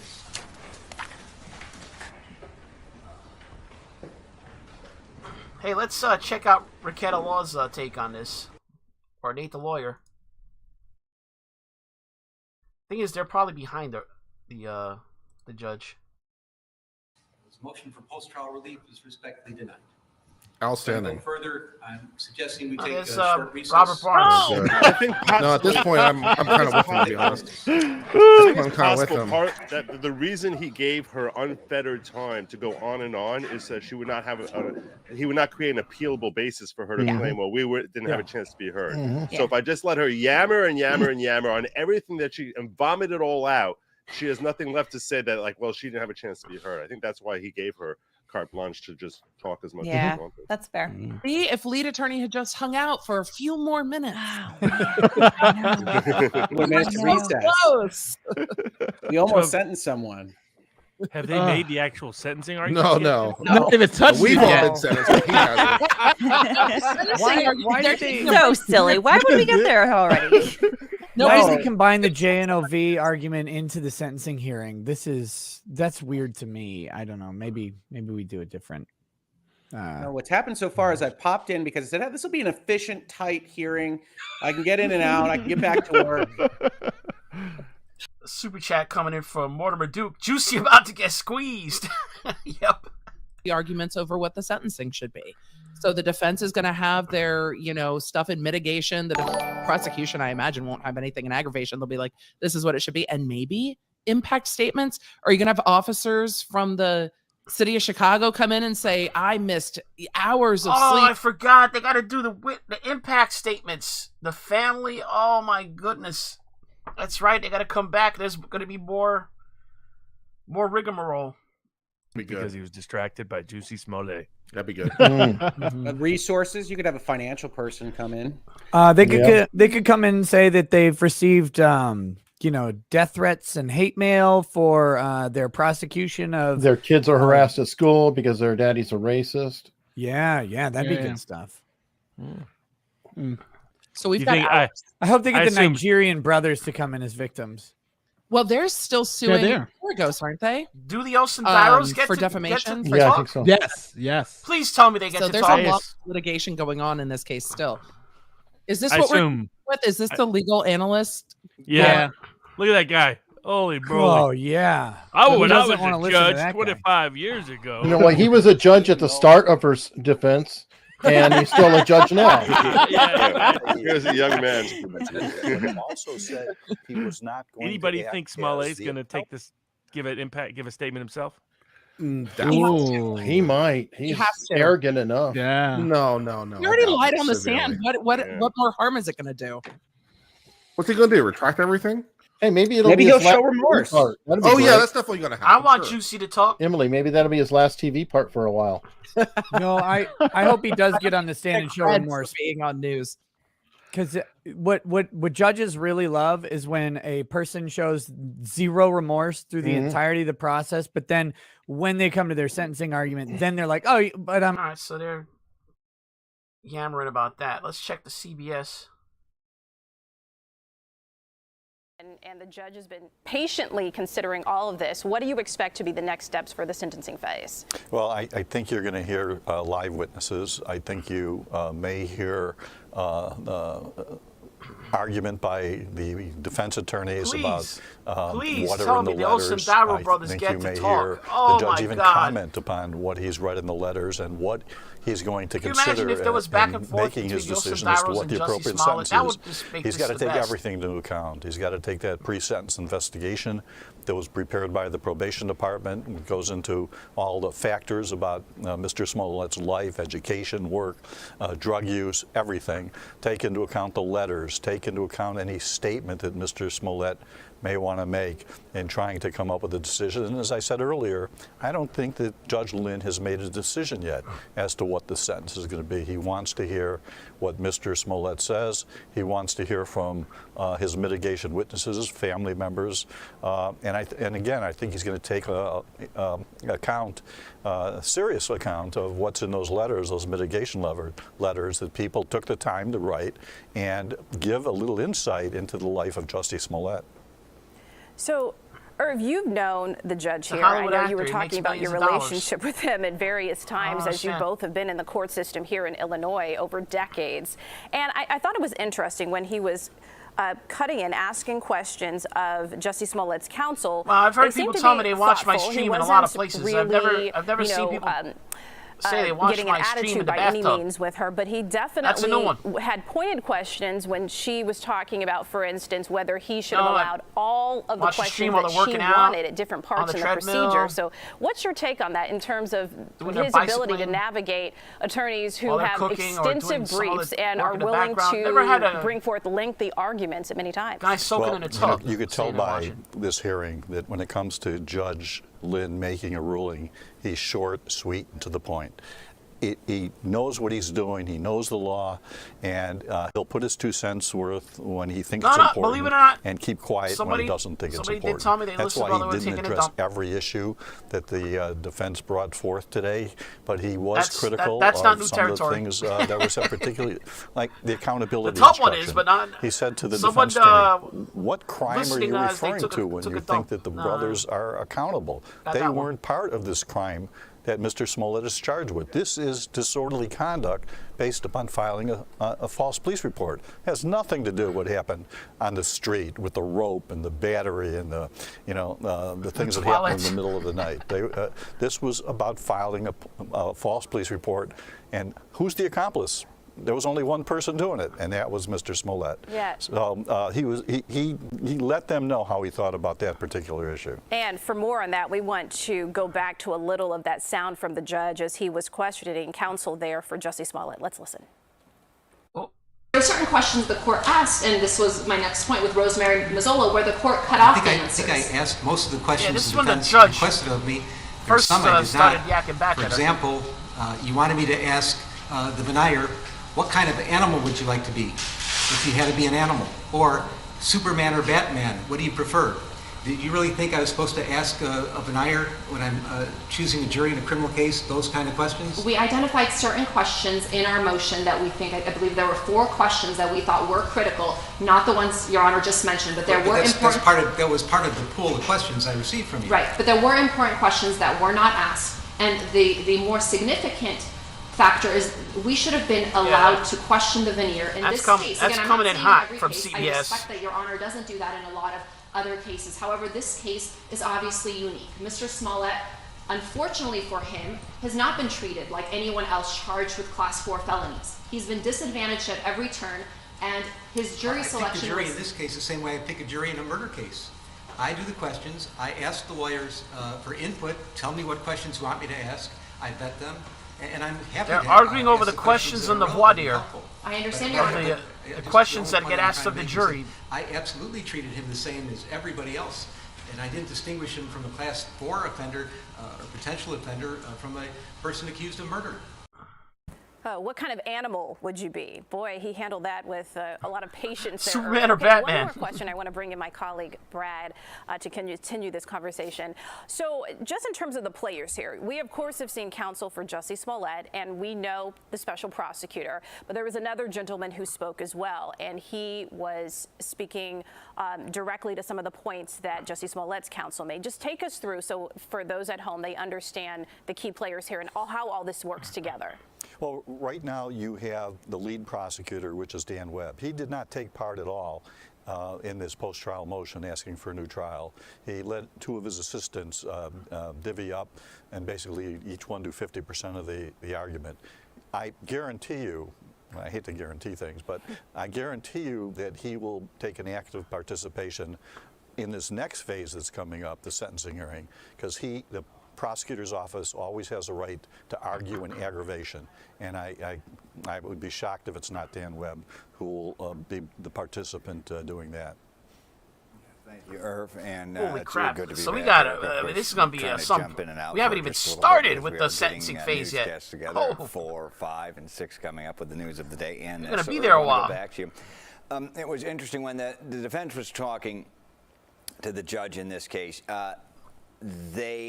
Although they said, with one of the respect assistants and is with named respect Mendenhall. and with respect, but there was clearly some combat going on, and there was clearly some consternation between the 2 parties. Yeah, this And guy's then seen some really, shit in his time. You Tim Webb doubled down on He has that. seen At some one stuff. Point in time, the first lawyer went into the soliloquy thanking the stories the he could court tell for probably. its prudence in handling the matter, thanking the sheriff's department, how remarkable it was they were able to do this all with COVID-19 happening. I know you can't really nickel and dime someone, but that's the face of a Chicago lawyer who's seen a lot of shit. So hard. Just imagine being a criminal lawyer in Chicago. Would that have an effect on how he sentences all Smollett, the stuff or you've does had he to just block that out? go Have through. ESP say that's one part. We're going to the next. He's gonna put that aside. He's really a fair judge. You mentioned, actually, Erica mentioned a few minutes ago that I've known him for a long time. I was actually a supervisor in the state's attorney's office. He goes out of his way to be fair, and you could tell by the colloquy that you heard between him and the defense attorney that he was trying to keep his cool. There's an expression that judges try to say once in a while: think it, don't say it. And you could just see that he wanted to say more and was holding back because he wanted to keep the decorum of the courtroom just the way it should be. So, Irv, we want The to go judge back wanted to go further? to a recap of some of the sound that came from the prosecution when they were talking about this blame game that was going back and forth. So let's go to that. The evidence presented at trial, Your Honor, overwhelmingly established Mr. Smollett's guilt beyond a reasonable doubt. And that's reflected in the jurors' unanimous guilty verdict. And nevertheless, Mr. Smollett asked this court for extraordinary remedy, extraordinary to overturn the jury's verdict that found him guilty of 5 serious felonies of making false police reports. And in doing so, he raises a variety of alleged procedural, alleged evidentiary errors. errors, both pre-trial and during the trial itself, committed by anyone and everyone involved in this case, except, of course, Mr. Smollett himself or his lawyers. And just a few examples. He's blamed the prosecutors. He's blamed Your Honor specifically. He's blamed your courtroom staff. These are in his papers. He's blamed the Cook County sheriffs. He's blamed the Cook County sheriffs. He's blamed the entire Cook County judicial system. He's blamed the Illinois Supreme Court. He's blamed COVID-19. It's the old critical race theory defense. He's blamed, quote, political Everyone figures. and everything is racist. He's blamed witnesses at trial. And he's even blamed the jury itself. Page after page after page of finger-pointing and scapegoating. But once that bluster and hyperbole, Your Honor, is excised from that motion, and the examination of the real underlying record is undertaken, it clearly reveals that each of the alleged errors is, one, meritless, two, it is riddled with distortions of the actual record, and three, frequent misapplication of controlling Illinois law.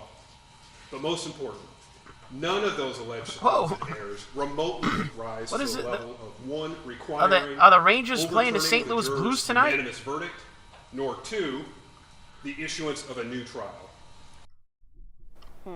So, Irv, there were a lot of clearlies in there, and I know this is a point that you were making well before the hearing even got into session here.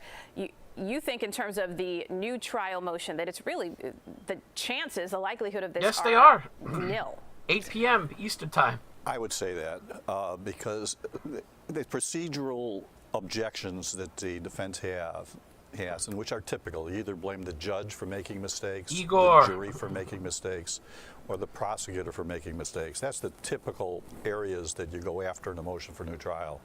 But as I said earlier, there's one other procedural issue, and that's whether or not this case should have been brought at all, whether or not Judge Tooman had the right to appoint a special prosecutor. And I think that's a ripe area for appeal. I'm not saying it's going to win, but I'm saying that's an area I think that the appellate courts may spend some time on trying to determine if any of this should even have taken These place. guys are... So they're that's my not 2 talking cents to worth Webb. as far as with where this may be going.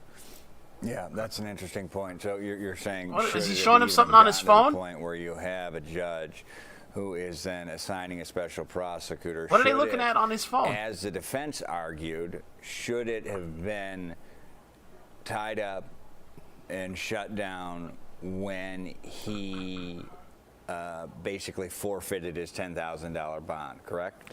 Exactly. And, you know, when the defense talked about, hey, listen, we made a deal with the prosecutor, and the prosecutor has is that the right, Jussie standing there? Tim Fox, by the way, is the prosecutor. The defense has the right to rely on what a prosecutor Notice says. Jussie's, like, shaved and his that hair shouldn't result close. in a new trial. I mean, a separate indictment, rather. I mean, last week we saw the United States Supreme Court deny the state of Pennsylvania's request to retry Bill Cosby because the prosecutor made a promise to him that they wouldn't use what he said against him, and that backfired on They're the watching the prosecutor. stream, So like, who's I'm this? not saying Who's that this that guy is commenting totally on the point, trial? But I have to on the think you have sentencing to hearing. look at that as a little guidance. You know, when a prosecutor makes a promise, it's got to be kept. Whether or not this was considered a legal promise that has authority behind it, I think is a good question for the appellate court to decide. Yeah, Irv, as you're talking here, we're starting to see live video back inside the courtroom. So, you know, as they adjourned, we went back up to the seal, and now we can see Jussie Smollett standing at his table with members of his group.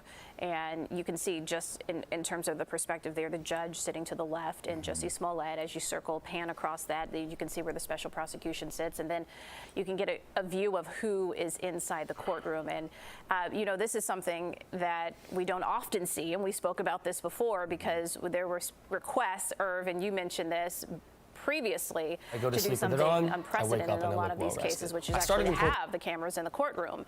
And that was at some point denied, and then it was allowed, Irv, is that right? Well, it was denied for the trial because the judge was concerned that the jury would be tainted by what they would have seen by looking at television recaps. All right, so the camera is back in the court, so I thought we'd go back to it.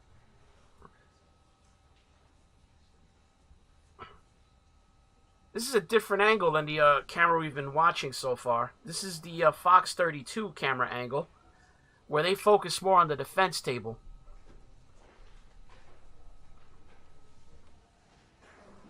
Try this for a while, see if it's any. Oh, they're turning the camera.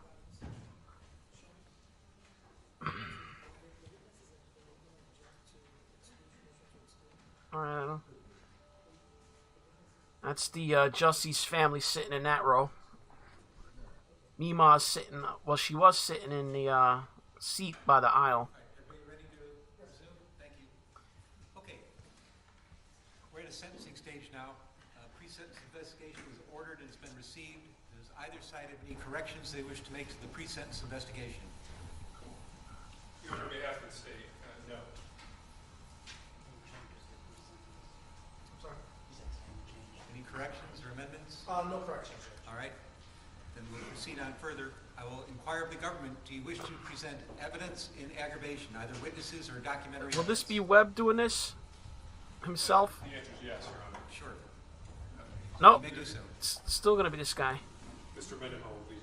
Oh, Mendenhall. There we go. At least we won't fall asleep. Victim impact statement that I would like to, I've been asked to present on behalf of the city of Chicago. Victim impact, Brown, City of Chicago. Police Department, as you correctly pointed out, is of some length, so I tried to condense, and I'm only going to read the relevant portion, but I will point out for the media and for the public watching, the full statement has been filed and made available to the court, as well as defense counsel.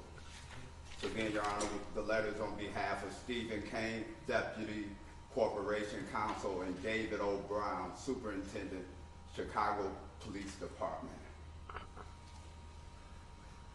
As the jury concluded, Mr. Smollett falsely reported to the Chicago Police Department that he was a victim of a hate crime. Specifically, Mr. Smollett told the CPD that two people attacked him, placed a rope around his neck, poured a chemical on him, and called him homophobic and racist slurs, and stated that this is, quote, MAGA country, end quote. MAGA country. Mr. Smollett claimed he did not know his attackers, but that one of them was white-skinned. A massive investigation ensued, costing the city and its residents well over $100,000. For the following weeks, more than 30 Chicago police officers and detectives investigated Mr. Smollett's report by conducting witness interviews, reviewing over 1,500 hours I think they said his name was surveillance Mendelbaum. video, in-car camera videos from taxis collected by detectives, as well as other evidence. These same detectives also gathered documentary evidence, including rideshare records, store receipts, store videos, and knocked on doors, going door to door during the polar vortex. One of the coldest periods in Chicago history. During this period, the detectives and police officers worked around the clock, amassing over 1,000 hours of overtime in an effort to solve what in the beginning was thought to be a horrible hate crime. A heinous crime. Stress and fatigue that was put on the Chicago officers who were involved in the case was immense. While the city can address the financial costs of Mr. Smollett's false report and the investigation that ensued, a cost that can never be measured. Yep, they'd have been better off setting the money on fire. The likelihood of actual victims of hate crimes willing to report these crimes. In CPD's experience, they could have gave it to the Joker. You could have piled it up and lit it up. To come forward and cooperate in police investigations out of fear that they will not be believed or they will be targeted for additional crimes. Members of these communities often feel marginalized even before suffering the indignity of the hate crime. When crimes are not reported, the perpetrator is not punished and remains free to commit other crimes, endangering public safety. This is particularly problematic in the context of hate crime because these crimes harm not only the individual victim, but also others who share the victim's trait, creating fear in the broader community. falsely reporting hate crime have a tremendous chilling effect on the real victims. Indeed, Mr. Smollett himself acknowledged that, quote, "You do a disservice when you lie about things like this," end quote. The financial cost of investigating Mr. Smollett's false hate crime report was significant. CPD spent 1,426 hours in regular shift time investigating his false report. Time cops were not on the street $67,000 in Chirac. $734 in employee time. CPD also spent 1,837 Chicago police has better things to do with its time. investigating Mr. Smollett's false report, costing the city $130,106. A spreadsheet calculating these expenditures is attached as Exhibit A. Your Honor, we respectfully submit that restitution for the city is warranted here. Illinois law. That's right, he better pay what he owes. To compensate the victim of a crime for out-of-pocket expenses, damages, losses, or injuries found to have been Jussie owes the city of Chicago. by the conduct of the defendant. Government Super chat from Mortimer Duke. Subways everywhere preparing for looting. that go beyond the normal cost of investigating. I'm not sure there's anybody looking to riot for Jussie Smollett. The city is a victim of Mr. Smollett's crime because of his I get the feeling CPD except for the hardcore black, black activist community, ain't a lot of black folks looking to riot for this dude. I'm just not hearing it. The city is not seeking restitution for the regular salaries of the officers involved, but CPD's overtime expenses that go beyond the normal cost of investigating crime and are thus recoverable. A restitution award as part of Mr. Smollett's criminal sentence would enable the city to avoid these costs and delays. For these reasons, we respectfully request that you seek restitution for the city in the amount of $130,106 as part of Mr. Smollett's sentence. Sincerely, Stephen J. Kane, Deputy Corporation Counsel, City of Chicago. David O. Brown, Superintendent, Chicago. That could be an advertisement for my channel. Copy of the full letter. Watch NeoUnrealist. It's better than cancer treatment. Does that conclude your evidence in aggravation? Yes, Your Honor. Okay. Does the defense have evidence, witnesses, or documents that they wish to present in mitigation? Yes, Your Honor. Sure. You may proceed, Mr. Allen. Thank you. Judge, we would call witness Rich Daniels. Rich Daniels, sir, please step up right here. Who? Who? Who's Rich Daniels? Who is he to Jussie Smollett? The whole truth and nothing but the truth, stuff you got? All right. Please have a seat. Try to keep your voice up. You're welcome to take your mask off if you want to. If you prefer to keep it on, that's okay too. It's entirely up to you. Thank you. Ms. Waddell, you may pardon. Thank you very much, Judge. Sir, in a loud, clear voice, would you please introduce yourself, state your first and last name, and spell your last name? Sure. My name is Richard Daniels. My last name is Daniels. And I'm sorry, what else did you ask? Sorry. Mr. Daniels, how old are you? Oh, really? Yes, sir. I'm 61 years old. All right. And are you familiar with a person by the name of Jussie Smollett? Yes, I am. How are you familiar with him? I met Jussie 8 years ago this month when I was the music director on the television show Empire, for which I was the on-camera music person for all 102 episodes and all 6 seasons. So in what capacity did you know Mr. Smollett while working on Empire? Jussie was the breakout music star on the show, and as the music director for the on-camera work, I worked with him closely, daily, for many years of the show, as helping to support him in terms of his role on the show. All right. Now, in terms of his role in the show musically, how did you help support him in that way? We put musicians on camera around him in the 6 seasons that we did Empire. We would put around Jussie and other cast members and guest artists, musicians from the community. So 400 different musicians and vocalists appeared on that show from the local Chicago community. Worked closely with Jussie. Many of which performed with Jussie. Every day. and many of which gentle, he embraced older, nearly as friends over that period. older mentor figure. Did Mr. Smollett also have any hand in making sure, securing any of these musical artists? He would sometimes voice opinions and give me approval or tell me what he's looking for. So Working with this young, budding star every day, consulting. So outside of the show, you said you became very good friends. What type of things would you say Oh, you yeah. did with Mr. Smollett? I bet they were. I bet they became great friends. In the world of nonprofits in Chicago, supporting various things, and so I would tell Jussie about certain things that we were active with.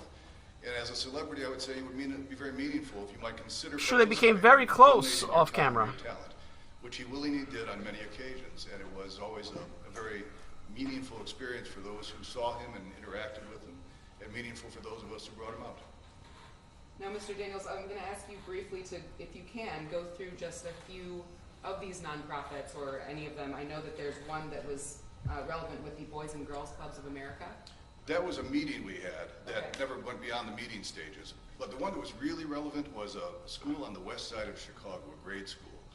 And it has 505 African-American children. Isn't that like a common trope, you know? African-American children in the grade school system in America. A gentle, older man kind of a few years prior to Jussie coming in, asking takes the younger buck under his wing, so to speak. And their mission was so great it was easy to jump in. I asked Jussie if he'd come over. He willingly said yes.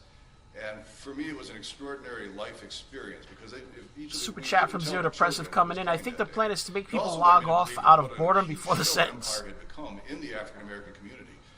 We didn't tell the children he was coming to their classrooms that day. Each classroom we walked into with Jussie, children jumped up with joy, ran to him, hugged him, cried with him. It was an amazing experience. It was cathartic. They're hugging and crying together? What? Wait a minute. The impact he had Wait a minute. as his celebrity and as this loving, wonderful young man was dramatic. It was really quite something.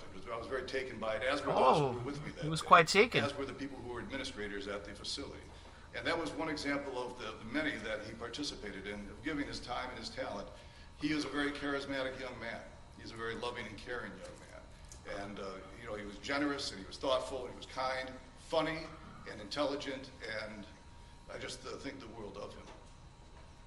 Now, aside from his time, talents, energies, charisma, all of these beautiful things that you just stated about Mr. Smollett that he willingly and abundantly gives, would you say that he gives anything else of himself or from himself to communities or anybody else around him? I know of charitable contributions he's made in large sums of money, and I know of large projects he supported financially in addition to his time and talent. So he covered all the bases of time, treasure, and talent in terms of his giving and his willing to participate in the community. And it was always with a loving heart. It was always with a willingness to do good and to give back to what he had been You given. think this guy has spent any time at the bathhouse with Jussie? This show Empire, this was catching lightning in a bottle for all of us who were able to be on it. There were 593. I'm getting the idea he might have spent time at that bathhouse. In America last year, 593. I think back to when I was a kid and there were like 12, and there were 593. So content is everything. So the competition is fierce. Empire was one of 3% of all television shows to get beyond 5 seasons. Doesn't happen. You know, we think of shows that have long lives to them. That's fine. But the number of shows that have long lives, very few and far between. So Jussie had an appreciation for that, what he was given, as did all of us on that show. It was a game changer for Chicago. The community embraced that show in huge ways. The first episode of season 2 had 29 million viewers. Those are major sporting event numbers, and that made Jussie a huge presence in the community, both in television and in the community at large. Would you say that based on all of Mr. Smollett's contributions, that he was absolutely a pivotal part in the show's success? Oh, he was. He was the music star of the show. I'm sure that Terrence and Taraj and anybody else would tell you the same thing. Jussie was the music star of the show. Everyone else participated in it, but he was the day in, day out go-to music guy. He was our breakout music star on the show. Now, Mr. Daniels, from what we know of Hollywood, guys, I mean, I don't think I need to draw the. I don't think I need to draw the picture for you. If you were given a chance at a term of probation in this matter. Of course. It's part of my daily activities in Chicago and the thing I'm most proud of.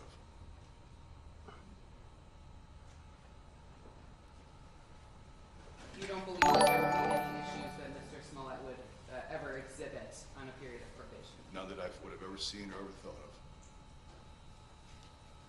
One moment, Jeff. Is it okay to take Yes, sir. Is Alien Covenant the movie that Aliens fans pretend never happened? It's like aliens, aliens, and then even the Alien, the third one with the prison. But then there was another one with like Winona Ryder that people pretend never happened.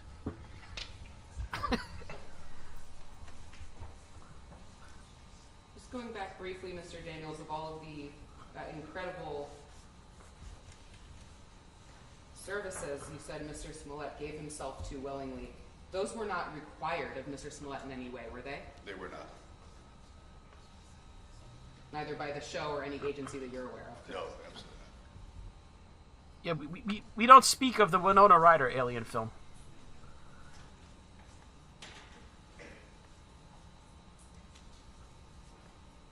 So you believe that in addition to any of the... No. Fans will talk about Prometheus, but the one they never talk about is that Winona Ryder disaster. Community service, would you be willing or able to either supervise that or make sure Yep. that You go from Alien 3 straight to Prometheus. You pretend that fourth one never happened.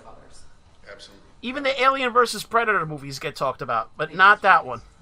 Any cross-examination? No, Your Honor. Mr. Daniels, thank you. Thank you, Your Honor. May I call your next witness? Yes, Ms. Gilman. Please step up. Guys, it's just like the Highlander. You know the Highlander movies? You notice how people pretend like the second one never happened? Or was it the third one? The one where they were like aliens and flying around and shit. That one is like it never happened. Go look for it on the internet. It's like it's an obscure thing. The Highlander movie where they're aliens. Take your mask off if you like. If you want to keep it on, it's entirely up to you. Mr. Allen, you may depart. Thank you. May I please state your name? Sharon Gelman. And spell your first and last name for me. SharonGelman.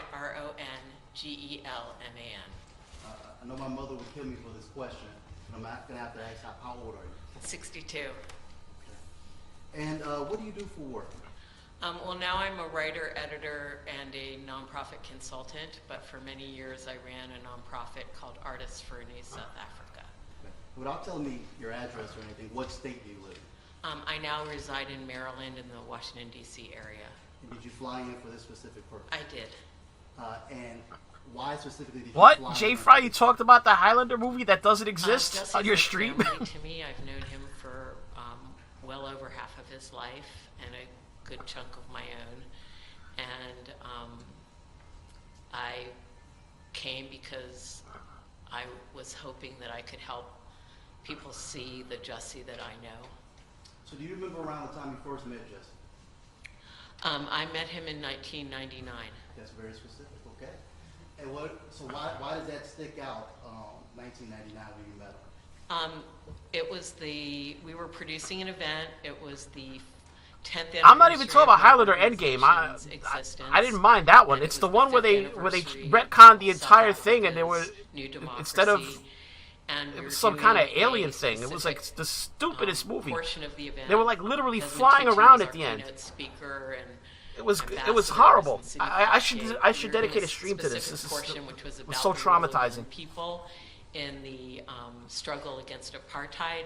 And I asked the artists who were founders and our board members who would be like a wonderful young artist. That's what I'm saying. I didn't mind that game. I like the Duncan MacLeod series stuff. Journey Smollett, and it was in that context that I met Jussie, who at that time was doing. I watched the the Highlander TV series, so I mean, on her behalf. yes, there was a Highlander TV show, multiple seasons. It wasn't canceled after one season either. Even back then, what were your impressions of Jussie? I can't believe we're when talking about the Highlander in the middle of the Jussie Smollett sentencing. Asking Journey to participate, and I got a very professional. It was phone call not a back bad from someone TV named show. Jussie, and I was very impressed with him. And he said, I do public relations for Journey. And then he came into the office to meet me, and in walked this like utterly beautiful young man, and I was like, "Oh my God, you're a baby!" But and that was when I learned he was Journey's brother. Did you even get the feeling back then in '99 that Jussie understood the significance of the event that he was attending in South Africa? Oh, yeah. Well, first of all, the whole Smollett family is very... Yes, there was a spin-off about a female Highlander, a female immortal. What the hell was it? It was Highland... Jussie and Journey were very excited to be involved. She was a female immortal. I don't know. She wasn't Scottish though, so you couldn't call it the Highlander, could you? Raised up and but it was a spin-off. She was like a character on the Highlander TV show, and then they spun it off, and she was the star of her own series. That fame confers, and they also understood the responsibility, so they loved. I guarantee you, Jay Fry knows the title of the Highlander spin-off with the female lead. Star power to do something. Raven, there you go. So after '99, did you continue to have a relationship with Jussie? Yes, Journey and Jussie and Jake and Jazz and Janet, the whole J family. Would often come in and volunteer. They would stuff envelopes. I mean, they were like a all-service vehicle that, you know, it's like, do you need us on stage? Do you need us sweeping the floor? They would just do all kinds of things. And then, wow, gosh, I think it was around Jussie had this lady wrapped around her finger. She's sweeping his floors. We needed another staff person. We were a tiny organization, and I hired Jussie then, and he came and worked for me full-time for 4 years in the office. What was Jussie's role after he was hired? Well, he started off as my administrative assistant, and he will forgive me, I hope, by saying that Jussie has many talents. Paperwork is not really one of them.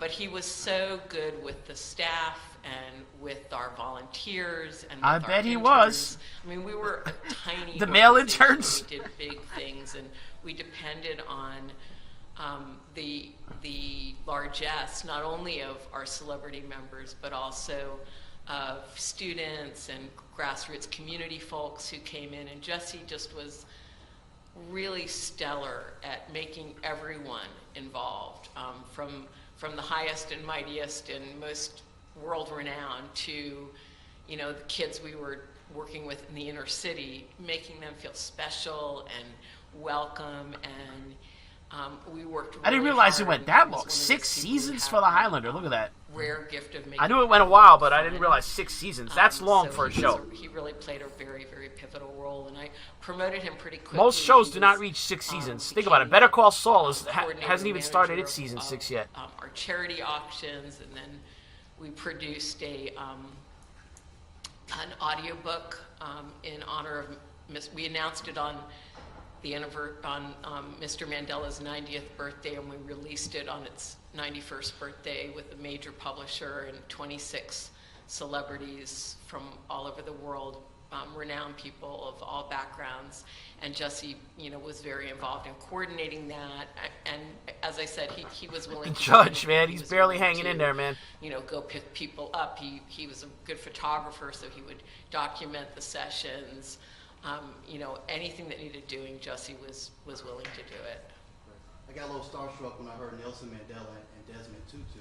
So what exactly did your organization do? Well, we were founded in 1989. Alfred Woodard. Yeah, this is going to be the last season of Better Call Saul coming up. Brought together a bunch season of 6. people. It was during the. I hope they spin off another show, but I don't know who they'd make it about. We didn't realize then that it was towards the end of apartheid, but it was the height. Give a spin off to Skinny Pete from Breaking Bad. Still continued conflict, and she had. Yeah, guys, I'm totally ignoring the lady's testimony. I don't care about Jussie Smollett and his Hollywood friends. So Alfred came back and organized her community, and well, I got involved. You could totally make a show about Skinny Pete and Badger. I heard about it, and I never left. From Breaking Bad. And we raised money, we raised awareness. We over our years, we raised and granted $9 million to frontline groups in South Africa doing African-based, African-led organizations doing AIDS work, democratic development, youth education, economic development, and we harnessed the ability of our members to raise awareness about HIV/AIDS prevention and treatment, about the voting process, both in South Africa and in the U.S. We always tried to match what we were doing in South Africa with a related issue locally, either in Los Angeles or in the United States, so that we weren't,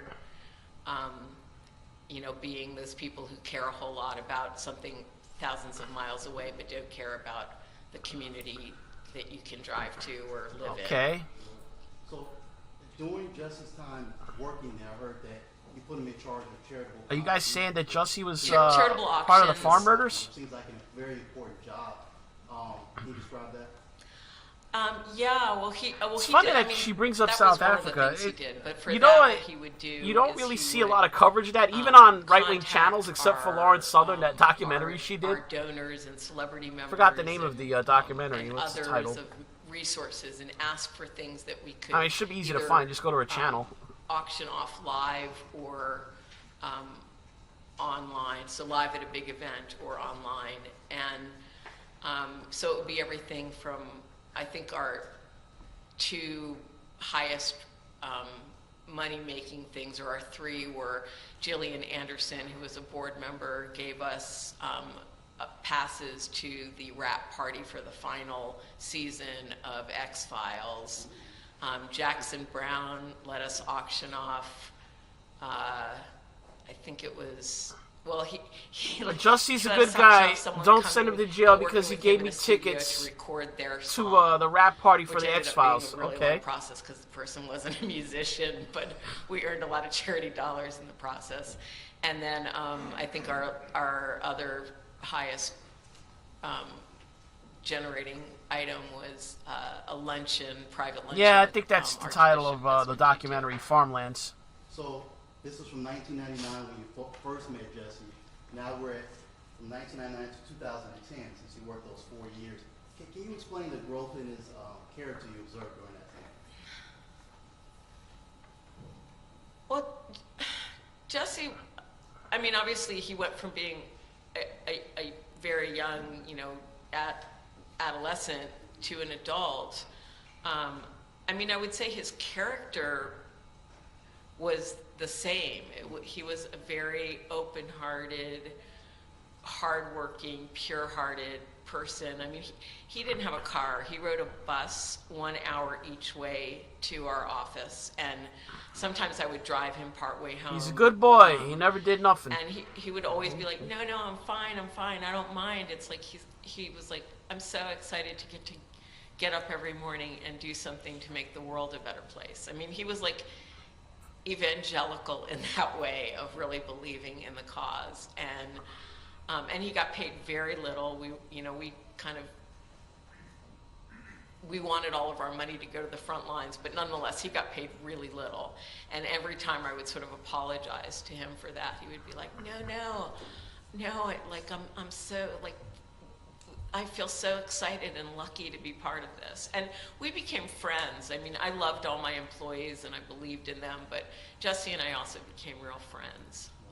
So after 2010, you kept in contact with Jussie? Oh, absolutely, regularly. In what way, mostly? Well, sometimes it would be him wanting to figure out a way to make a difference. So he had witnessed all these people, Sam Jackson, How would Denzel Saul have handled this Washington, case? Oh my God! You know, Sidney Poitier, who could use I could their only imagine. position to benefit others. And Imagine so Saul that in was such a Chicago, where deep corruption part is more of who Jussie was, more and he part of also the understood it. 5 of accepted 6 background. felony counts What the of hell is disorderly this? conduct in December. A judge will decide either sentencing Smollett for filing a false police report about a racist and homophobic attack that he staged. Okay, they just cut out of the trial. That's not cool. Such a deep part of who Jussie was, and he also understood it from helping those people to do that work. So sometimes he would call. I remember him calling me right when the story broke about the water in Flint, Michigan, and he was literally sobbing on the phone, just going like, I can't believe what's going on, and I really want to make a difference, and here's what I'm sort of thinking of, and would you help me figure out if it's the right way to go. I mean, dude, I'm talking about old movies and TV shows at this point. This is literally means nothing to me. This woman's always trying yammering. to figure out how to do what he could do best, and a lot of what he did in those ways, I mean, he understood the power of standing up for people, and that the TV cameras would follow, and that maybe others would follow his example. But he also did a lot of what he did during that time anonymously and quietly, but he still did the due diligence of figuring out which group is good and how do you figure that out, and I'm going to call people I know and do my research so that my dollars are well spent and are making a real difference. Sure.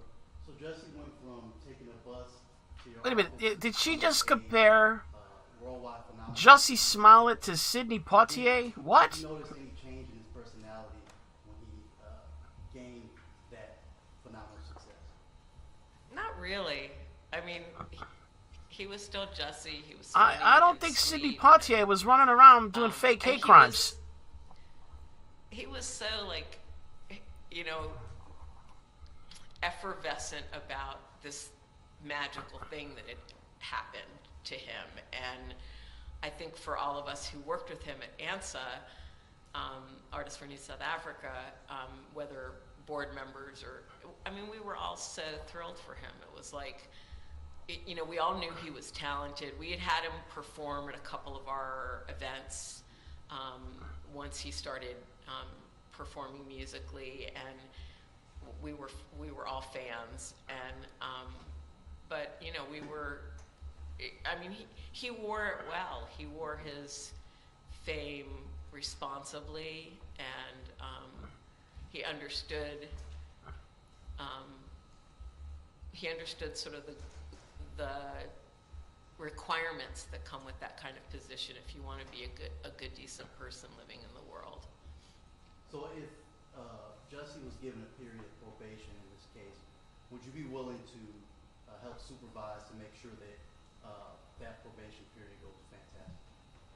Absolutely. I mean, I call on Jussie. I've called on Jussie to help me on things all in these years after he's worked. If Jussie went to South Africa, he'd be robbed. In the middle of all listen, of this, it's no picnic being a black man in South Africa. If you look like you have any money, you will be robbed. Died, and I called Jussie and asked for his help, and I was like, I'm sorry to do this while you're going through all this. And he's like, no, God, this is like, thank you. This gives me something else to think about. And he really went out of his way, bent over backwards to try and get some contributions. So I would be honored and would take it very seriously if to help Jussie continue to be a really deeply contributing member to society. One moment, please. Sure. The poor judge. This is all supposed to be him listening to this stuff. This is all directed at the judge because he determines the sentence.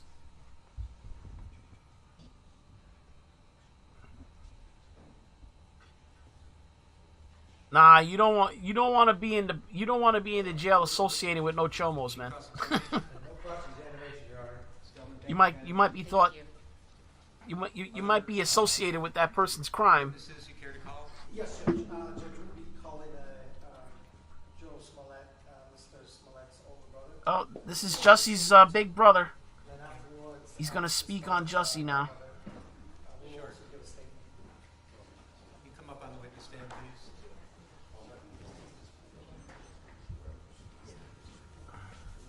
Can you go right over? If he prefers. Yeah. He's just going to read his statement and narrative. Yeah. Jussie's big bro. I don't think it's required, but please, Mr. Smollett. Good afternoon, Your Honor. Your Honor, before I just want to say a few things. I don't know if it was done sarcastically, but mentioned my family earlier, Mr. Weaver, about us passing notes and prayer sessions. Try to understand that a brother right here is on trial. And while this might just be a level 4 felony to a lot of people, under the circumstances, this has felt like the reincarnation of Al Capone's trial, okay? To be honest. And it's not your fault. I'm not trying to say it's your fault, I'm saying, but the way that this has been, you know, so that's probably the reason you see us sharing notes and doing prayer sessions. My mom's 69 years old. She was born in 1952 in Texas, right? She knows the thing about racism. She doesn't really need a lecture about the extent of racism. Neither does an openly gay African-American man, all right? Well, why would we bring a race into this dude? He faked a hate I crime. in my brother's innocence. Nobody, he's not a victim. Sorry. We'll try to relitigate the issues in the case today. Your Honor, I come before you humbly to request leniency when you sentence my brother. Please remember that we are currently living in a time in which we are enduring a vicious pandemic, extreme economic uncertainty, a major conflict in Eastern Europe, and global paradigm shifts. No, no. What does the war in Ukraine have to do with Jussie? We are collectively worn down. But Jussie Smollett is not. Don't send my brother to jail because they fighting in Ukraine. What? Quite the contrary, he is a man who has been a beacon of hope, charity. Like I said, is he going to take up arms for Ukraine? Is that it? He has made real efforts in his lifetime to promote equality and love among all of humanity. He has expressed strong political views and has stood against injustice wherever he thinks it may lie. His criticism of powerful individuals, organizations, and practices does not make him a bad person, okay, or someone who should be punished. It simply makes him an American. I'm sure that Mr. Dan Webb was once on former President Ronald Reagan's radar for his criticism during the Iran-Contra prosecutions, all right? Iran-Contra? Wait, what? Wait, hold on. Whoa! And he turned out to have a pretty successful career after he stood up to power. Jussie does not have malice or hatred toward anyone, and it is truly unfortunate that his reputation has received so many negative connotations, and he has never received the benefit of the doubt. Iran-Contra? Is he going to bring up Ali North? What? Even though I completely disagree with the jury's decision in this case, I am not attempting to rehash it here. I only want to give support to the point that Jussie should not be incarcerated. Continuing. I think I'm biased. I am 5 years older than he is, and I can remember him at infancy. He has always been a loyal, loving, and creative human being. He is not a threat to the people of Illinois. And in my humble opinion, Jussie is completely innocent, but even for those, once again, who think he is guilty, the crime he has been accused of is not even considered a felony in most states. Furthermore, here in Illinois and in Cook County, disorderly conduct is oftentimes not even prosecuted and charges are frequently dropped. Incarceration of any kind would send the wrong message, especially in a time in which we as a nation have expressed in a bipartisan plurality the desire to see real criminal justice reform and an end to unnecessary mass incarceration, which predominantly affects African Americans, Hispanics and Latinos, and poor and impoverished white people. Wait, he didn't say Latinx. Latinxes. What? I'm offended. He did not say Latinxes. Offenders than any other nation in the world. Mass incarceration is also an unnecessary burden to the taxpayers, to law enforcement, and it is simply unjust and wrong. For those who believe that Jussie is guilty once again and needs more punishment, I would also ask you to consider the gut-wrenching... More punishment? He hasn't been punished yet. ...already experienced for the last 3 years. The TV show that he poured so much labor and commitment into making a success was ripped away from him even before he was criminally tried. The fact is, the overwhelming majority of mass and online media reporting in early 2019 resulted in a premature assumption of guilt, and the court of public opinion had already convicted Jussie in early 2019. For the last 3 years, he has had to live in anxiety and in a certain kind of pseudo form of house arrest. As a public figure, he has had to deal with public scorn and the real security threats associated with being an accused. Imagine people, you know, are not in favor of faking crimes. Pandemic even began. Now, we all know the Sixth Amendment of the U.S. Constitution guarantees the right to a speedy trial. In my opinion, it is unfathomable for me to stand here in March of 2022, pleading with your honor not to give my brother jail time for a low-level offense that is alleged to have been committed in early 2019. For those who believe he is guilty, once again, trust me when I say that the punishment he has already received has far Yeah, exceeded the that's a good point, chat. alleged offense that This is he the accused first him of. gay op I've Your seen, Honor, quote there's unquote, been a lot that was talked actually about, committed by a gay man. Restoring public trust. In my opinion, you don't restore public trust by demonstrating to the public that a level 4 felony, which once again is not even what he's accused of, not even a felony charge in most states in America, by giving him a stiff sentence, which includes jail time. That's not restoring public trust. That's in my opinion, right? And if you were to go 5 miles in any direction in this area from this courthouse and talk to people in the community, you're not going to say, they're not going to tell you, oh yeah, we restored the public trust because Jussie Smollett went to jail. Trust me, it's not going to happen, all right? This is not restoring public trust, all right? We are dealing with a lot of things in the world right now, and sending him to jail would not be restoring public trust. So please also keep in mind that, like myself, many people view this case as nothing more than a he said, she said kind of case, all right? With no evidence Really? that warranted his conviction in the first place. With that in mind, Your Honor, I am humbly requesting that your sentencing of my brother not include any incarceration. I myself and my entire family will be eternally grateful. And I thank you for your time. Super chat from John Arnott. Couple bucks for the lulz. Thank you, John. Who else is going to speak now?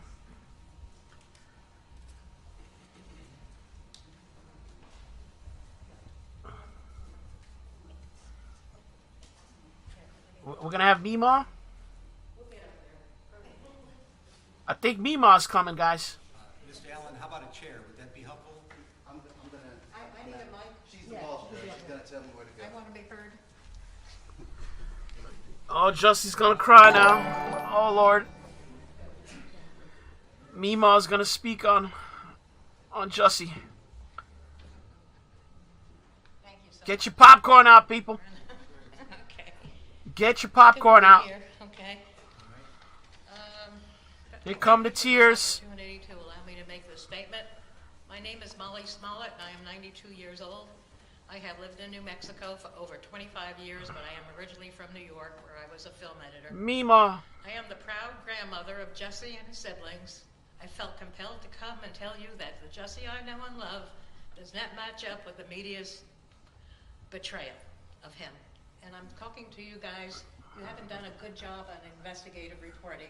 Oh Lord, Mima. Scolding the media. I've gone through the McCarthy period. I marched with Martin Luther King and marched out Washington. She marched with Dr. King. And so you got to do better. Told you get your popcorn out. She marched with Dr. King. Jussie himself, as you have heard from the testimonials, is a very gentle, kind, and generous young man, and his empathy, which translates in giving of himself. Jussie has always been active in the pressing issues facing our communities, such as HIV/AIDS, voting rights, and other urgent social problems in America. One Christmas, he went to Flint, Michigan to entertain children who were living with lead poisoning from their drinking water. What the media may not know is that Jussie is what I call a justice warrior. He has been Oh, Mima just called him a justice warrior. What? As his mother has, who is an incredible Super rock chat for from her Jack of children. Spades. You're lucky my bonus came in. And Shouts my out to the son, public their trust. father, Thank you who for the sadly generous passed super away chat. from cancer 7 years ago. Mima only in just his called him a 50s. a And justice I know in my warrior. heart that my son, Jussie's father, would have wanted me to come here to tell you who the real Jussie is. I also have fought against injustice forever, and I feel it's in our DNA. I attribute this to being Jewish and the persecution of my ancestors. The Hebrew words tikkun olam means to repair the world. Oh, Lord. And that's what I do, and that's what Jussie does. I will end by saying that Jussie is loved and respected by all who know him. I didn't realize Jussie I could ask play you, the three Judge, Not cards. to send him to prison. If you do, send me along with him. Okay? Gay, black, and the Jewish card. Oh Lord, he's got quite a head. Thank you all. It's nice to be in Chicago. She packed quite a lot in those few Mima, minutes, of course, addressing declaring him the a media, justice talking about her warrior. own, background. Suffered so much. Okay. Thank you. Okay. Okay. Thank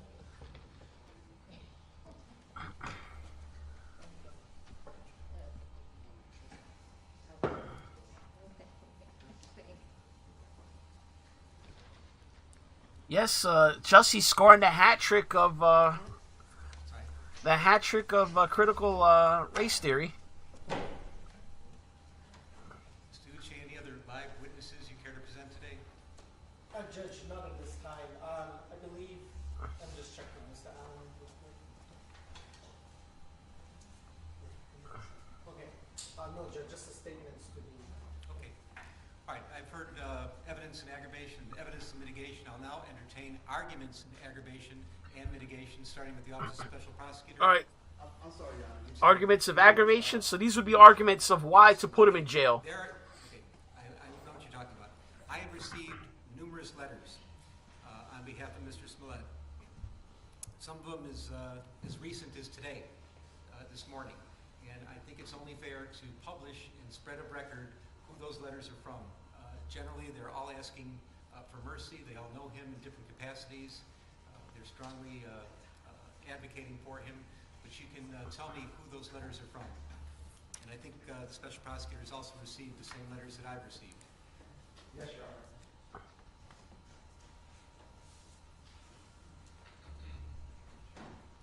And if you want to paraphrase a little bit from the letters, Mr. Allen, you're welcome to. Sure. Your Honor, the first letter here is from the organization Black Lives Matter. We're reading a letter from Black Lives Matter now. Black Lives Matter stands in strong support of an alternative to incarceration sentence. Oh Lord, get the popcorn out. We applaud your long-held practice of imposing alternative to incarceration sentences for virtually all Class 4 felons, such as Mr. Smollett's, and encourage you to. Nobody goes to jail under the BLM agenda. We know that second chance probation, regular probation, and deferred prosecution are all options. As we contemplate what creates a truly safe world, we know that Mr. Smollett's case involves no drugs, no theft, no sex, no property damage, and no physical injury to anyone other than the defendant. Despite the attention paid to it by the media, at its heart, this case involves a low-level, non-violent. You knew the Clintons would get involved in this trial somehow, right, guys? Keep this trick in mind when facing Mr. That's who runs Black Lives Matter now. I'm not even making this up. The Clinton, you got the Clinton people are now heading the Black Lives Matter national organization. Community service. We first came to know Mr. Smollett long before Black Lives Matter's growth into the largest racial and social justice movement in global history. Mr. Smollett has an extensive history in civil rights advocacy and philanthropy. Mr. Smollett personally donated more than $500,000 to black organizations and gave $125,000 in proceeds from his music tour to organizations working for black, LGBTQ+, and women's rights. Oh Lord, can't put him in jail because then he can't work for the LGBTQ+ POCs. Flint Kids Fund, which funds programs aimed. Oh no, Jesse Jackson has written a letter, I believe. I think Jesse, I know I have seen Jesse speak about this. I think he's written a letter. Whose main purpose is to provide emotional and financial support to families who have lost their child to gun violence. And Know Your Rights Camp, whose mission is to advance the liberation and well-being of black and brown communities through education, self-empowerment, mass mobilization, and the creation of new systems to elevate the next generation of change makers. In 2018, after learning that Bennett College, an all-women's HBCU, was on the brink of losing its accreditation, Mr. Smollett and his brother helped the institution raise the funds needed to retain accreditation. In fact, although the college needed only $5 million, Mr. Smollett and his brother led a campaign that raised $8 million. Beyond his financial contributions, Mr. Smollett has been a fixture in civil rights organizing. We have marched alongside Jussie in fights for health care, to draw attention and resources to the AIDS epidemic, for women's rights, to protect the sanctity of families, and in peace walls. Our relationship with Jussie goes back to the early years of Black Lives Matter, or at least 2016. And it has continued, despite his struggles with this case. Most recently, we sat with Mr. Smollett during the Angelversary of Trayvon Martin in February 2022, where he flew to Miami to serve as a loving face. If former President Obama had a son, loved ones were stolen by police and or vigilante. he'd look like Trayvon. Short, Mr. Smollett has demonstrated a long-standing commitment to helping others. Incarcerating Mr. Smollett would be solely punitive in nature.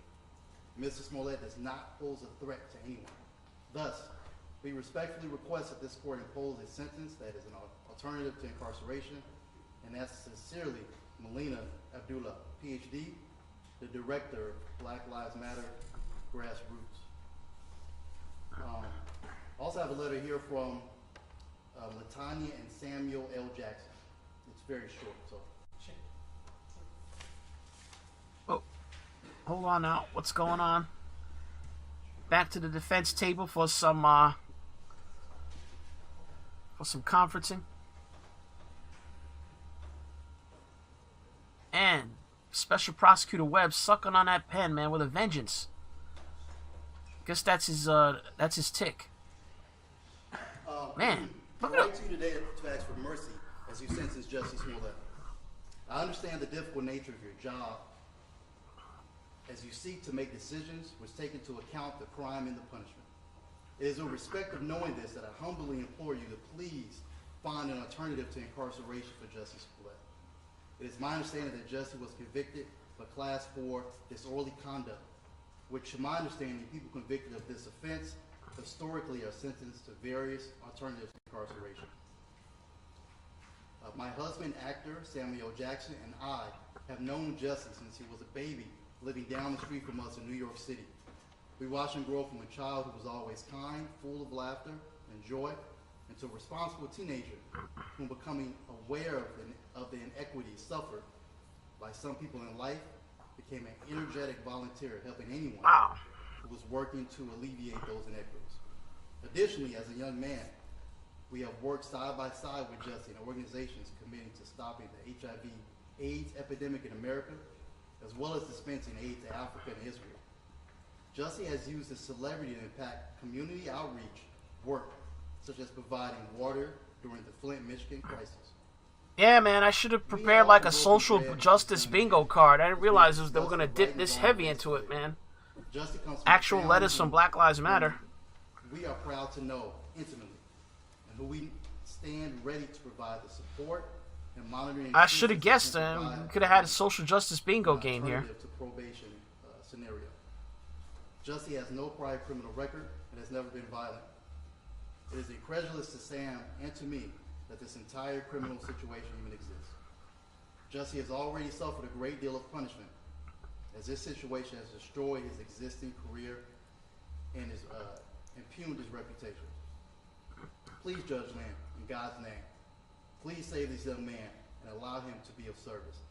Jussie Smollett is worth the risk and the investment. Respectfully, Latanya Jackson and Samuel L. Jackson. All right, so that was a letter from Samuel L. Jackson and his wife. Lewis. Hey, Judge.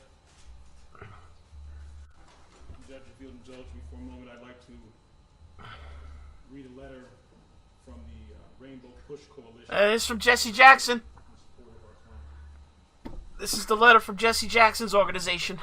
Dear Judge Lynn, I write as someone who has known Jussie Smollett for over 20 years. I know him to have a strong family background. He is a loving and caring person, and I am familiar with his commitment to community service. It is important to him to use his gifts to support the needs of others. Jussie was raised in a strong and very close-knit family. The Reverend Jussie Jackson and his Rainbow Push Coalition. Jussie has no prior felony convictions. He has a history of community service and charitable giving of his time, talent, and treasury. He has sustained a significant loss of income prior to being convicted of any crime. Based on the very public nature of the charges and the trial, I had no idea this was going to turn into a 5-hour stream, guys. Holy shit. I thought this was going to be like a 2 or 3 hour thing at the most. on the lives of young men and women in the city of Chicago since 1968. If you've been with me since 1 o'clock Eastern time, and you're still here after 5 o'clock Eastern time, and you are a die-hard NeoUnrealist fan, holy shit. Has on far too many young people of color, especially young African American men. who often see a complete loss of hope in their situation. Since this case involves the alleged actions of a very visible public figure, it presents a unique opportunity to send a message to millions of young black and brown men that the system cares for them.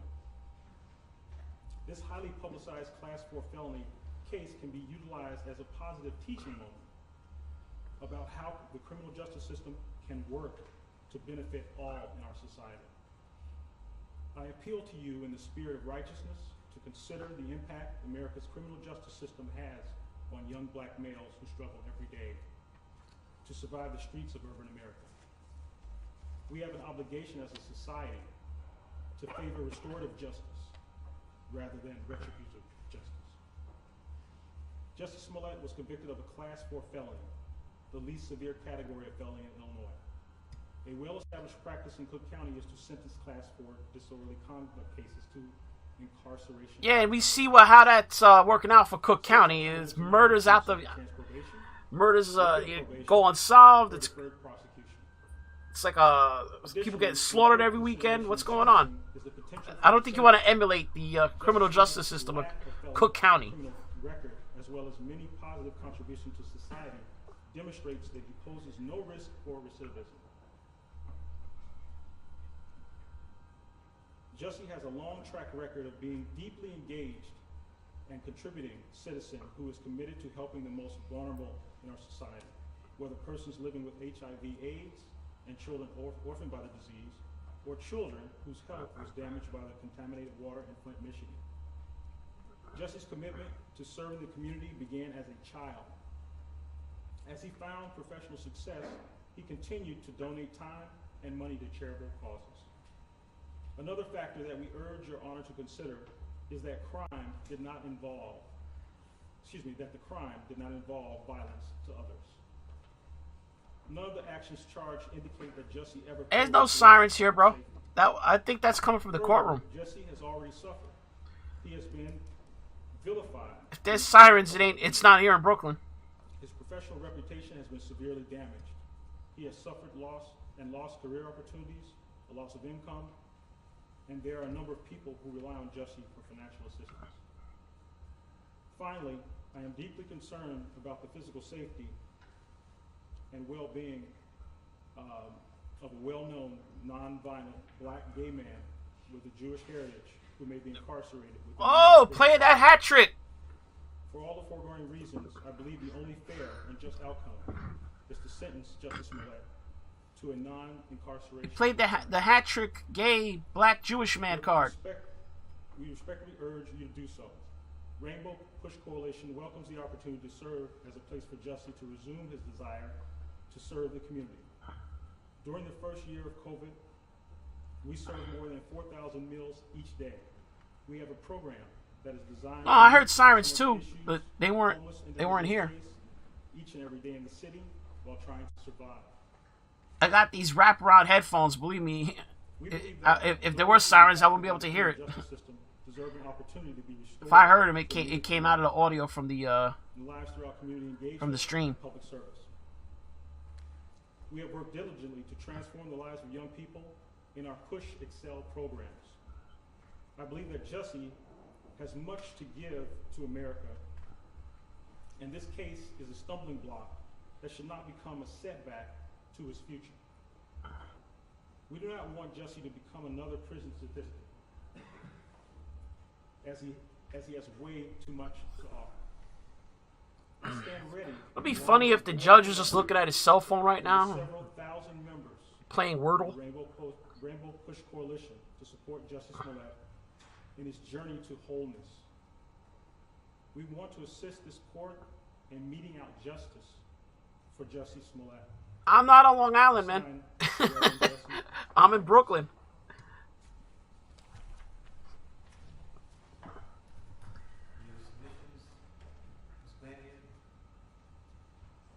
Who's this going to be read from now? Your Honor, I have a letter from Lauren Caseburg on behalf of the Illinois Innocence Project. The Innocence Project. Wait a minute, don't they comment on death penalty cases? This letter is provided in support of a non-custodial sentence for Jussie Smollett, and also to inform the court that if there is a community service component to Mr. Smollett's sentence, he would be welcome to do so under my direct supervision at the Illinois Innocence Project. I thought the Innocence Project was for like death penalty cases. That the jury found Mr. Smollett guilty, and I respect the jury's verdict. I write to you today regarding his sentence and urge the court to issue a just and fair sentence to Mr. Smollett. In high-profile cases, there is often a tone surrounding a case that seems to call for the harshest possible punishment because of the attention the case has garnered. I would urge your honor to silence out those loud voices and see Mr. Smollett for who he is, as a person before you, a human being. The old adage applies here: justice is the law tempered by mercy. Here, while the law may permit you to sentence Mr. Smollett to prison, incarcerating him would not be just. Well, he's not wrong. I mean, it is technically all Long Island, but just that's not how people refer to it. If you live in Long Island, it's generally understood it's meant you live beyond New York City. You're like beyond the Queensboro. Basically in Nassau County and Suffolk County. I guess technically, yes, the island itself, you'd call it Long Island. It's just not the way people talk. Media attention provide an opportunity for the court to show the public that justice, fairness, and mercy applies to everyone, no matter who they are. If the system doesn't treat a high-profile defendant justly, then what can be expected for the rest of us? If Mr. Smollett, who has no prior felony convictions and no violent background, is sent to prison on a Class 4 conviction, then what does that mean for an unknown defendant who has no one watching or advocating for him? This, of course, intersects with the disparate manner in which people of color are sentenced, with black men receiving the most disproportionately high sentences. During a time in which leaders around our state have put a focus on lessening the incarceration rates in Illinois prisons for justice-related reasons as well as due to COVID-19, there is no justifiable purpose to send Mr. Smollett to prison on a Class 4 conviction. This is especially true when Mr. Smollett could receive a non-custodial sentence, which includes community service where he could do good. Mr. Smollett has a long history of philanthropy which predates this case. Nah, typically, if you're a native New Yorker, you refer to the city as separate from Long Island. But yes, technically, Brooklyn and Queens, those two boroughs, are on the landmass that is called Long Island. It's just that Long Island is, by most locals, is considered everything east of the city limits of Queens.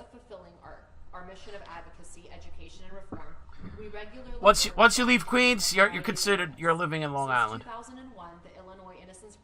The eastern border of Queens, by the way. Working successfully with volunteers of various backgrounds who have engaged in work ranging from file organization to case evaluations to office support and more. We have found that volunteers working with us gain a close-up view of the brutal injustices faced by our clients who are all serving decades-long or life sentences for crimes in which they are actually innocent.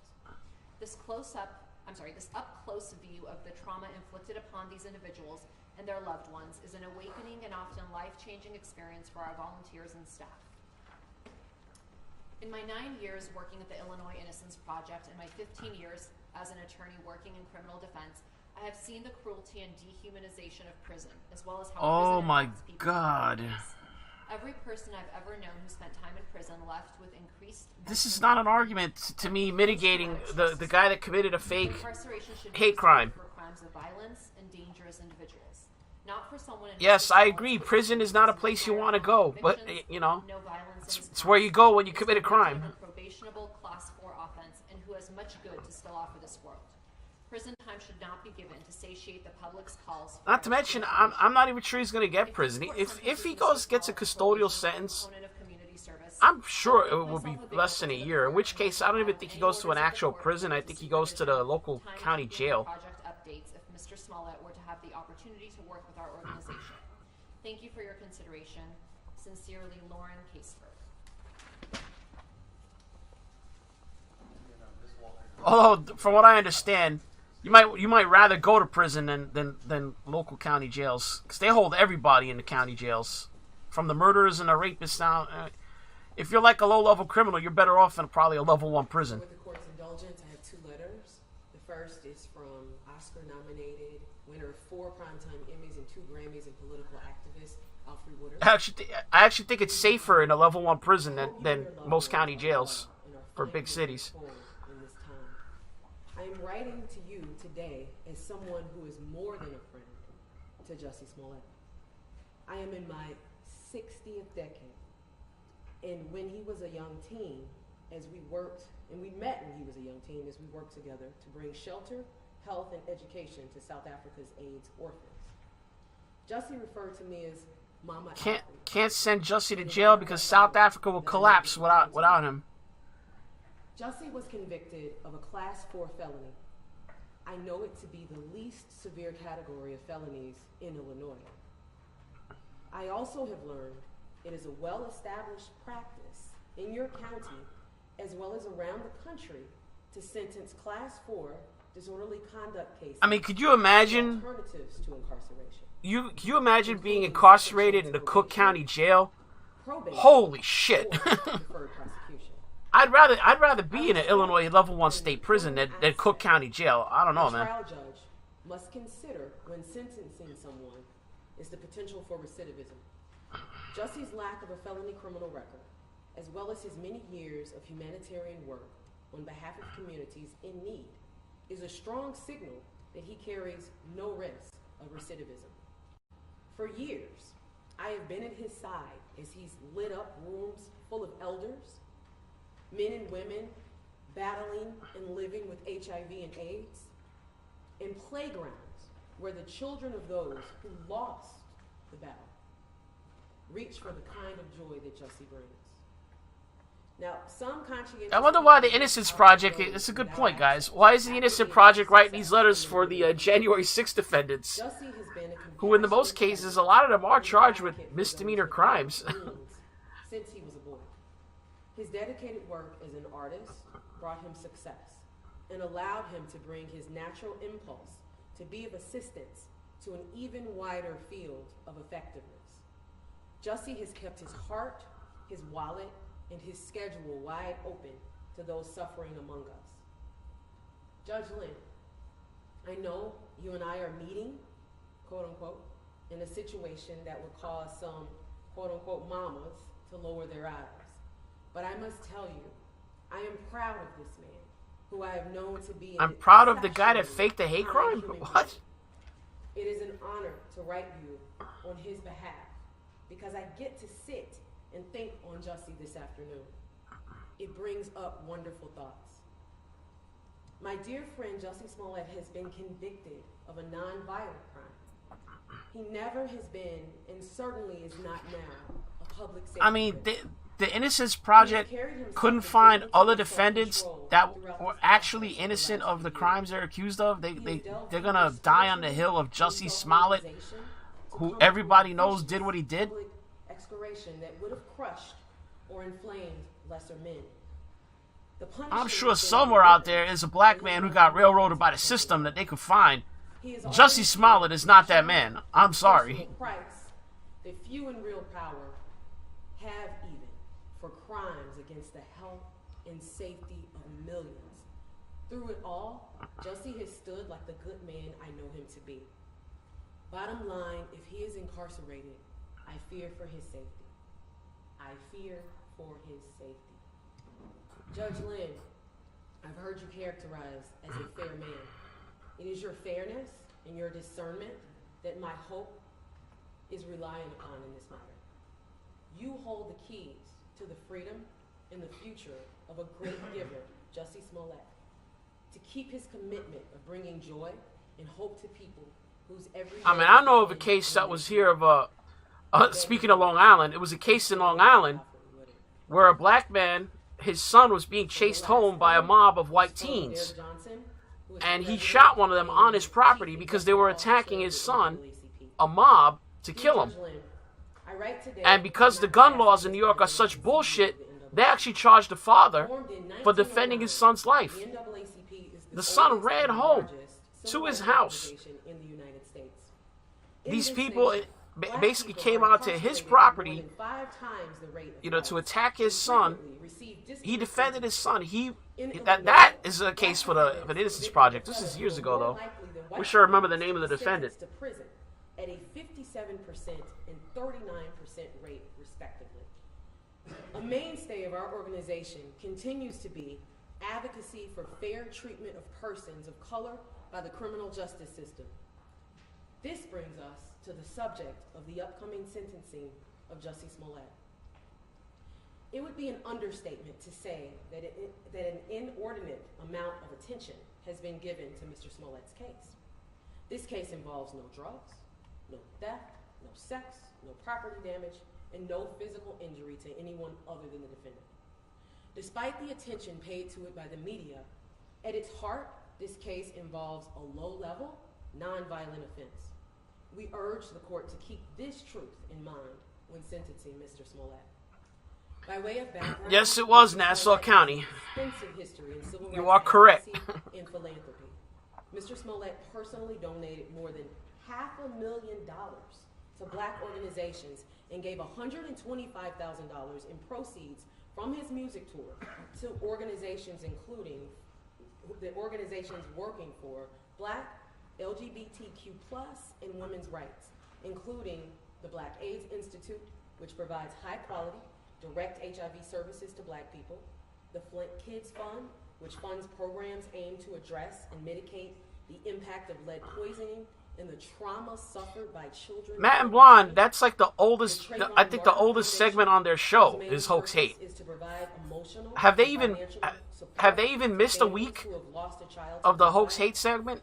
Maybe they have. I'm sure it hasn't been every week, but it's hard to remember when they haven't had a Sunday where they could present a Hoax Hate case.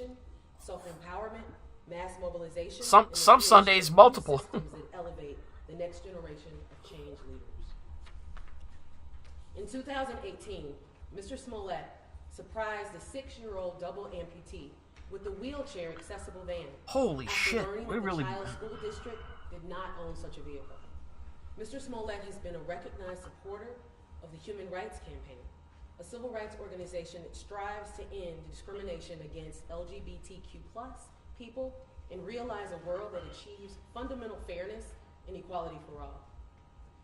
Lest there be an argument that such donations and activities were made as a part of any PR damage control, such acts all preceded the 2019 events that resulted in charges being brought against Mr. Smollett.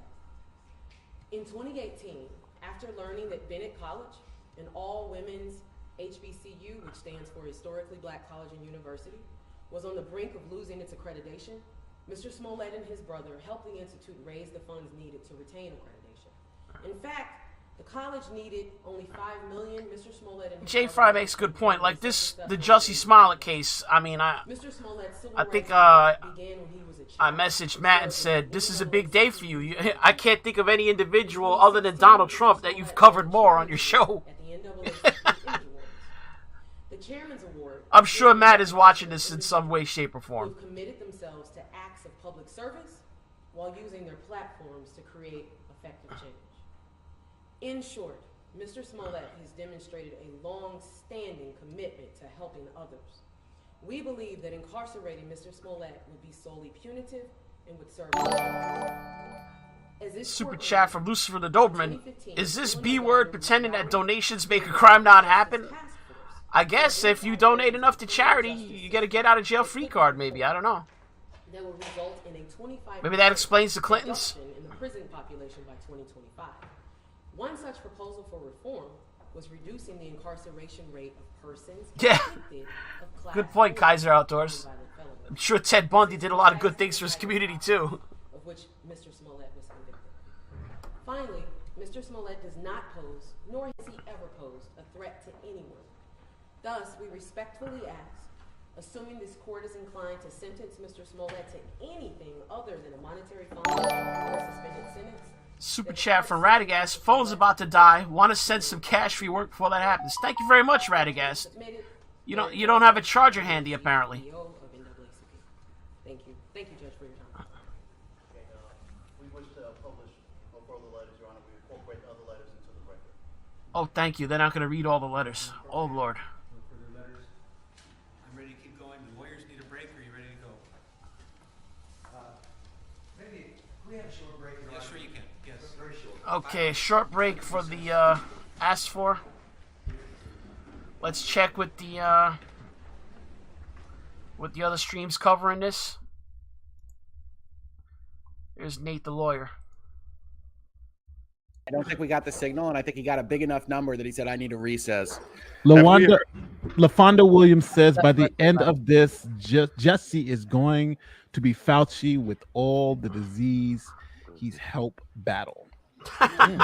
Well, we still have some major political movements, some international tensions that we haven't mentioned yet. Have we heard from the Obamas yet? Look, they've mentioned the war.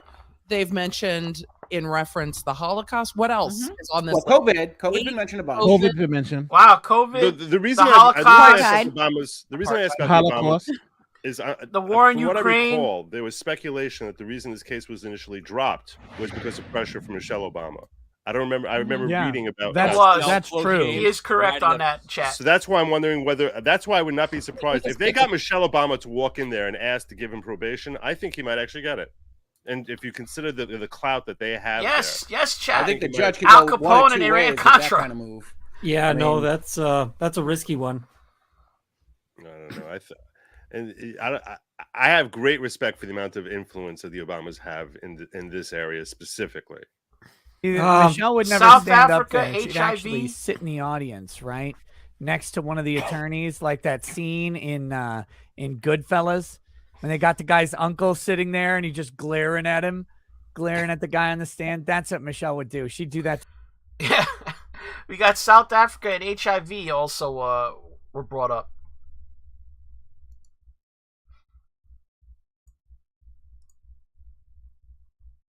What do they got going on?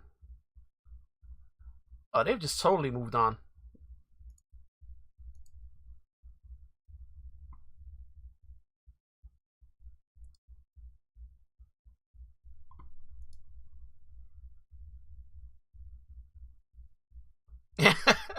Oh yeah.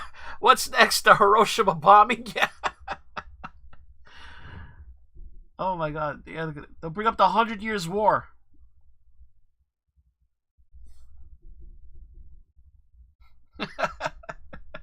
What other historical events can they put on his incarceration? Yeah. The Gulf of Tonkin incident.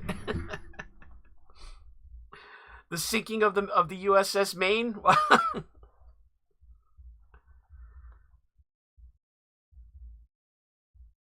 Titanic. Oh, here we go. How about the Tet Offensive? The Battle of Hawaii City.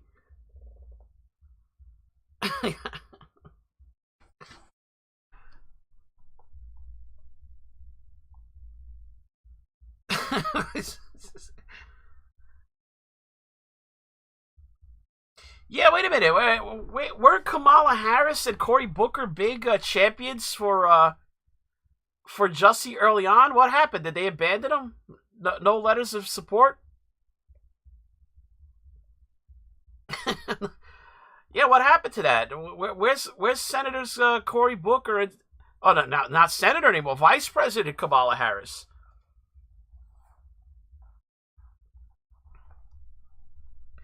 The assassination of Archduke Francis Ferdinand. Okay, we're going back to World War One.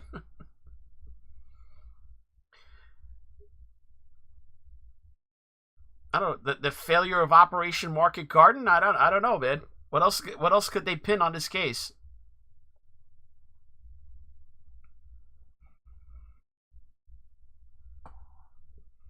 The bombing of Dresden. Yes.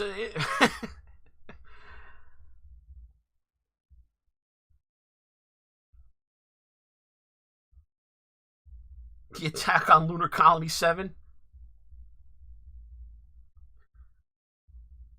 Maybe the alien infestation on LV-426 in the Alien movie. Oh, we're going back to the Trail of Tears, 19th century.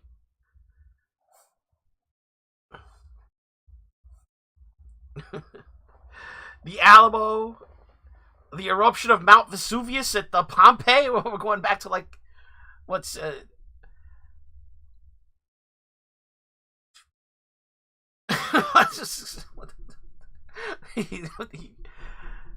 The eruption of Mount Vesuvius.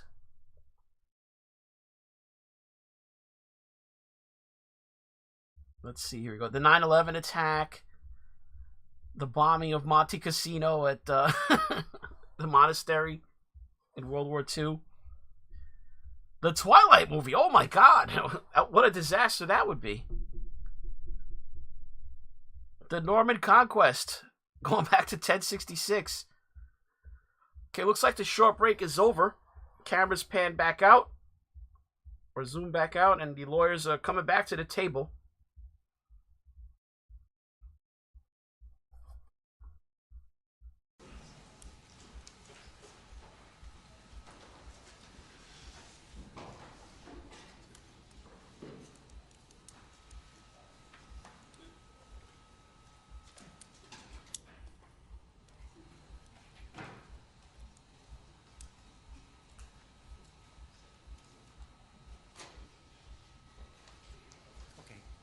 Thank you, everyone. Mr. Webb, I will hear from the Office of Special Prosecutor, arguments and aggravation. Thank you, Your Honor. As Your Honor knows, this is the sentencing phase of the case where we, from the Special Prosecutor's Office, Special Prosecutor Webb, to kind of sit back and reflect with the court for a bit and talk about whether there are aggravating special circumstances in this case that we want to call to Your Honor's attention, so you can consider or focus on them if you choose to, in rendering sentence in this case. Doesn't Webb remind you of like Ron Howard's brother? Number one, I forgot Ron Howard's brother's name. Underlying serious criminal misconduct. If there was to be a movie and he would be played by an actor, it would have to be Ron Howard's brother. By a jury after they heard all the evidence, and they, the jury, made the decision that he was guilty of 5 felony offenses. I want to talk about that. We've heard a lot about that. And say what you want about Ron Howard's brother. He has been in a million movies. I mean, check out his profile on IMDb sometime. Number 2. Clint Howard, that's his name. Another aggravating circumstance that I think is a big issue is that during this trial. Oh, he's got the pen there, man. It's right there on the podium. So if he needs to go to that pen, he's got it right there. He decided to beat the case and go in front of a jury and take an oath to tell the truth and decide to lie to them, and lie to them for several hours. And believe it or not, from what I know of Clint Howard, he does not share the politics of his brother. I actually think Clint's one of our guys, so to speak. Accept his lies, and they didn't do it. They rejected it all. Correct me if I'm wrong. Is Clint Howard one of our guys? Guilty of 5 counts. So I want to talk about that. The third is the issue. Pretty sure I saw one time that Clint Howard did not share his brother's politics. In the 3 years that this case has been pending, 3 years, Mr. Smollett has never made any statement, publicly or in a courtroom or in a court pleading, to ever accept any acknowledgement that he's responsible for what happened here, to admit that he in fact engaged in wrongdoing, to apologize for making mistakes. None of that has happened. Jay Fry says Clint is based. Has happened so far in this case, and I at least want to talk about that as a third factor. Let me go through them one at a time. On the first one, on the seriousness of misconduct, I know we've heard a lot about this, and it's a low-level offense, but I want to talk about it in a minute, because what I believe, if you look at the evidence that was introduced during the trial, what you see is that Mr. Smollett actually engaged in a very well thought out plan, a calculated plan for him to fake a hate crime to benefit himself because he's black and gay. He made the choice. He didn't want to fake an automobile accident. He made a choice. He wanted to fake a hate crime to benefit himself because he's black and gay. And he then made a choice.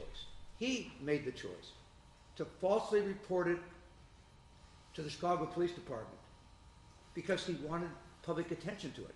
The only reason, the brothers had nothing to do with that decision. That was Mr. Smollett's decision. He actually wanted public attention, called to the fact that he was reporting a hate crime. He wanted it to be made public, and that's why he reported it to the Chicago Police Department. He's the one that made that choice. Remember? I don't know. He Some of you actually guys are saying planned Red out 4, but I'm getting a Clint Howard fake vibe off this attack. guy. He wanted it to be put on a camera. There was a police camera overhead near his apartment building. He wanted that filmed. In fact, that's why he told the brothers where to do the attack, because he's the one that wanted a great deal of public attention called to this because he thought he would benefit from it. And then he made the decision. It wasn't like he sat down with a policeman for 10 minutes. You've heard 5 different police officers testify in detail. He spent hours talking to police officers, going through. You know, people don't believe me. Adam Baldwin, when you see his credit for that movie, that's his actual credit. It's Animal Mother. I believe same thing with the book.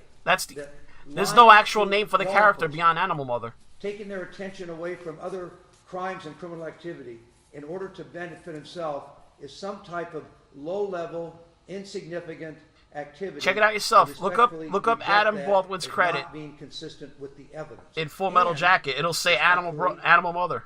To what I heard from others here today, there were his character is even darker in the book. I think he's a rapist. Of what he did in the actual book. The court is allowed to take into consideration. What Mr. Smollett did in this case is he denigrated, degraded true hate crimes, and he marginalized the people who are true victims of hate crimes. That is what he did. And he did that knowingly. He knew exactly what was going to happen. He didn't know he was going to get caught. He was recently on a TV show called The Last Ship, which I he's the one that made a thought was pretty good until like the last season. Resulted in true hate crimes being denigrated. The last season was kind of weird. And true victims being marginalized.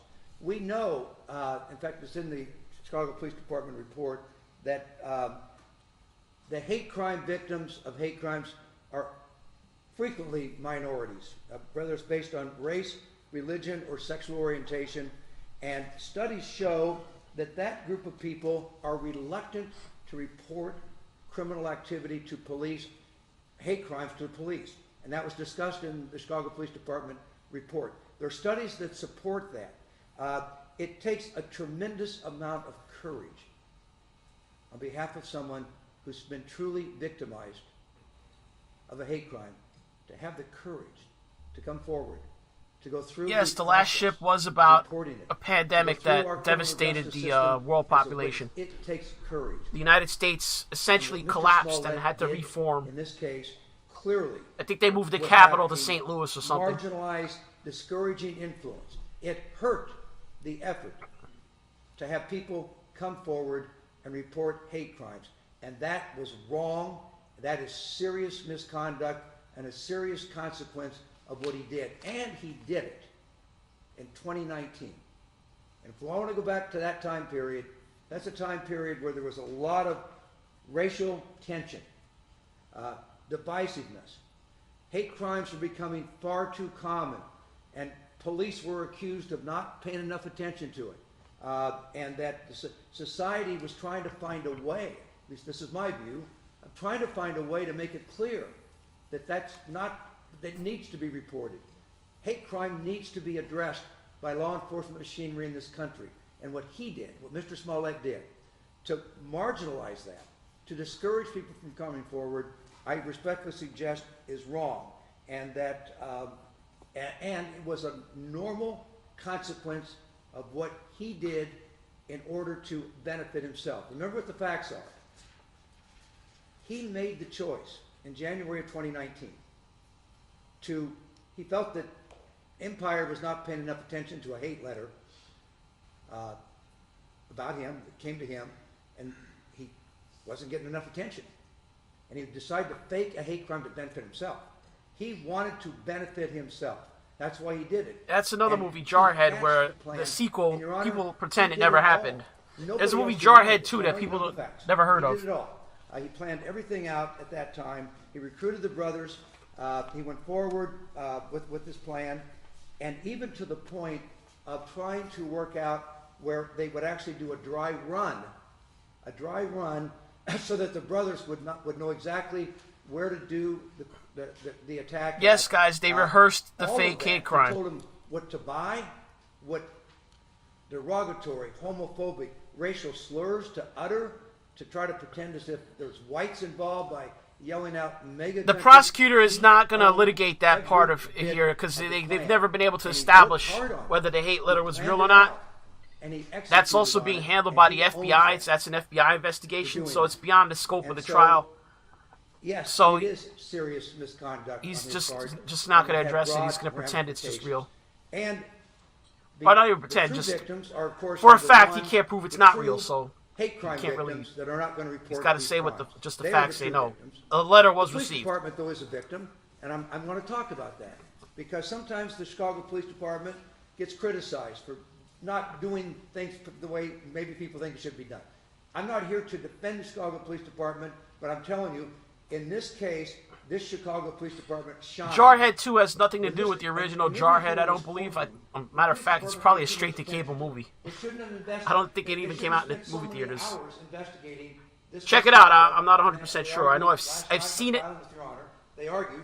Well, I just can't recall what year it came out. For all that, because the police department spent too much time on it. My Lord, I wonder what would have happened if the Chicago Police Department took this hate crime, which on its face, by the way, is a heinous, serious, awful hate crime. Awful. Ropes, lynchings, gasoline. It clearly called out for a thorough investigation, and that's what happened. And we put 5 police officers on the stand. They testified in great detail to the 4 different occasions when Mr. Smollett lied to them. They described in detail. Yeah, the FBI will get around to the Smollett letter right after they finish with the noose at the NASCAR garage investigation, I guess. I don't know. Instead of being devoted maybe to solving homicides or other cases. And therefore, Your Honor, I believe that the effort of the Chicago Police Department here, and when you look at the evidence, the fact that this police department, within, I think, 15 days, figured out what happened here. I mean, if you remember... Maybe after they issue their report of the motives of the Las Vegas shooter. I think is truly amazing because I think you'll get that first. Is that they were able to locate some surveillance tapes of these 2 suspects being dropped off around 1:15 in the morning in the Streeterville area. They traced it all through that area of where the suspects went. They traced that cab back to where the Osendero brothers got into it in the, I think around Wells and North, and they solved the crime. They figured out what happened. Oh, Jay Fry. Can't believe it. Yeah, Speed 2. By the way, that sucked. Your Honor. They did that as an incredible effort on their part when we now know from the evidence at trial. Speed 2 was garbage. That Smollett, while he was reporting a hate crime, he actually was trying to obstruct the police. They've made a remake of Point Break. The police to actually find out why who the culprits were, because he was afraid they would turn on him and testify. So he refused to produce his phone.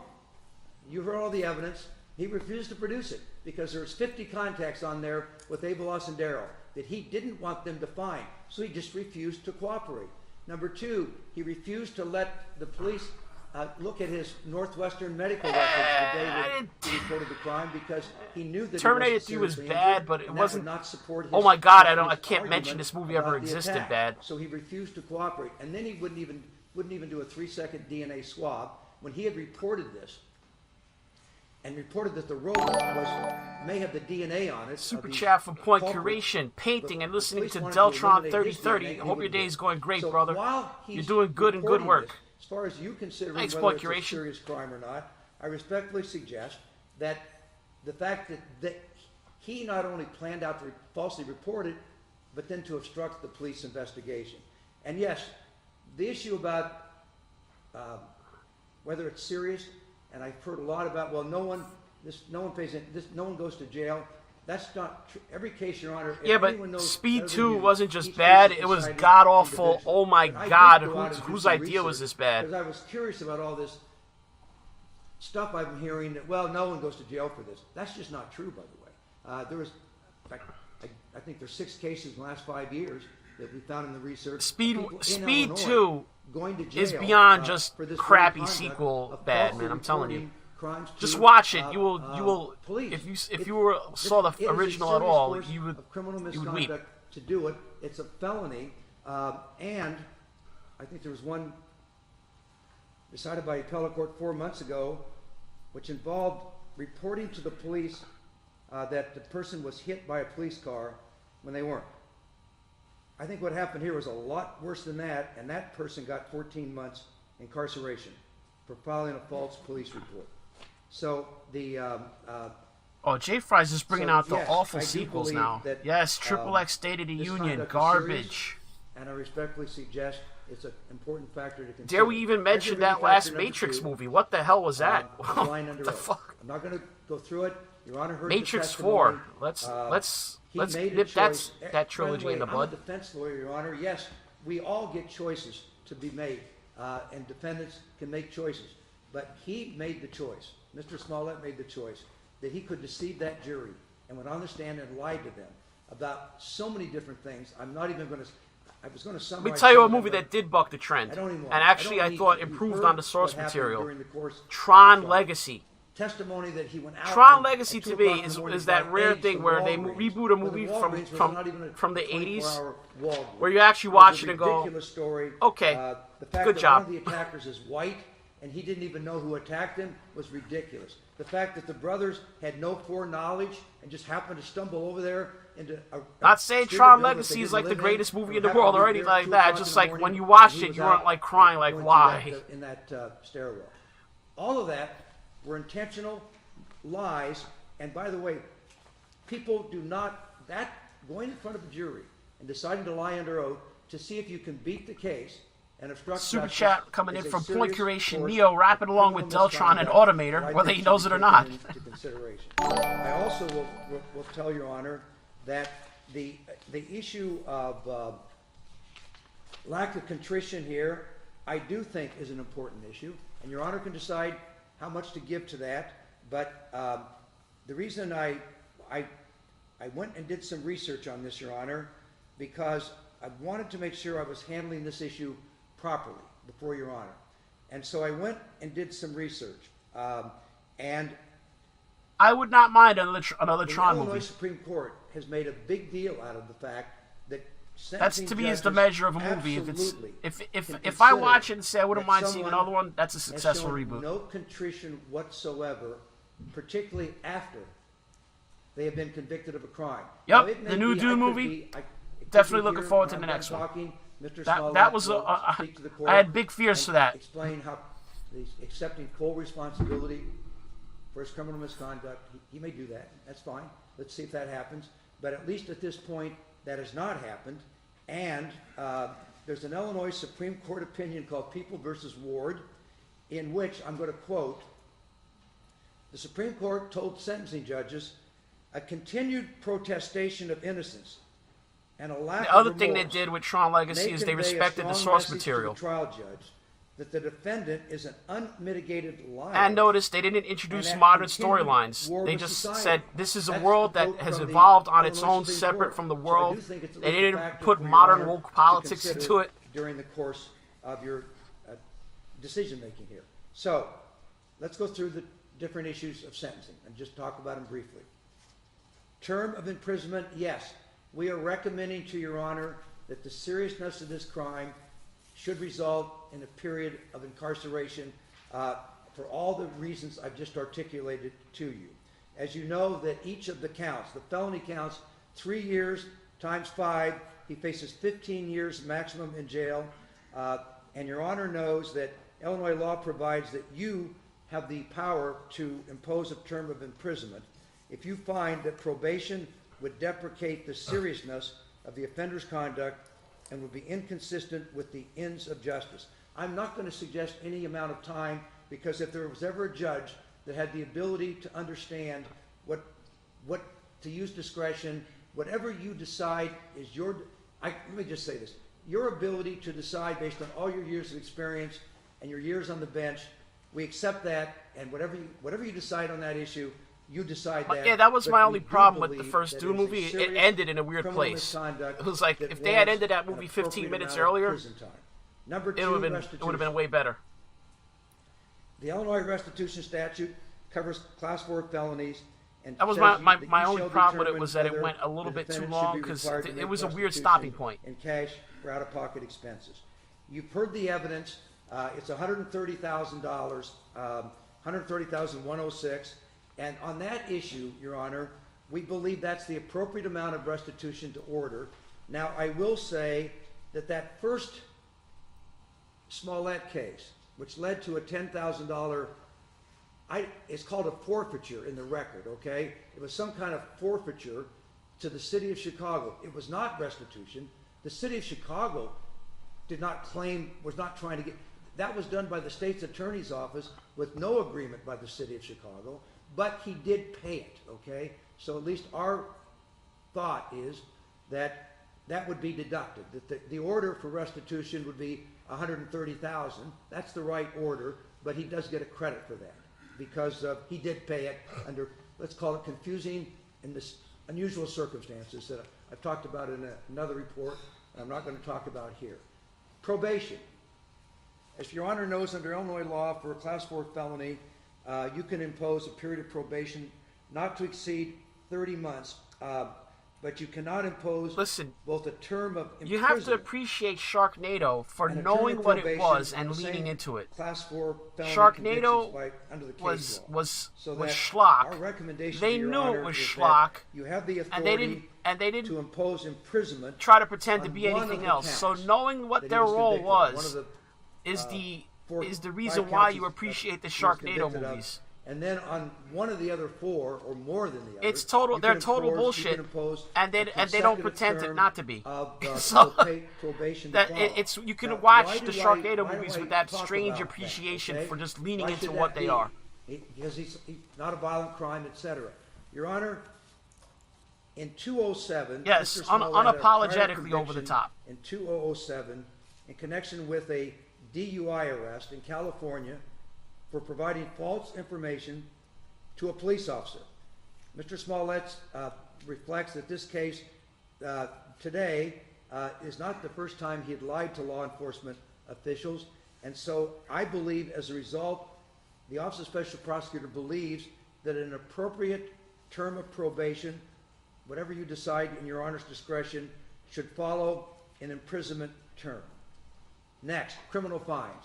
Again, this is in your Honor's discretion. You can decide the maximum is $25,000 for 5 counts. That would be $125,000. Those old trauma films are classics. For each, Again, totality. they were we they were recommend a schlocky, reasonable but they criminal kind fine of to be imposed they by knew your they were Honor, schlocky, and they just based didn't. on your judgment. They about didn't it. try to Community not be service. schlocky. Let's So that talk was about quality community schlock. service because there's been the defense Toxic has asked that Avenger maybe shit you like should that. consider community service, and we agree with that. But it should be a condition of probation, following a term of time in jail, and following Trauma a knew term their of audience. Let's probation. put it that But way. As part of the probation, you have the authority, as your Honor knows, to perform. He can be ordered to perform 30 to 120 hours of community service as a condition of probation under Illinois law. We respectfully ask your Honor to impose and to at least consider maybe it should be devoted to an appropriate black or gay community service organization that can benefit from Mr. Smollett's hours of community service. And so, Your Honor, I'm going to conclude. You know the case very well. I was appointed a special prosecutor, as Your Honor's already pointed out here today, because Judge Tooman, The original after Night of the looking Living at the Dead. I mean, that was unusual that was way one of my favorite films for Smollett years. 1 was resolved by the state's attorney's office. That's if you and haven't the seen case the was original totally black dismissed and white Night completely. of the Living Dead. With absolutely no You're missing term of you're missing a imprisonment, great no criminal flick. fine, no restitution. I'm not no even sure it was probation, intended to no be, but I always took supervision, it to be like nothing. a metaphor for like the growth, Judge Tooman found the that spread to of be, communism. What he described as The to be zombies are significant, being the communists. mistakes Other people have by other the state's attorney's interpretations of it, office, but that was and he mine. believed that the public's confidence in the criminal justice system should be restored. I will tell you, at least as a trial lawyer, I believe You this got to trial remember in when this that case movie has came already out, done was that, still the I height of believe, the Cold okay? War. Night of the Living Dead. The public wanted Smollett to be put, not just have his case dismissed, but Mr. Smollett should be put on trial and let a jury hear the evidence and decide it. You brought that to happen at the end, well, almost still in the middle of a pandemic, you made that happen. And absolutely, Mr. Smollett got a fair trial here. There are some ins out there, though, that relate to punishment. And I respectfully suggest that the confidence in the criminal justice system can be restored as a fair and proper sentence is imposed in this case. I have nothing else to say unless Your Honor has questions of me. Thank you. I have no questions. I'll hear arguments in mitigation. Ms. Duce. All right, what do we got going on here now?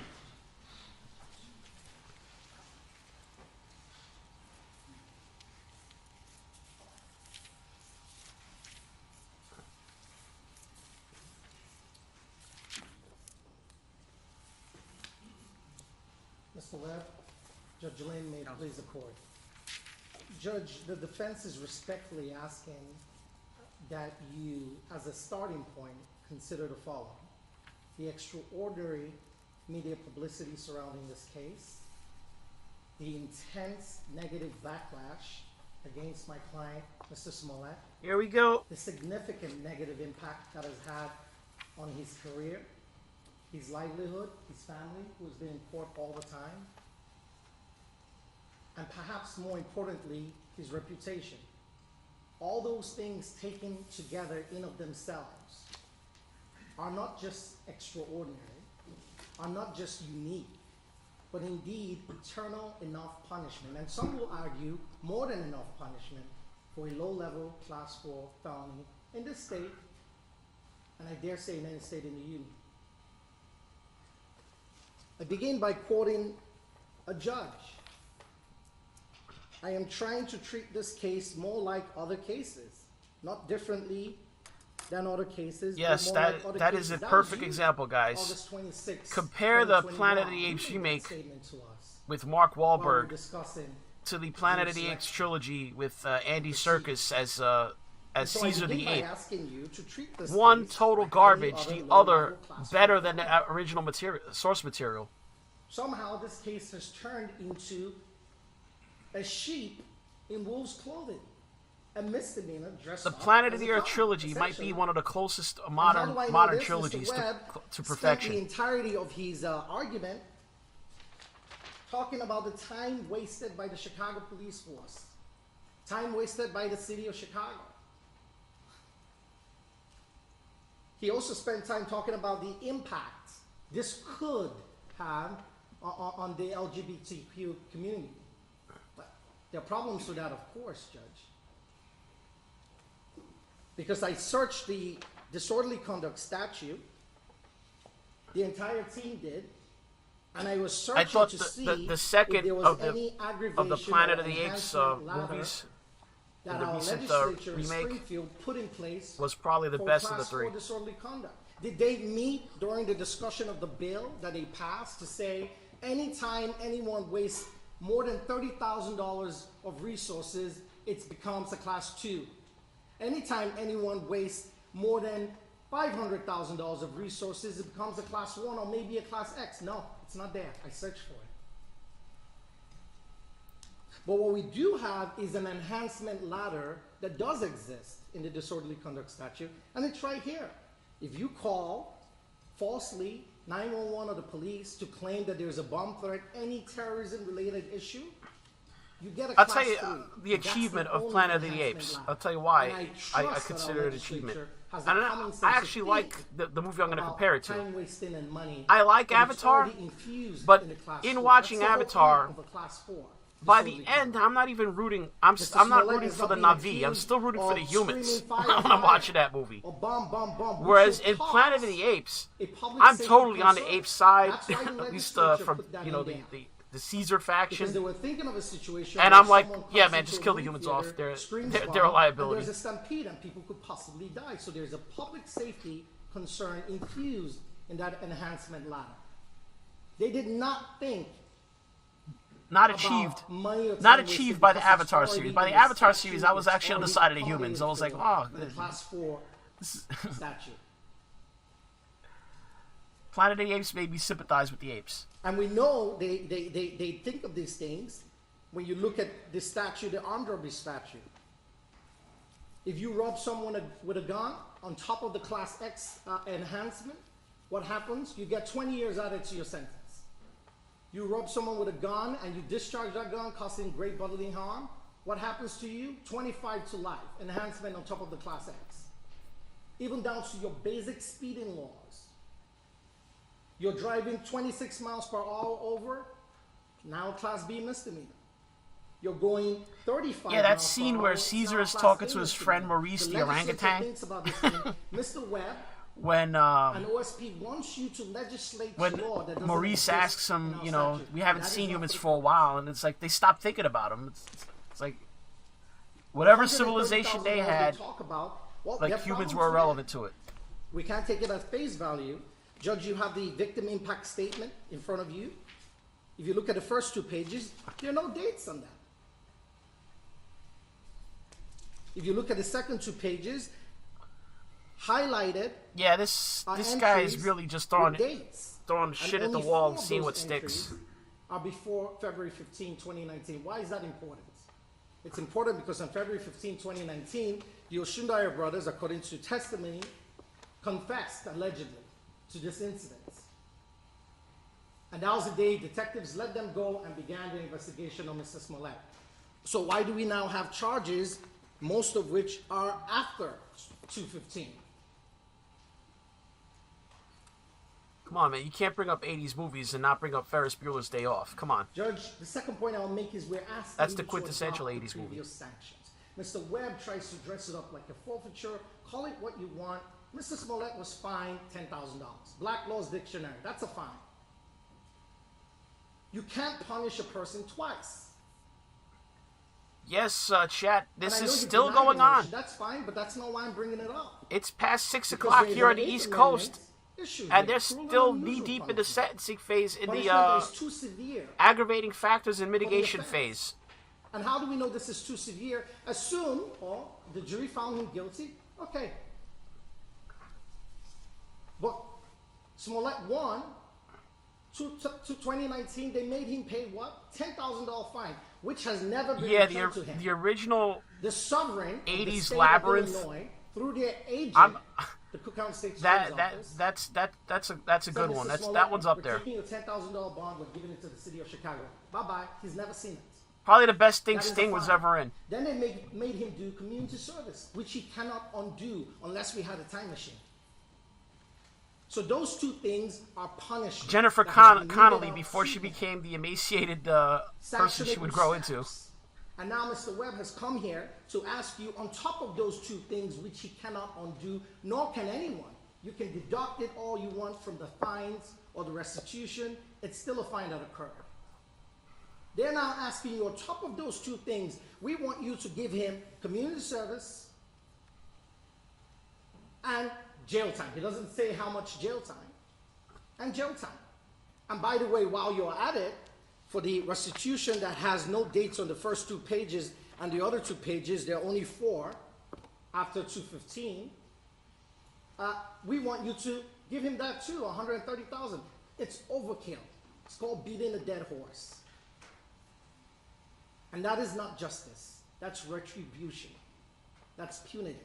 And that has no place in the Yeah, it Constitution. is impossible to remake any movie that had Daniel Day-Lewis in it because it's almost like they make the movie and cater it to Daniel Why should Day-Lewis Mr. being in the Smollett film. get probation? You've heard from the witnesses. I'm Like, not imagine gonna trying to rehash the remake testimony. There Will Be Blood with any other You actor but specifically Daniel heard during the Day-Lewis. It trial wouldn't from work. Someone who was in here today, Pamela Sharp. She talked about how Jussie gave most of his payments, his earnings, his salaries to charity.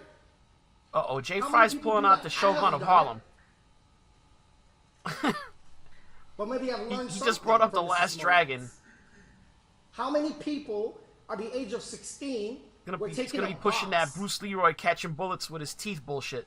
to go do community service and charitable foundation work for other people in other countries that weren't even here? How many people do that? Most kids at 16 are playing video games. I did. And that's the type of person You we could want to do crucify Falling Down. for You just class have four to low-level make it misdemeanor with type woke felony sensibilities. and slam him in jail. That's what Because we think do to about it, people. in Falling Down, it actually might When even according to pass the today. jury, Because they think made about a it, by mistake. the end of the film, Lock him Falling up. Down, the lead character understands he's the bad guy. He even There's asks, no violent it's crime, like, no when did I felony become the bad guy? that is above a class 4, alleged. That's He a has movie no that's felony a conviction in his classic, record. Falling Mr. Down. Webb brings up the DUI, but Because you find yourself rooting for the guy for most of the movie until like the last quarter when you realize, okay, this guy's fucking nuts. when people are drunk, they say silly stuff. He's like a domestic Let's abuser. not forget that. And he was 24 years old. He was a young man.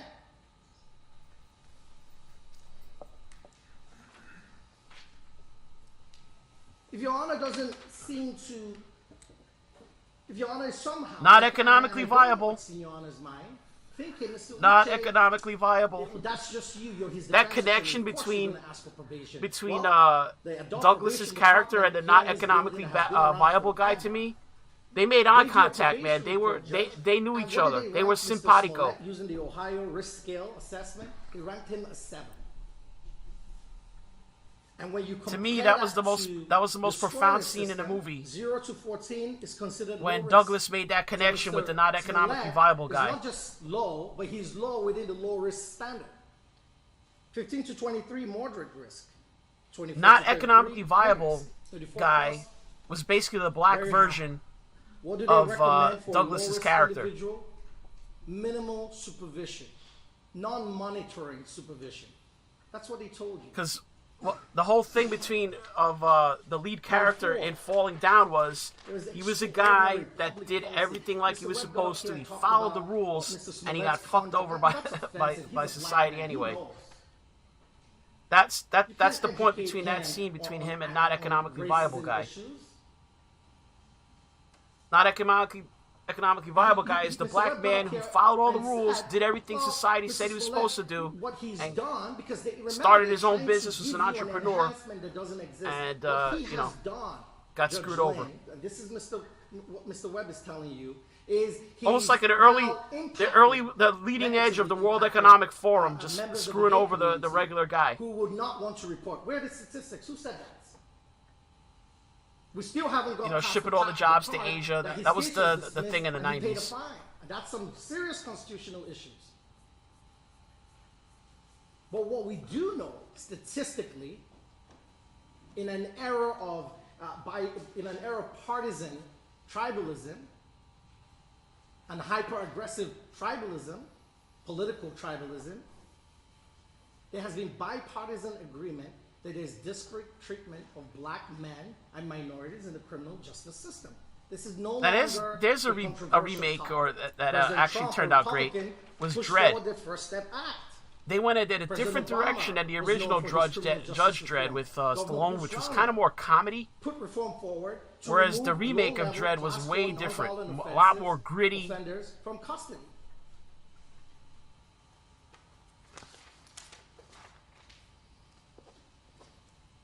Just the world that they built for the newer Dredd just seemed a lot more realistic to me. So I'm including some level of violence, domestic violence case number 19 CR 0139401 with a prior. He got 2 years probation for class 4, and I'm sure Your Honor has absolutely every reason to have given that. DUI, serious offense, involving public safety, 24 months probation, case number 21 CR 0059101. And I list a bunch of cases, 6 more, class 4 felonies. And I bring this up to say, Your Honor has absolutely always been on the right track. And I do not mean to be condescending, I hope I don't come off as that. But this is an important issue. You heard from Tamara when she read the NAACP letter, the Black Lives Matter letter, and the Innocence Project letter. And they all say that there's disparate treatment of black men in the criminal justice system. They get punished harder and harsher here we go. For low-level offenses compared to white counterparts. That's a fact.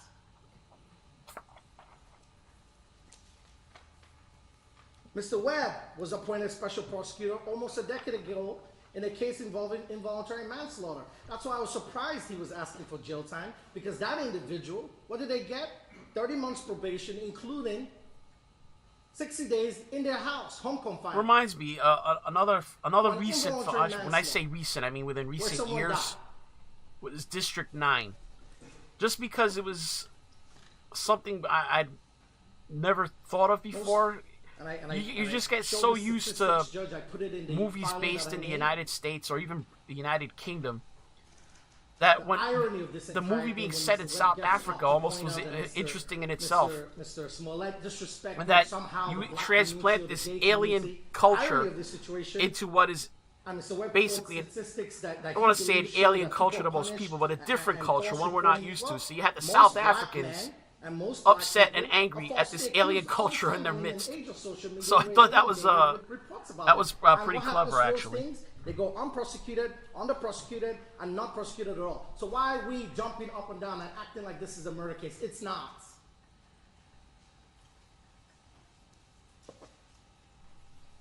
Even one of Mr. Smollett's jurors gets the big picture. This unknown juror spoke to the Chicago Sun-Times a day after the verdict. What did they say in quotes? "We didn't know what the penalty will be. Are we sending this guy to jail?" she said. The juror said she hopes Smollett gets probation. They were the ones that sat down through the evidence, and even her gets the picture. Of, Chappie was whoever good this too, juror man. is. I like Chappie too. They get It's it. basically made by the same people, right?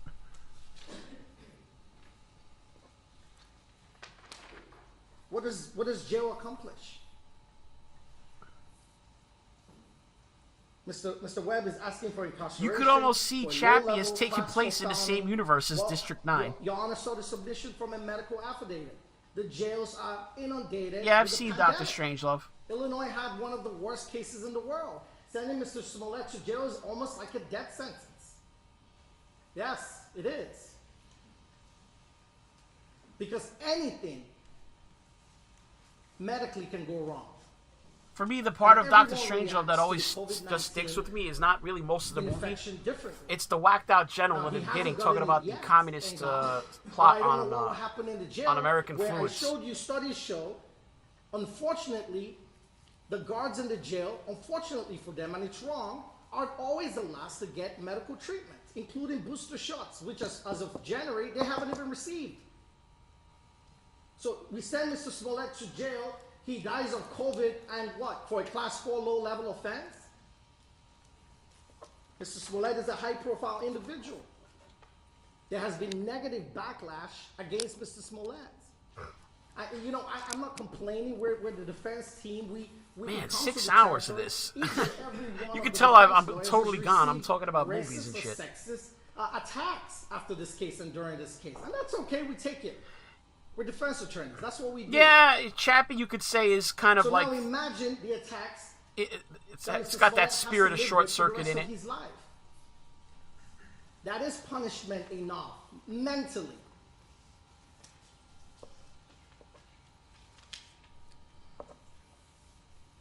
The last point I'll make is public policy. There's public policy against retribution. Politics has no place in a courtroom. The courtroom is a graveyard for politics.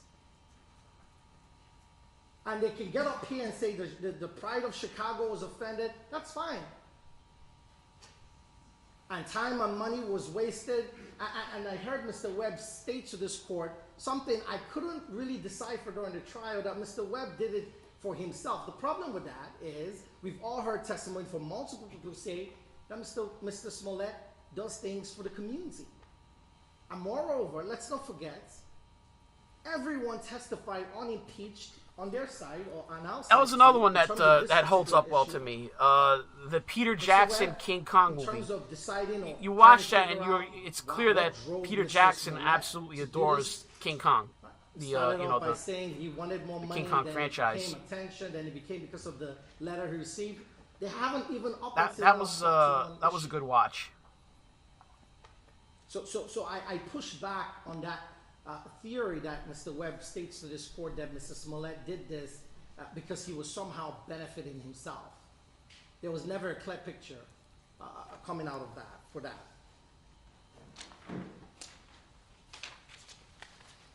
Judge, we ask you, at the end of the day, you are the one who decides the sentence of Mr. Smollett.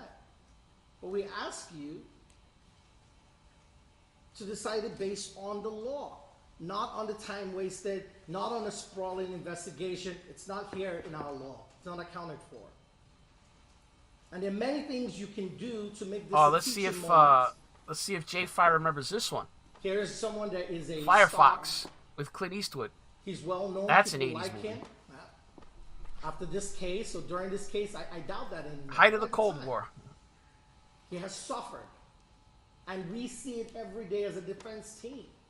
He has suffered, and it's enough. It's a movie that it would be hard to understand if you showed it to somebody today. I'm not in front Yeah, of you I'm just not had to in front of understand, all the cases. how here total telling the you Cold War Judge was in Lynn, terms of give him a competition break. between the Will you superpowers. Let him just walk out and forget about this. I haven't asked for that. I haven't told you to dismiss this case right now in this argument. But I do implore you, and I ask you respectfully,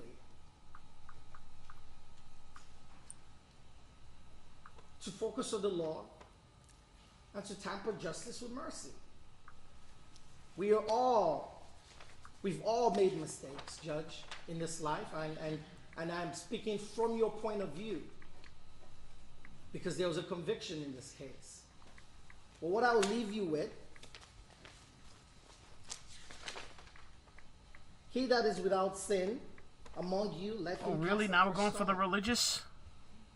Everyone, a lot of people jumping around on social media, crucify him, how dare him. Everyone's made mistakes. And so, Judge, I'll be asking you to follow your precedents and follow, some of the recommendations. A lot of organizations offering to supervise Mr. Smollett. And that's really the way it should be. People are watching this case. Minorities, black people. I've gotten so many letters. A letter Mr. Allen and I got yesterday from a lady complaining, how is a police officer who shoots a young man 16 times getting out of jail for 3 years, and someone might be suggesting incarceration for Mr. Smollett? That's a letter we got.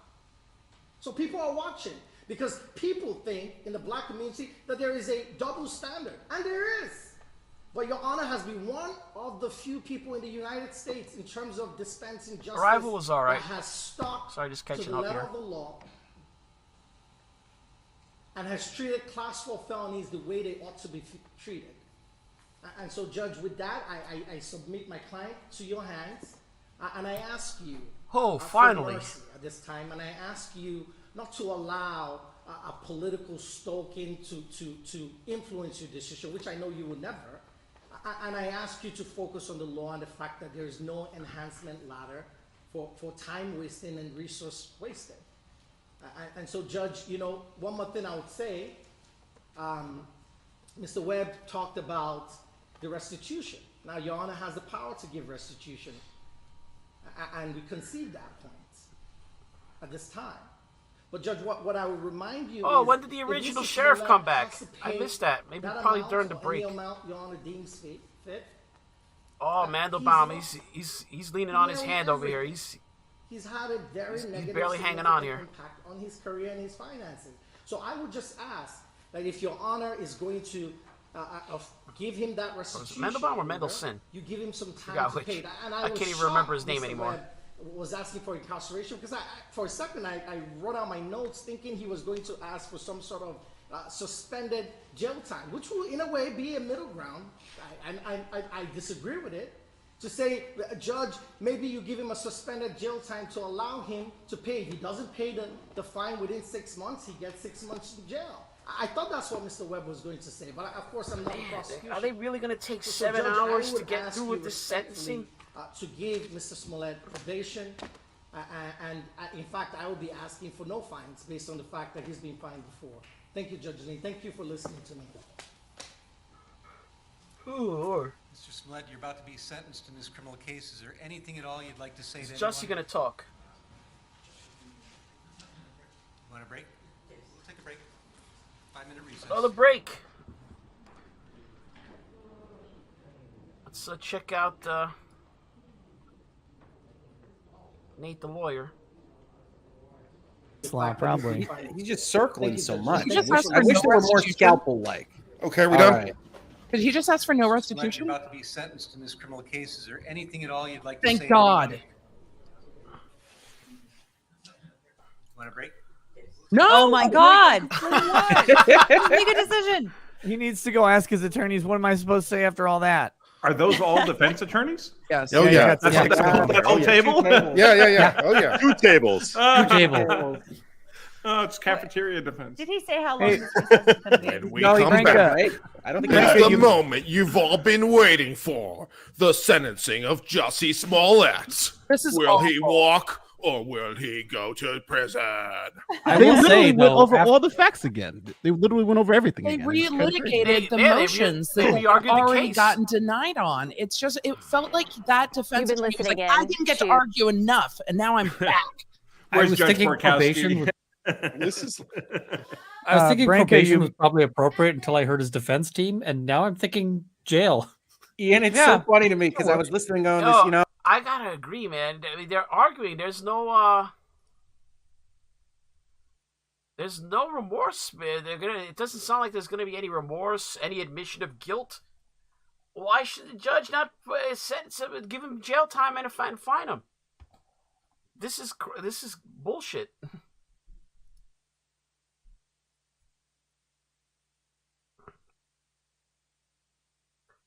Let me see if I can find that ABC Chicago again. Let's see that long-faced lawyer.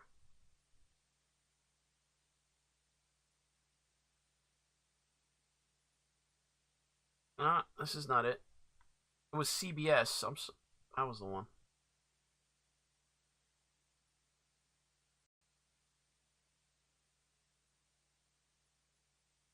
Tempering justice with mercy.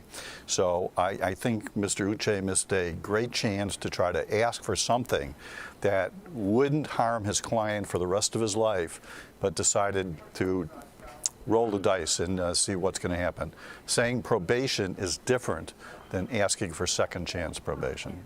So, Irv, where do we go from here? Because we've heard from so many of Jussie Smollett's supporters through letters, of course, and then through his family members, his older brother, and then his grandmother, His who Meemaw. spoke very pointedly to the judge about taking her to Played jail the if Jewish he card. goes. So, what would you say are Not next only steps? is he gay, Well, not only is it's he my black, he's understanding, also a Jew. and I could be wrong, but it's I think there was some statement can't at go the to very jail. end that Mr. Smollett was not going to make a statement.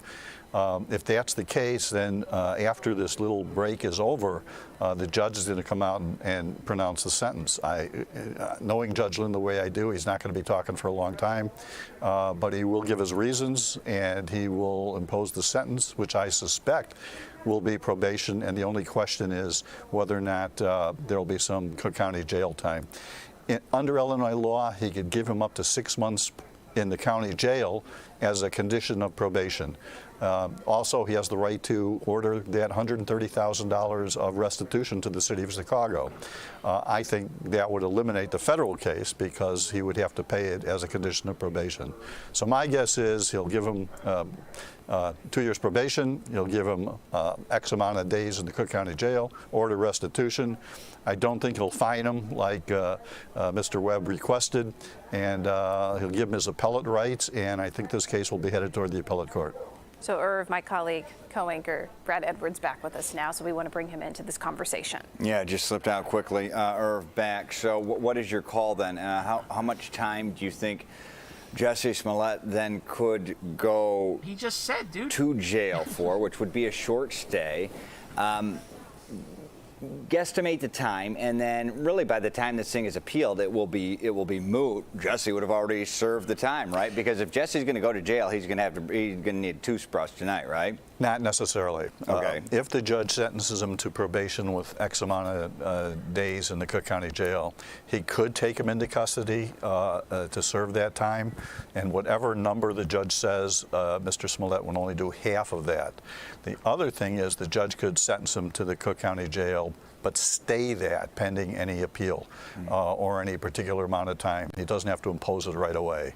He could say, I'm going to wait till 6 months from now and see how things are doing in the county jail with COVID, and we'll re-examine it at that time. That's a possibility. So, Irv, I know when we were talking to you before we began our coverage, you were making the comment that this could be lengthy just because of the sheer number of people that would be speaking. And the fact that they started by calling for a motion for a new trial. But here we are, you know, our coverage started at 12. The hearing commenced probably about 1:30. At 5:30, do you feel like this is right on time in terms of how this judge runs his courtroom and all the pieces of this falling into place? Well, I'll tell you what really took a long period of time, which I didn't factor into my equation, was the judge allowing all these letters to be read in open court. These letters were submitted to the judge a couple days ago. He's read them.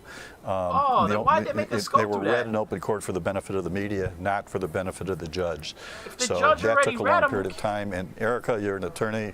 Lawyers like to talk. So, that was that unnecessary. We do. Yes, and we I like to gotta write blame the long judge on that briefs one. and continue Yeah, things through the lots courts. of words. Making us listen to those crap letters from the Innocence Project, the Black Lives Matter, and Samuel L. Jackson. No acknowledgement of what the jury found him guilty of perpetrating.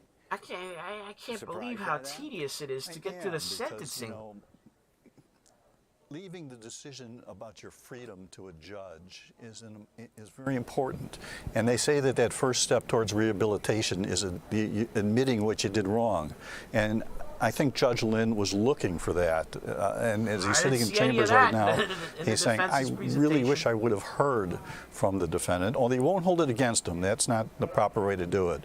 But typically, you just want to hear from the defendant in a case like this if you're weighing freedom versus incarceration. That's a tough call for anybody. And Judge Lynn, let me tell you something. He's a good judge. He's a fair judge. He has a conscience. He's going to follow what he thinks is the law, but he's also going to, I think, put a little mercy with punishment, to be honest with you. So I don't think he's going to send him to the penitentiary. That's not even what Webb asked for.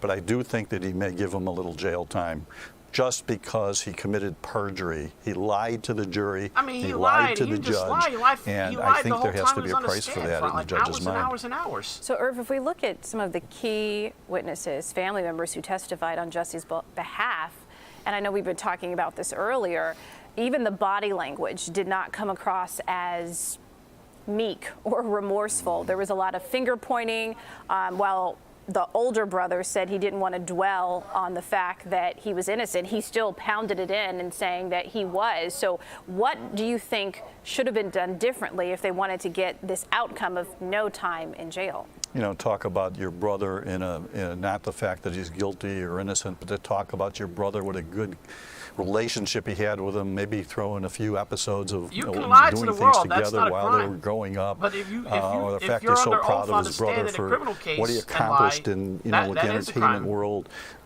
that he lost his livelihood. He had a great future ahead of him, and now does not have a great future.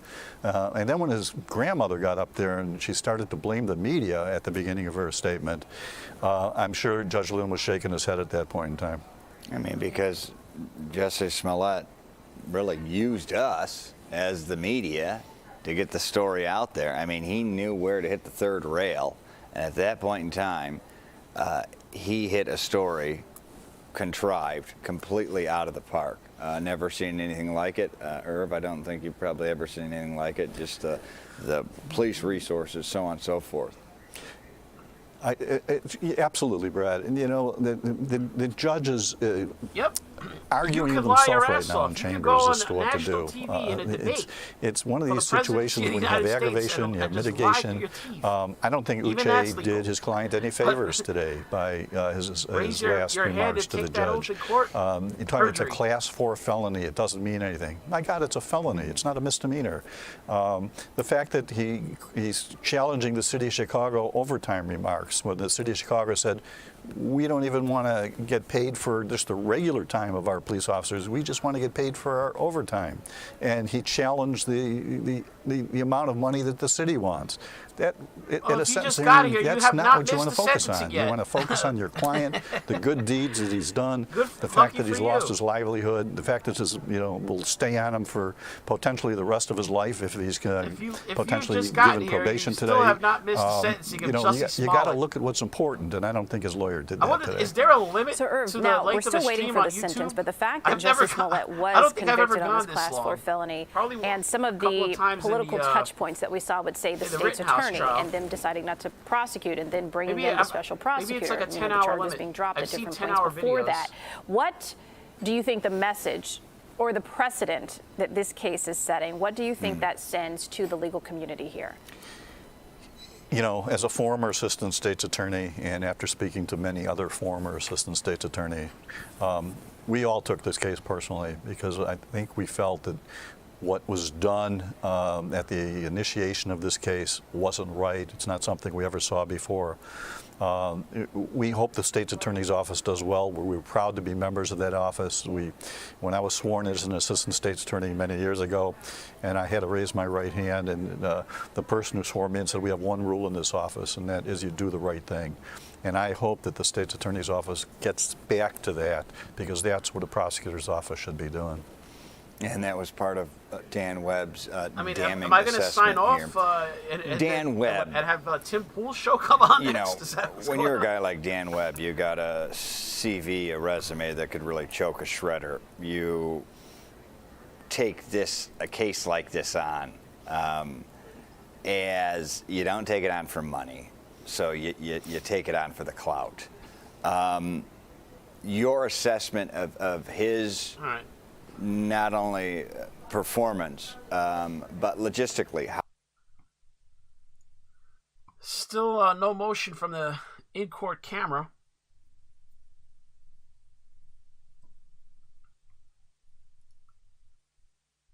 Let me check another news source, see what they wrote about today on Hot Air. Obama economic advisor, no, this is not Putin's inflation, it's Biden's. Let's see here. Carlson versus Griffin, is the U.S. sponsoring bioweapon labs in Ukraine? USA Today fact check, no, President Biden is not selling Alaska back to Russia. New White House video, if you're unhappy about gas prices, blame Putin. And Kamala Harris comedy hour, Pelosi's faceplant. Jussie Smollett arrived late for his sentencing, then his bodyguard knocked down a journalist. Yeah, let's look at that again. When Jussie Smollett came in, he came in with his entourage, and they started getting rough with the media on their way into the court. I want to see more. We didn't have really time to make more of it at the time.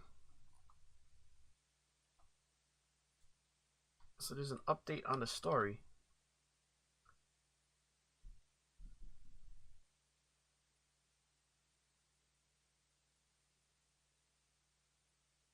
Well, if you didn't see, most of the day was spent on this motion to have another trial for Jussie Smollett.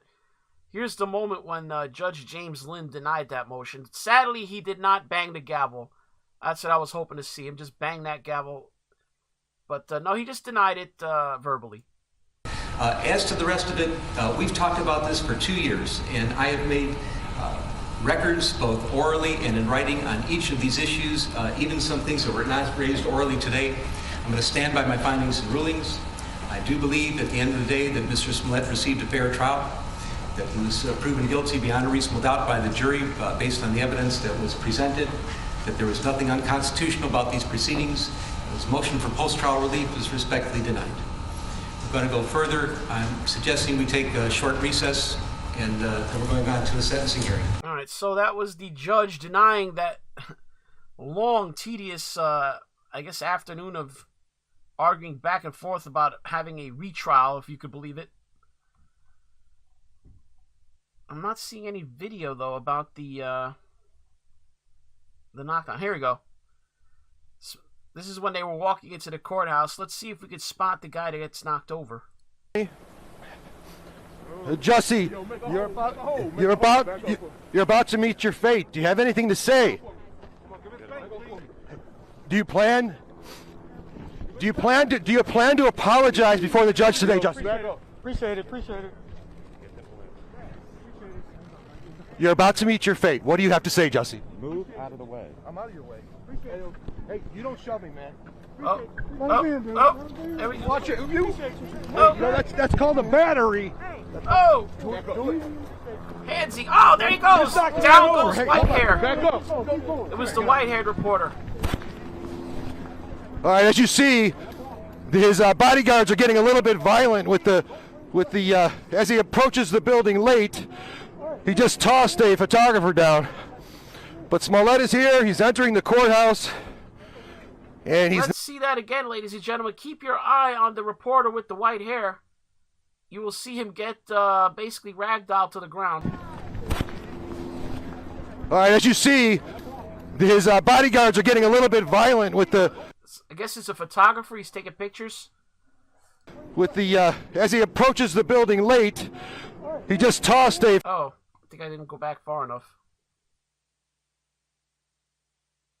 You're about to meet your fate. What do you have to say, Jussie? Move out of the way. I'm out of your way. Hey, you don't shove me, man.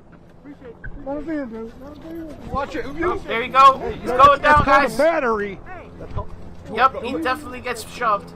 You just knocked the man over. Hey, hold on. Back up. Come here, get up. All right, as you see, his bodyguards are getting a little bit violent with the as he approaches the building late.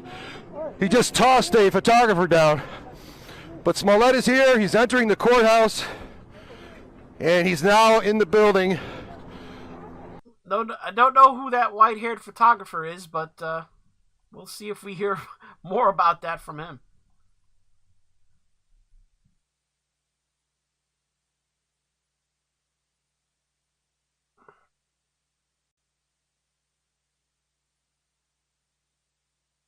Don't see anything else about the Jussie trial there. Let's hear what this lady has to say. Let's go back to Irv. Irv, I mean, you believed, and anyone would believe, that the judge, knowing sentencing guidelines, he probably knows what the sentence is. We're told 5 minutes. Now it's 20 minutes. We know, you never can hold people to exact time frames. But is there... I was going to say, imagine he said this is MAGA country. Well, to be perfectly honest with you, the judge could be looking at the clock and saying all the national news is on the various networks, and I may want to wait till 6 o'clock. You think like we think, Irv. Yeah. I'm just trying to give you an honest answer. No, I mean, that absolutely could be it. Yeah. Because, he wants this thing on live on broadcast, of course. He is, in fact, the one who granted the request then, right, to allow the cameras in the courtroom. And there's an old expression that a judge is never late. It's only people who show up after the judge that are late. Yeah. Any guy in a black robe.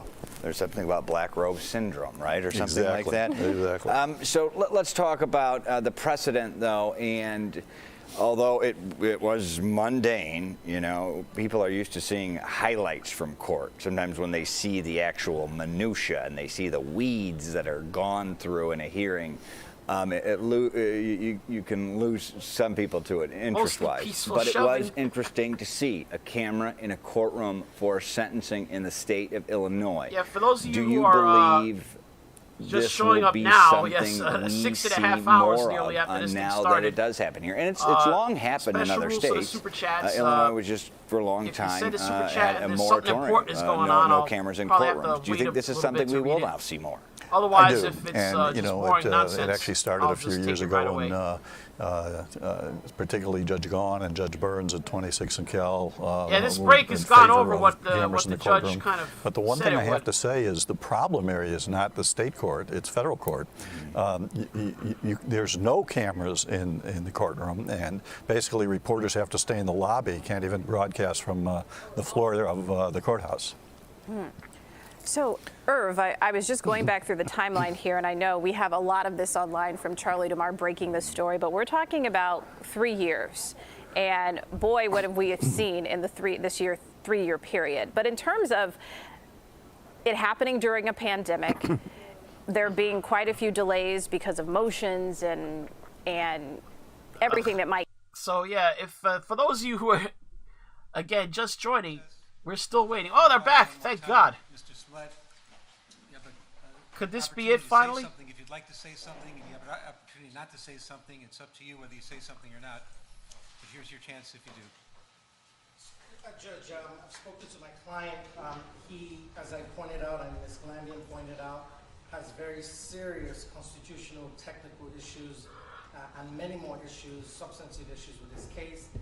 As a result, I've advised him not to make any allocution based on his appellate rights at this time. Well, you may give him advice, but I need to hear from Mr. Yeah, I was going to say, he has to say it. It's his decision. So this is, but do you want to say something, or would you rather not say anything? Jussie not going to speak.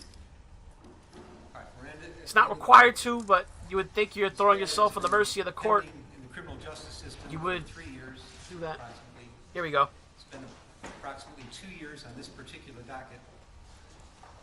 We have an original indictment that was returned by the Cook County State's Attorney's Office.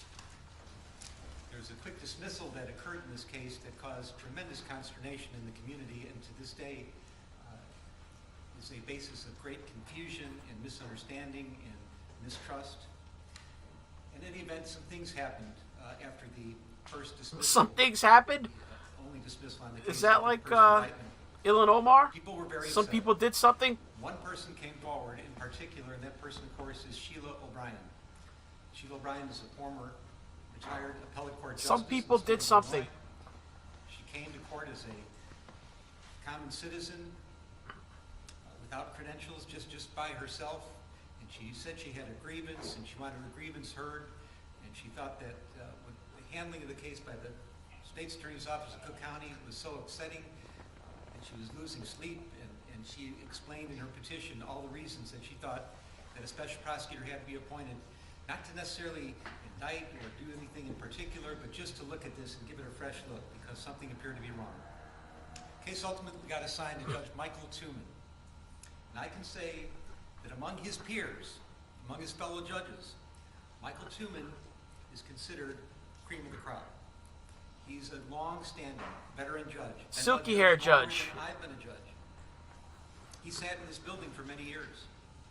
He sat on the appellate court. We must get the judge's hair care regimen because he's got that silky smooth shiny hair. A long-standing judge who has a reputation for knowledge, integrity, honesty, and always knowing what the right thing to do is.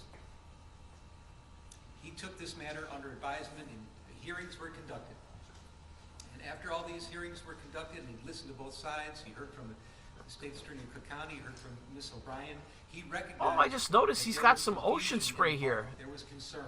Diet ocean spray. Confidence in the criminal justice So the system judge is, was at likes his risk cranberry and juice. may have been damaged, and that the case required a second look. And Michael Tuman, in his wisdom, sought out the proper, what he thought to be the right person to address this. And he identified Dan Webb and the Winston Strong law firm as the people that might be able to take on the task. Dan Webb and Winston Strong agreed to take on the task. It's And as diet I cranberry indicated, they did juice, this pro ocean bono, spray. Which means they did it for free.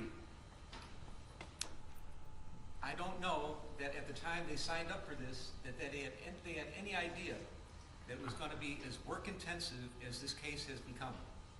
This case took several years, and we were slowed down by COVID a little bit, but the amount of pretrial motions that were filed were exhaustive.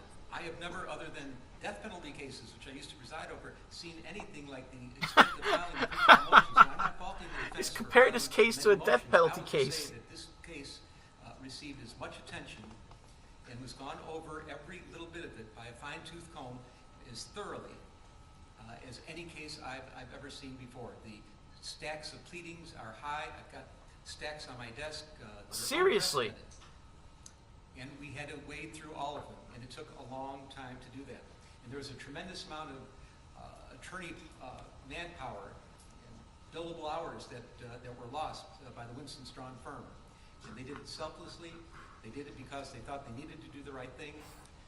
All I can say is, a member of the judiciary, thank you, because that was very, very extraordinary. You just I thank have the no prosecutors. idea what the amount of billable hours are, and I can only imagine, but I think it is huge and truly significant.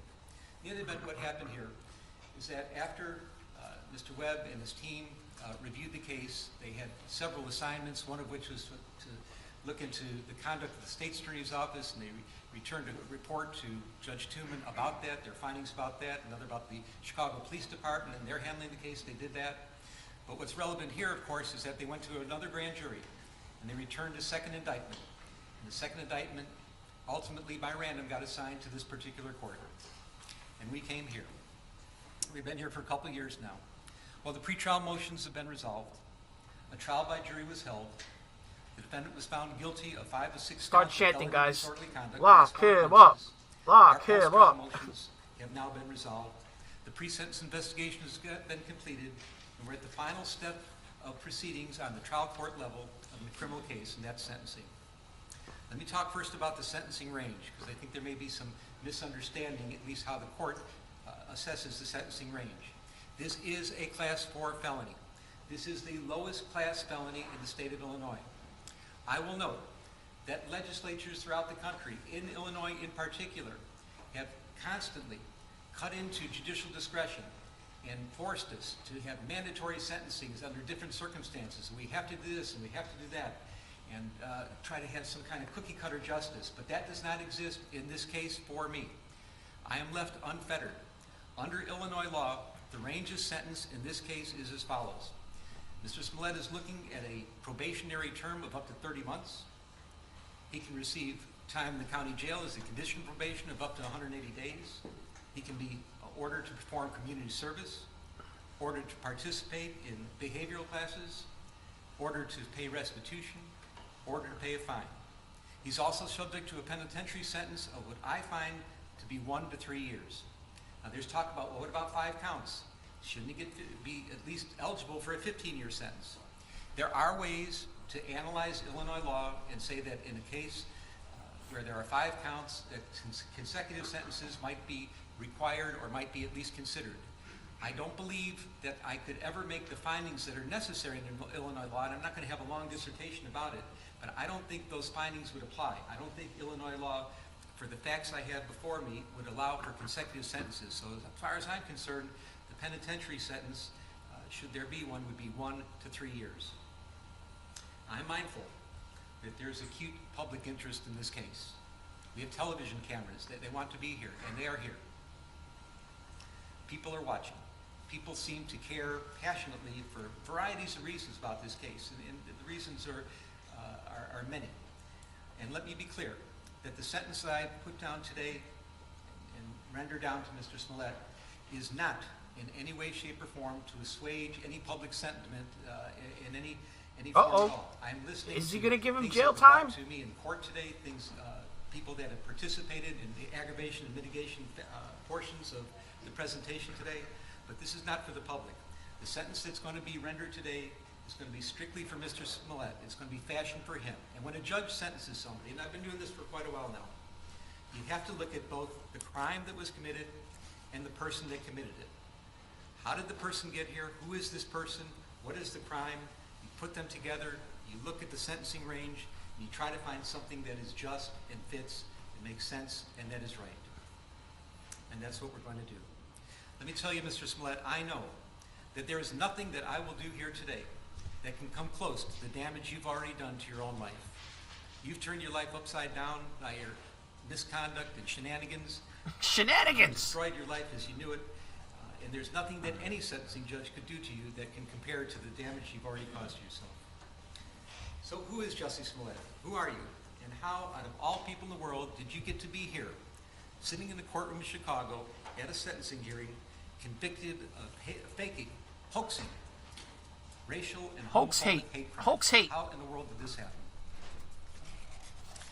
Well, there are ironies in this case, and the ironies are many and they are profound. And I'm talking about the testimony I heard under oath from Mr. Smollett, corroborated in large part by the pre-sentence investigation. Mr. Smollett chose to take the witness stand. And lie his ass off. He took an oath and he got on the witness stand, and the first thing he did was to introduce himself to the jury. He wanted the jury to know who he was, where he came from, what he was about. And I heard it on the witness stand, I heard it corroborated today Sick by of Judge. witnesses that came and testified on his behalf. There's no question, Mr. Smollett was born into a mixed-race family.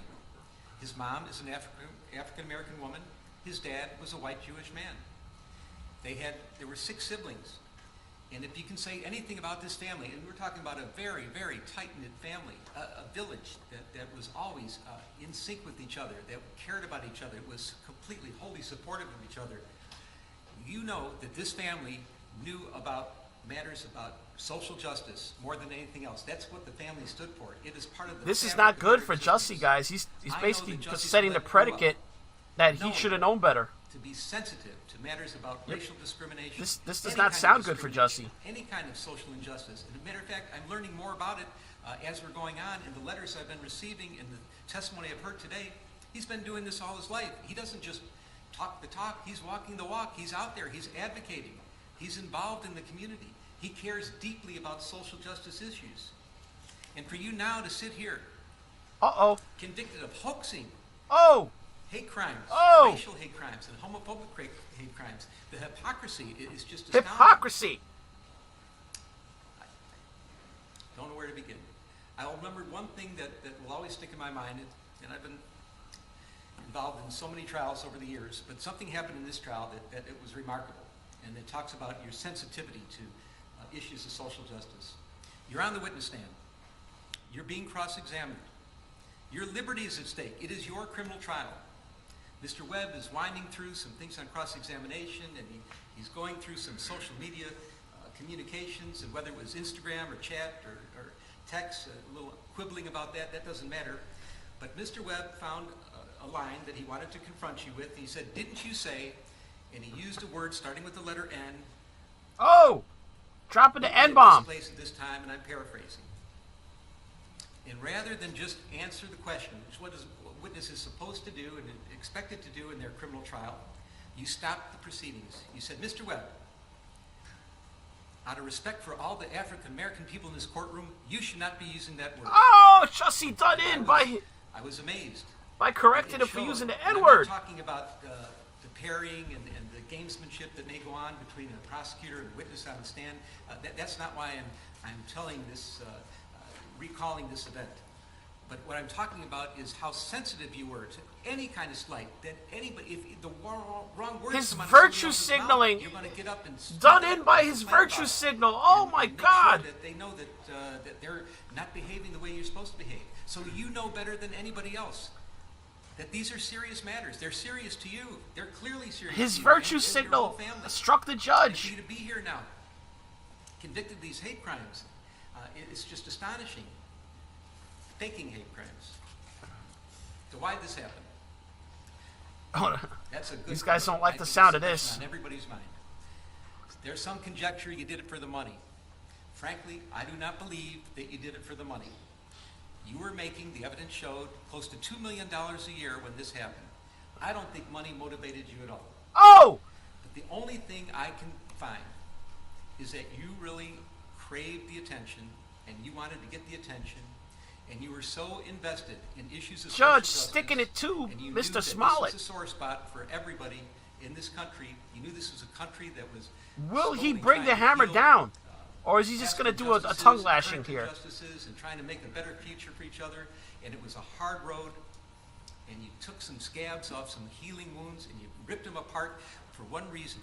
You wanted to make Bring the yourself hammer look down, better. Judge. So while it Don't worked, just do the tongue lashing. everybody was talking about you. The lights are on you. You were actually throwing a national pity party for yourself. And why would you do such a thing? Why would you, I understand, you crave the attention so much, but why would you betray something like social justice issues, which you care so much about? How dare you betray social justice, sir? I acknowledge there are wonderful sides to you.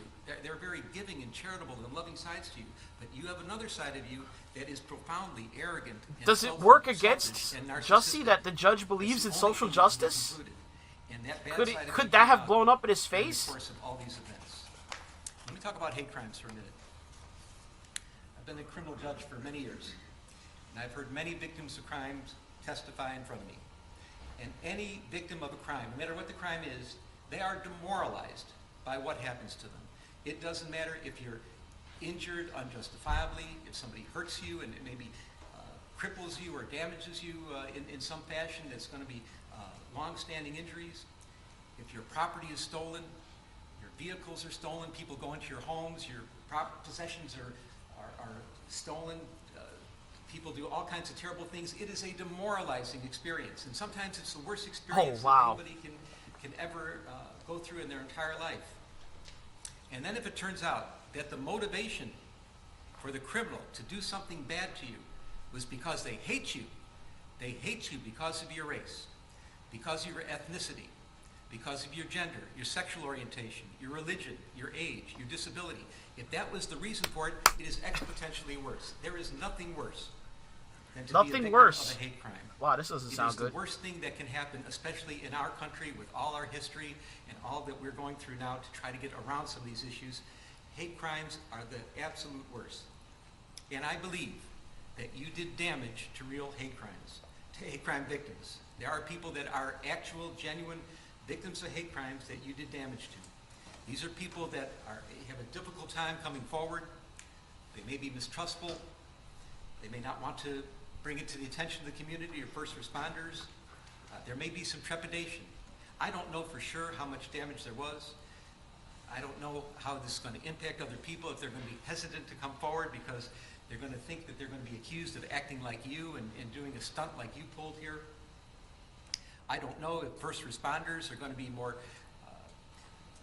doubtful and skeptical of people that come forward, real victims of hate crime, because of what you did here. Wow, the judge sounds genuinely upset. Now I'll show one of the ironies in this case, and I find this pretty profound.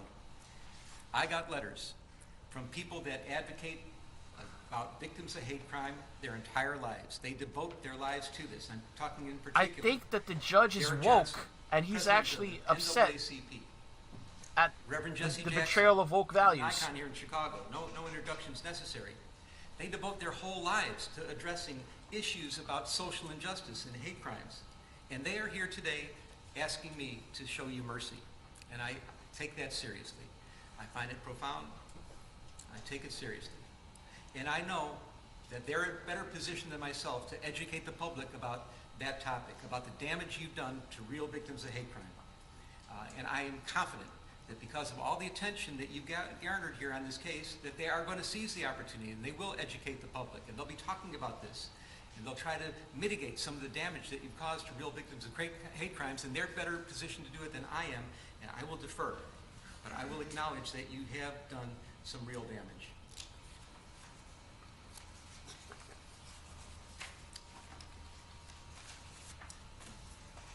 I'm going to talk about your premeditation. Premeditation. I've been a criminal judge for many years, and I know that people end up where you are right now, awaiting sentencing on their criminal trial. How did they get to court? How did that happen? There's some people that wake up in the morning, they have no intention of doing anything wrong. They're not looking to do anything criminal. That's the last thing on their mind.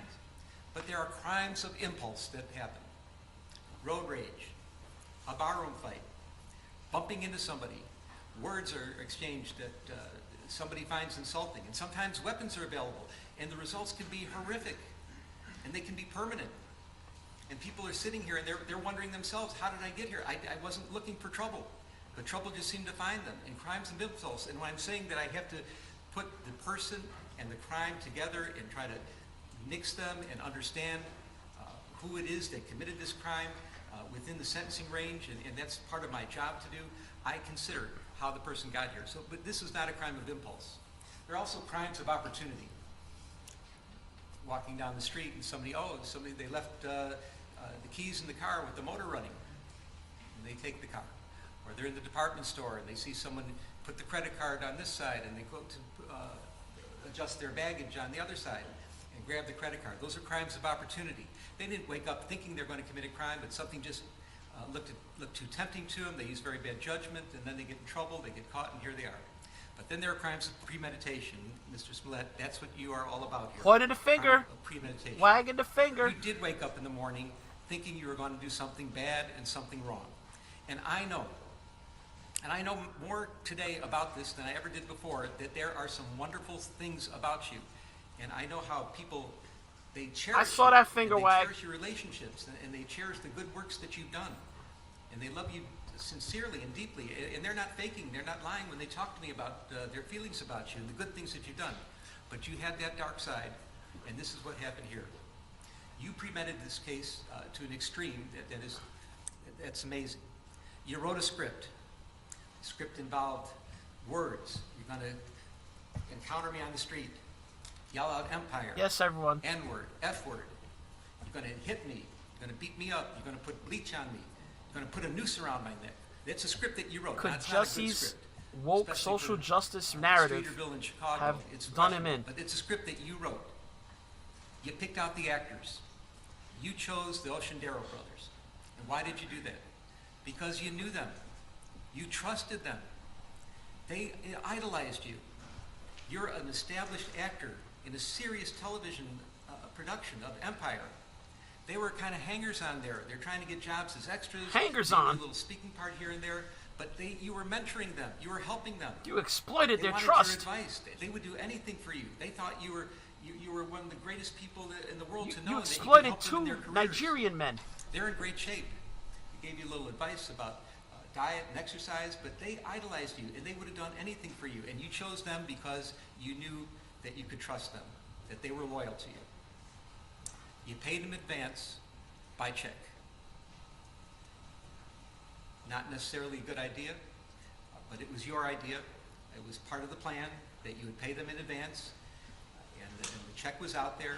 The check was shown into evidence. That was part of your premeditation. You chose a date. You chose a time. You chose a location. You had props procured. You gave them a $100 bill and had them get But the only thing they didn't do is cross state lines. Supplies in this case. Get masks. Nobody should see you. No state lines were crossed in the commission of this crime. Obviously, the Oceandero brothers are not white. We're going to cover your faces in masks. We're going to have a red hat because that's going to Headline: be Oceandero brothers not white. Get a rope that we're going to use as a noose. We're going to procure some bleach. You're going to have the supplies. And then you had all that together, and then you did rehearsals. You picked them up and you did drive-bys. You drove around and around the block. You picked them up in Lakeview in their neighborhood, and some distance away you went to Streeterville where you were living, and you showed them. You're going here, you're going there, and you're going over the lines. You're going over the script with them so they would memorize the script. You're indicating which brother. You're the one that's going to hit me. You're the one that's going to put the noose around my neck and pour the bleach on me. This was planned. This was premeditated to the extreme. And I find that your extreme premeditation is Extreme premeditation. Extreme premeditation. Oh. It's all set up. The Oceandero brothers are on board. Your plane is running late. Now you had a chance right then and there to think, okay, I'm really late. I'm 4 hours late. This can't go down. It's freezing in Chicago. We're on the verge of a polar vortex. You might have just thought about it and said, you know, maybe it's not in the cards. Maybe the karma is wrong. I shouldn't be doing this. But no. You doubled down. You doubled You start down. communicating with the brothers through social media. Now, whether it was by texts or chats or Instagram, public or private, one way or another, you kept in touch with them. And there was some quibbling about the specifics about how you kept in touch with them, but they knew what time you were coming in, and now the time is pushed back to 2 o'clock in the morning in the freezing cold weather. It's double digits below zero at 2 o'clock in the morning. You have to have a reason to be out on the street. And the reason you chose is you come up with the story that you needed to get some eggs. It's hard to find a MAGA hat in Chicago. If not that, you're going to go to Subway and get a sandwich and a salad and get something to eat at 2 o'clock in the morning in the freezing cold. You did one more thing. You got the Oceandero brothers. Now they're on board with you. You're using them as your patsies. You have your friend. You get your friend Brandon on the phone, and here's a man, professional man that's trying to help you in your career. You're not sure what town he's in, if he's in Australia or not, but you get him on the phone, and he's going to be your patsy also, because he's going to listen and be that's a bad around word. on the phone to hear that you're being You're attacked patsy. by somebody. Now, he doesn't know what's going on. It's really not an attack, but he's going to be able to corroborate your story. So you're getting that together. You got Brandon on the phone. You're out on the street, ostensibly to get some Subway. You get some Subway, and you're walking to where this is supposed to take place. Now, the Oceandero brothers, they're getting ready too. And they're doing this because you wanted them to do it on the sneak.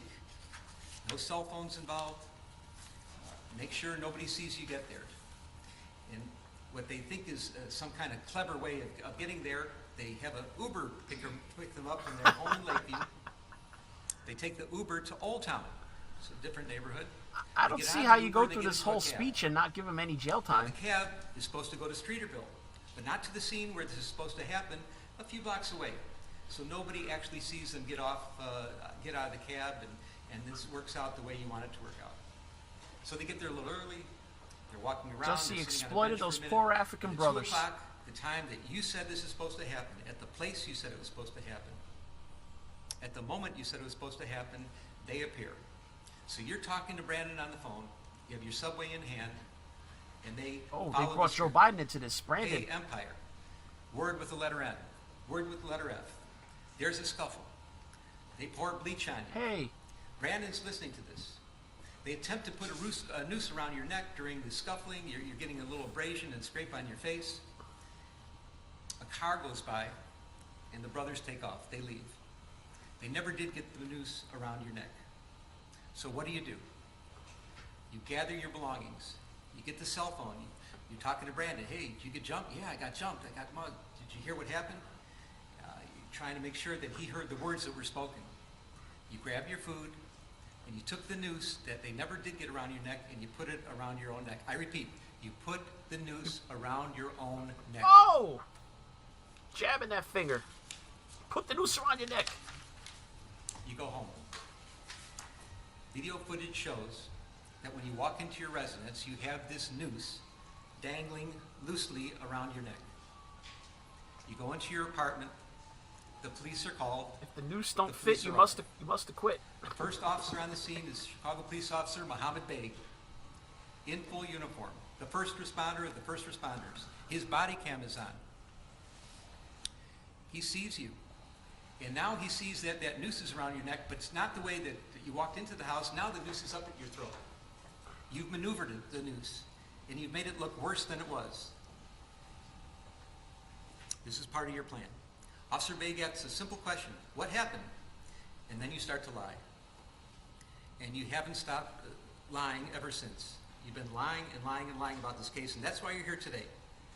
You want to fake an incident on the street, try to get some attention at work, try to have somebody else feel sorry for you. That would never have got you here. The problem was you lied to the police, and you caused all kinds of consternation. You caused a major consternation, fellas. To take place. Consternation. Got many people involved and caused great stress throughout the city and throughout the entire community here, and that's the problem. That's why you're here now. Those were the crimes you're convicted of, not the shenanigans out there. Shenanigans lying again. About it, making it up, and that's why we're here now. You repeated your lies at the hospital. Should have had the shenanigans drinking game. 6 counts were put together. The jury found you guilty of 5 of them. One was a little bit different than the others, and I understand that. Let me say, from my vantage point, and I was obviously here at every stage of this trial, I thought the jury's verdict was accurate, correct, wholly corroborated, but what could only be described as overwhelming evidence of guilt. Overwhelming evidence of for guilt. lying. That's the crime you're here for, lying to the police. Well, Officer Bey took this very seriously. He said, that's a horrible thing that happened. And he started the process of police investigation. Detectives got involved. You ended up at the hospital. All things were starting to happen, and this word got out. And you're not just any person. You have a little bit of celebrity about you. You were known in some circles as a very competent actor. Consternation, really chicanery, and shenanigans. Very serious television production called Empire, and people knew about this. And because you're a celebrity, and because you've been so active in all these social justice causes, and this is what is so unbelievable about this case, that you of all people are here convicted of hoaxing hate crimes. You who know better, who were out there in the world trying to be something for the good. Okay, Judge, drop the hammer, man. You wound up right now like this. It's crazy, but you know people in high places, elected public officials. They reacted. You knew mainstream journalists. They reacted. Don Lemon. You became the first page, your front page news. You're talked about in the halls of Congress. Don Lemon was trying to get with you. People are talking about making laws to prevent what happened to you to happen to anybody else. People on mainstream media are decrying what happened. What kind of country is this? How could they do this to Jussie? We know Jussie. He's such a gentle guy. He's the guy that was described to me by all the family and friends that I heard from today. And I believe that Jussie exists. But you use them as your patsies too. They were giving you the national pity party you wanted. They're putting you on the front page. All the attention is on you. Jussie Smollett, Red Pill's judge. Social injustice. Your name was coming up first, which is exactly what you wanted. But you used them. If anything, people. No, my dad is definitely not a biker. Public officials, mainstream journalists, their credibility is everything to them. And you didn't care that you might be damaging it. You did damage to them because, again, there's a side of you that has this arrogance and selfishness and narcissism that's just disgraceful. And you planned work, of course, until it didn't. We're in Chicago. You lived here for 5 years, working on the. All right, Judge, on the Empire shit or State. get off the pot already. Holy shit. And you have to know, as well as anybody that lives in Chicago, that Chicagoans, they love their city. They're fiercely loyal to the city. And believe longer me, than the Gettysburg Address. Chicagoans know we don't all agree with each other on a lot. There are all kinds of disagreements on what our city should be, what the vision should be for the future. There's even disagreements about what our past was like. But despite all the disagreements and all the things that are not right with Chicago, it's sweet home to Chicago, to the Chicagoans. Yeah, man, I think he's going to Chicagoans are drop the fiercely hammer loyal to the because city. why else? He's going The through a lot to Chicagoans have justify one it. thing in common that they agree on, that there's no If he misunderstanding. was just going to let him walk, we would have been out of here like half an hour ago. And that page is crime is a problem. It is a major problem. Nobody disagrees. And we know that police resources, they are valuable. They're limited. Detective resources. That's a good word. Let are him precious, admonish. And they cannot I like that word, be admonish. squandered. And what you did, That's a good word. because you were selfishly, arrogantly, and narcissistically bringing attention to yourself. It's the only reason you could have been doing such a crazy thing that you did, was you took away a lot of resources from other places, from other real victims of real crimes. You used up the police resources for your own benefit, and that's a big problem here. What you did is you created what we call around here a heater. A heater? What's a heater? A heater is a case. What we call a heater. When it's reported to the public conscience is shocked to such an extreme that the public is demanding that the police solve this crime here, right now, right here, right now. Everything else has to take second place. The heater has to be addressed. You made a heater. And you created a heater. And boy, did they put on an investigation. And I know that I've been listening to Chicago police officers. And Yeah, the judge in the police Rittenhouse investigations case for loved many that word, years. admonish. It's certainly not a perfect police department. It's perhaps unfairly maligned in some respects as well. I'll match the homicide detectives here against any in the country for their competence and thoroughness. Not a question about that. But what they did in this case is extraordinary. I have never seen. That's the only way this in could have some been better murder if it was the amount judge of in the police Rittenhouse work that case went into this investigation. delivering this You admonishment. did exactly what you didn't want to happen. They put so many police resources into this. When I say what you didn't want to happen is you never wanted this case solved. You thought that somehow you'd be able to skate by and nobody would ever know what really happened here, and you're going to walk away from this, and it didn't go down like that at all, of course. So they solved the case. And what happened? Turns out that you're not a victim of a hate crime. You're not a victim of a racial hate crime. You're not a victim of a homophobic hate crime. You're just a charlatan pretending to be a victim of a hate crime. And that's shameful, especially from the family you got brought up with. This with guy's your like family values. Chuck from Better Call Saul. It's so sad. Charlatan, chicanery, shenanigans. The damage you've done to yourself is way beyond anything else that can happen to you from me or any other judge that would be sentencing you in this criminal case. You are now a permanently convicted felon. Your family who loves you and supports you, I only want to use the word forgive because forgive isn't even necessary. They're with you so much, they're so tight-knit, but you have to live with the fact that you really put them through a ringer. You've embarrassed your valuable friends in high places, the elected public officials, people in the media. You've embarrassed them. You have to live with that. I don't know if those relationships... The lawyer, he's like, wow, this is a long-winded one. You've become toxic in your own workplace. Your career future is uncertain at very best. It was really on a rocket ship to success, and now You've turned yourself into riches to rags, and it's so unfortunate. Your very name has become an adverb for lying. Oh! And I cannot imagine what could be worse than that. People talk about situations where somebody's lying and trying to manipulate and maneuver a story, and your name comes up as, oh, pulling a Jussie, something like that. That's awful. This is the tongue lashing of the You're year. the butt of jokes. Comedians, mainstream talk show hosts, they make jokes about you. They do sketches about you. I can't imagine anything worse than that. Did you see this the is Chappelle all skit? self-inflicted. These are things you did to yourself. This is self-damage.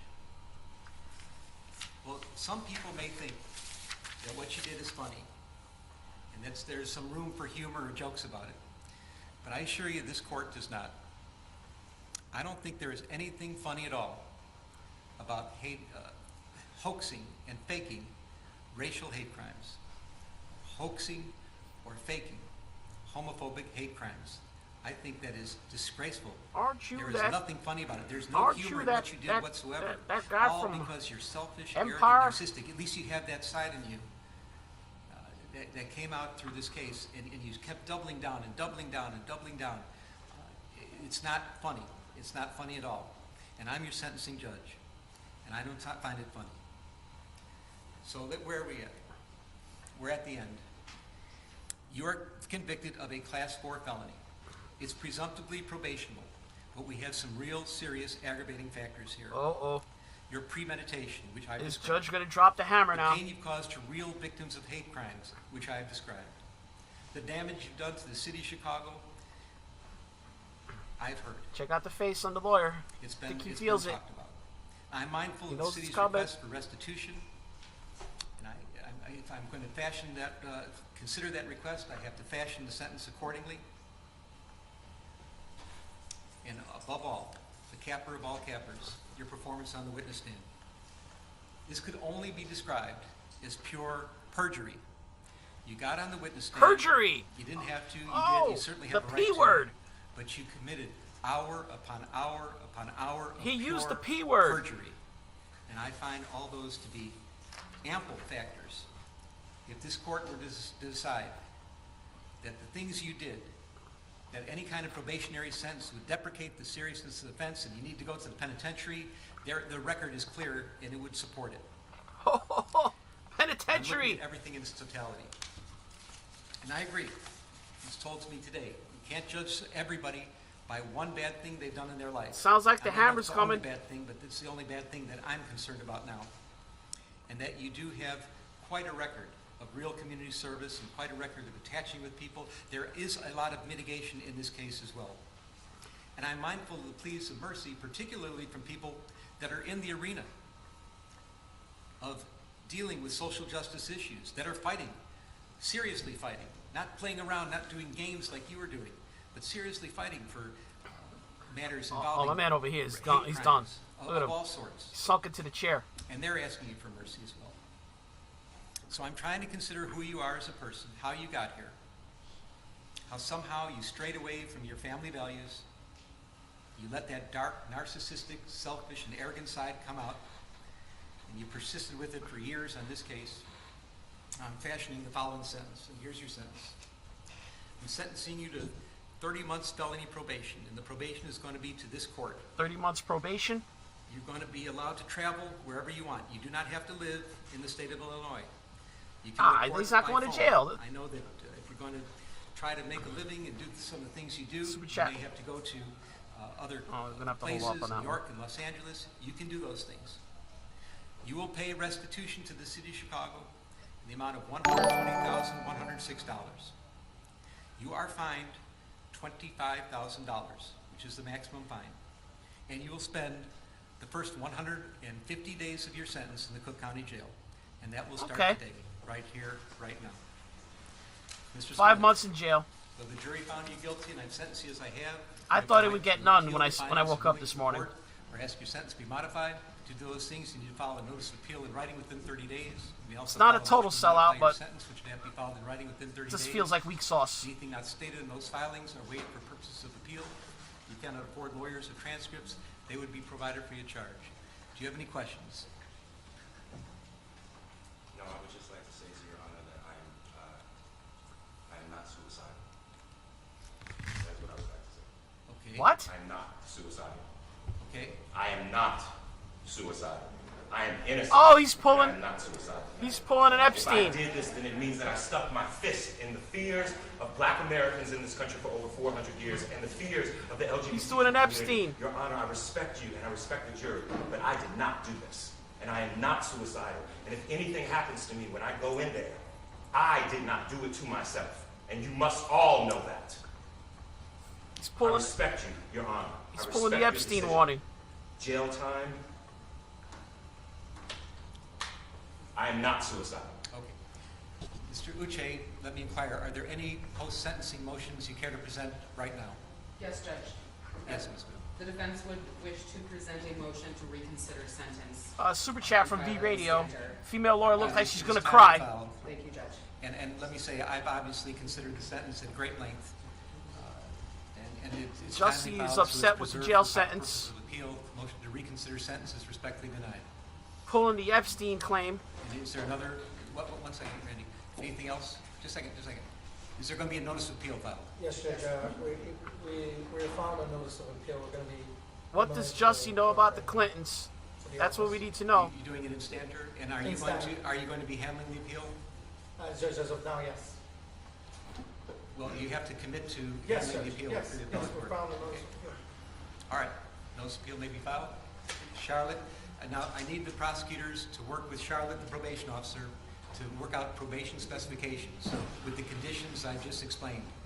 150 days in the county jail, restitution, fines. Oh, and also statutory DNA and costs are ordered as well. That's statutory. So you have to fill out the probation specifications, and I'm going to get somebody to help you do that. But we need to get that done in Stanter. Anything else today? Yes. Your Honor, if I may, in light of the notice of appeal, we would ask that you suspend the jail sentence in light of the Do what? instantial filing of the notice of appeal. Did I do what? Suspend the jail sentence in light of the notice of filing of appeal. That will be respectfully denied. Yes, Mark. Is he going directly to jail right now? No, I'm not saying, no. The wheels of justice turn slowly, and sometimes the hammer of justice has to fall, and it's falling right here. Sounds right like he's now. going to jail I'm not right saying now. This happens right here, right now. Oh! Directly to jail. Step this way, Mr. Smollett. Oh, snap. Yeah, I'll talk to you about it. Super chat from Mortimer Duke. Jussie Epstein. All right, any other matters to come before the court today? All right, defendants remanded to the custody of sheriff. Follow the line, Mr. Smollett. I am not suicidal. I am not suicidal, and I am innocent. I could have said that I was guilty a long time ago.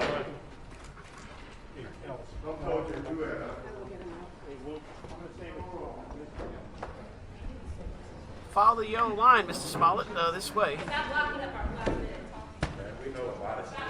Okay, Jussie going directly to the big house. Well, I guess Cook County Jail. Let's see the lawyer over there. Wow, that speech at the end was unexpected.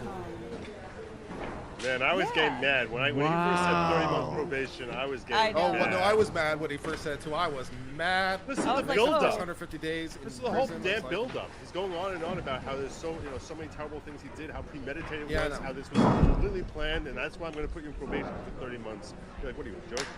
Well, as soon as he And said how at the counter top it of was his to statement, actually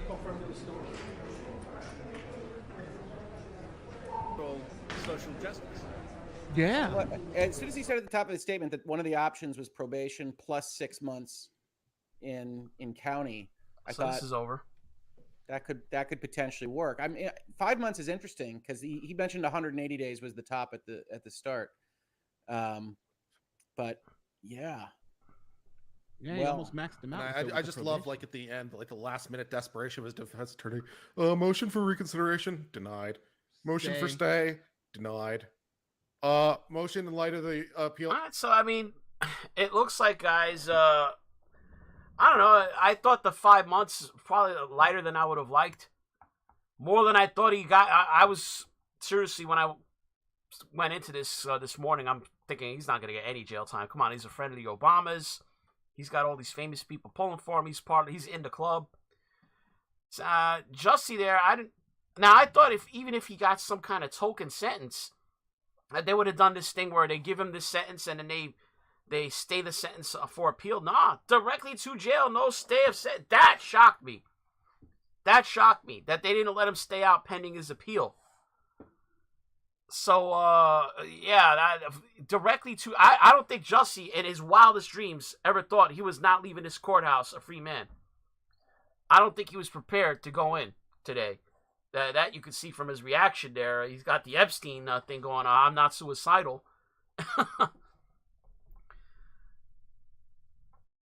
So, he's doing the preemptive Epstein announcement there.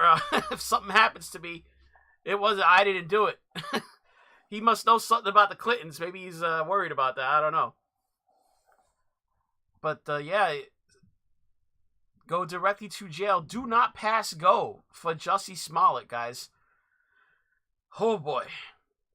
It's been a long day, guys. 7 hours. Who would have thunk it? I never thought we'd be here this long. I thought literally 3 hours max. For those of you who've been with me since the beginning, wow, you guys are Iron Men. I think the first thing I'm going to do when I sign off, even before I go get something to eat, I think I'm going to go take a piss. Holy shit. Yeah, we're going to have to... I was even... Let me put it this way, guys. I thought I was going to have to do a second stream today. I just couldn't do it, guys. Tired of hearing myself talk. I'm sure you guys are as well. We'll definitely have to go over this ground tomorrow with this Jussie going directly to jail. That to me, that's the shocking part. Not shocked that he got some jail time. I didn't think he'd get any, but I'm not shocked about that. I'm shocked that they didn't give him the stay pending the appeal. So yeah, that was something else, guys. Was not expecting that. Jussie directly to jail right then and there. Meanwhile, going back without Jussie. Wow. Super chat for Radagast. Thanks for the marathon. No, thank you guys for a lot of you. I noticed a lot of you stuck around for the whole thing. That's amazing. And, I'm sure you're gonna hear a lot to talk about this. Look at this. In 20 minutes, those of you who are Tim Pool fans will be able to get his take on it.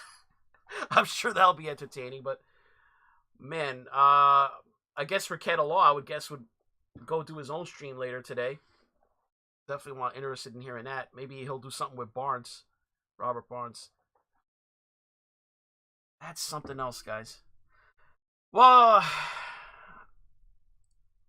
what else? I mean, what else can you say? I'm still trying to process this, guys. Jussie Smollett is not gonna sleep in his own bed tonight. Dude is gonna be sleeping tonight in a cell with a bunch of other dudes in Cook County Jail. Unbelievable. Let's just leave it at that, guys. No long sign off today. My head's not in it. Just thank you for sticking with the show today, and we'll reconvene here tomorrow and talk about this among many other things: the war in Ukraine, the inflation, the price of gasoline, and all that. All right, guys. Thank you.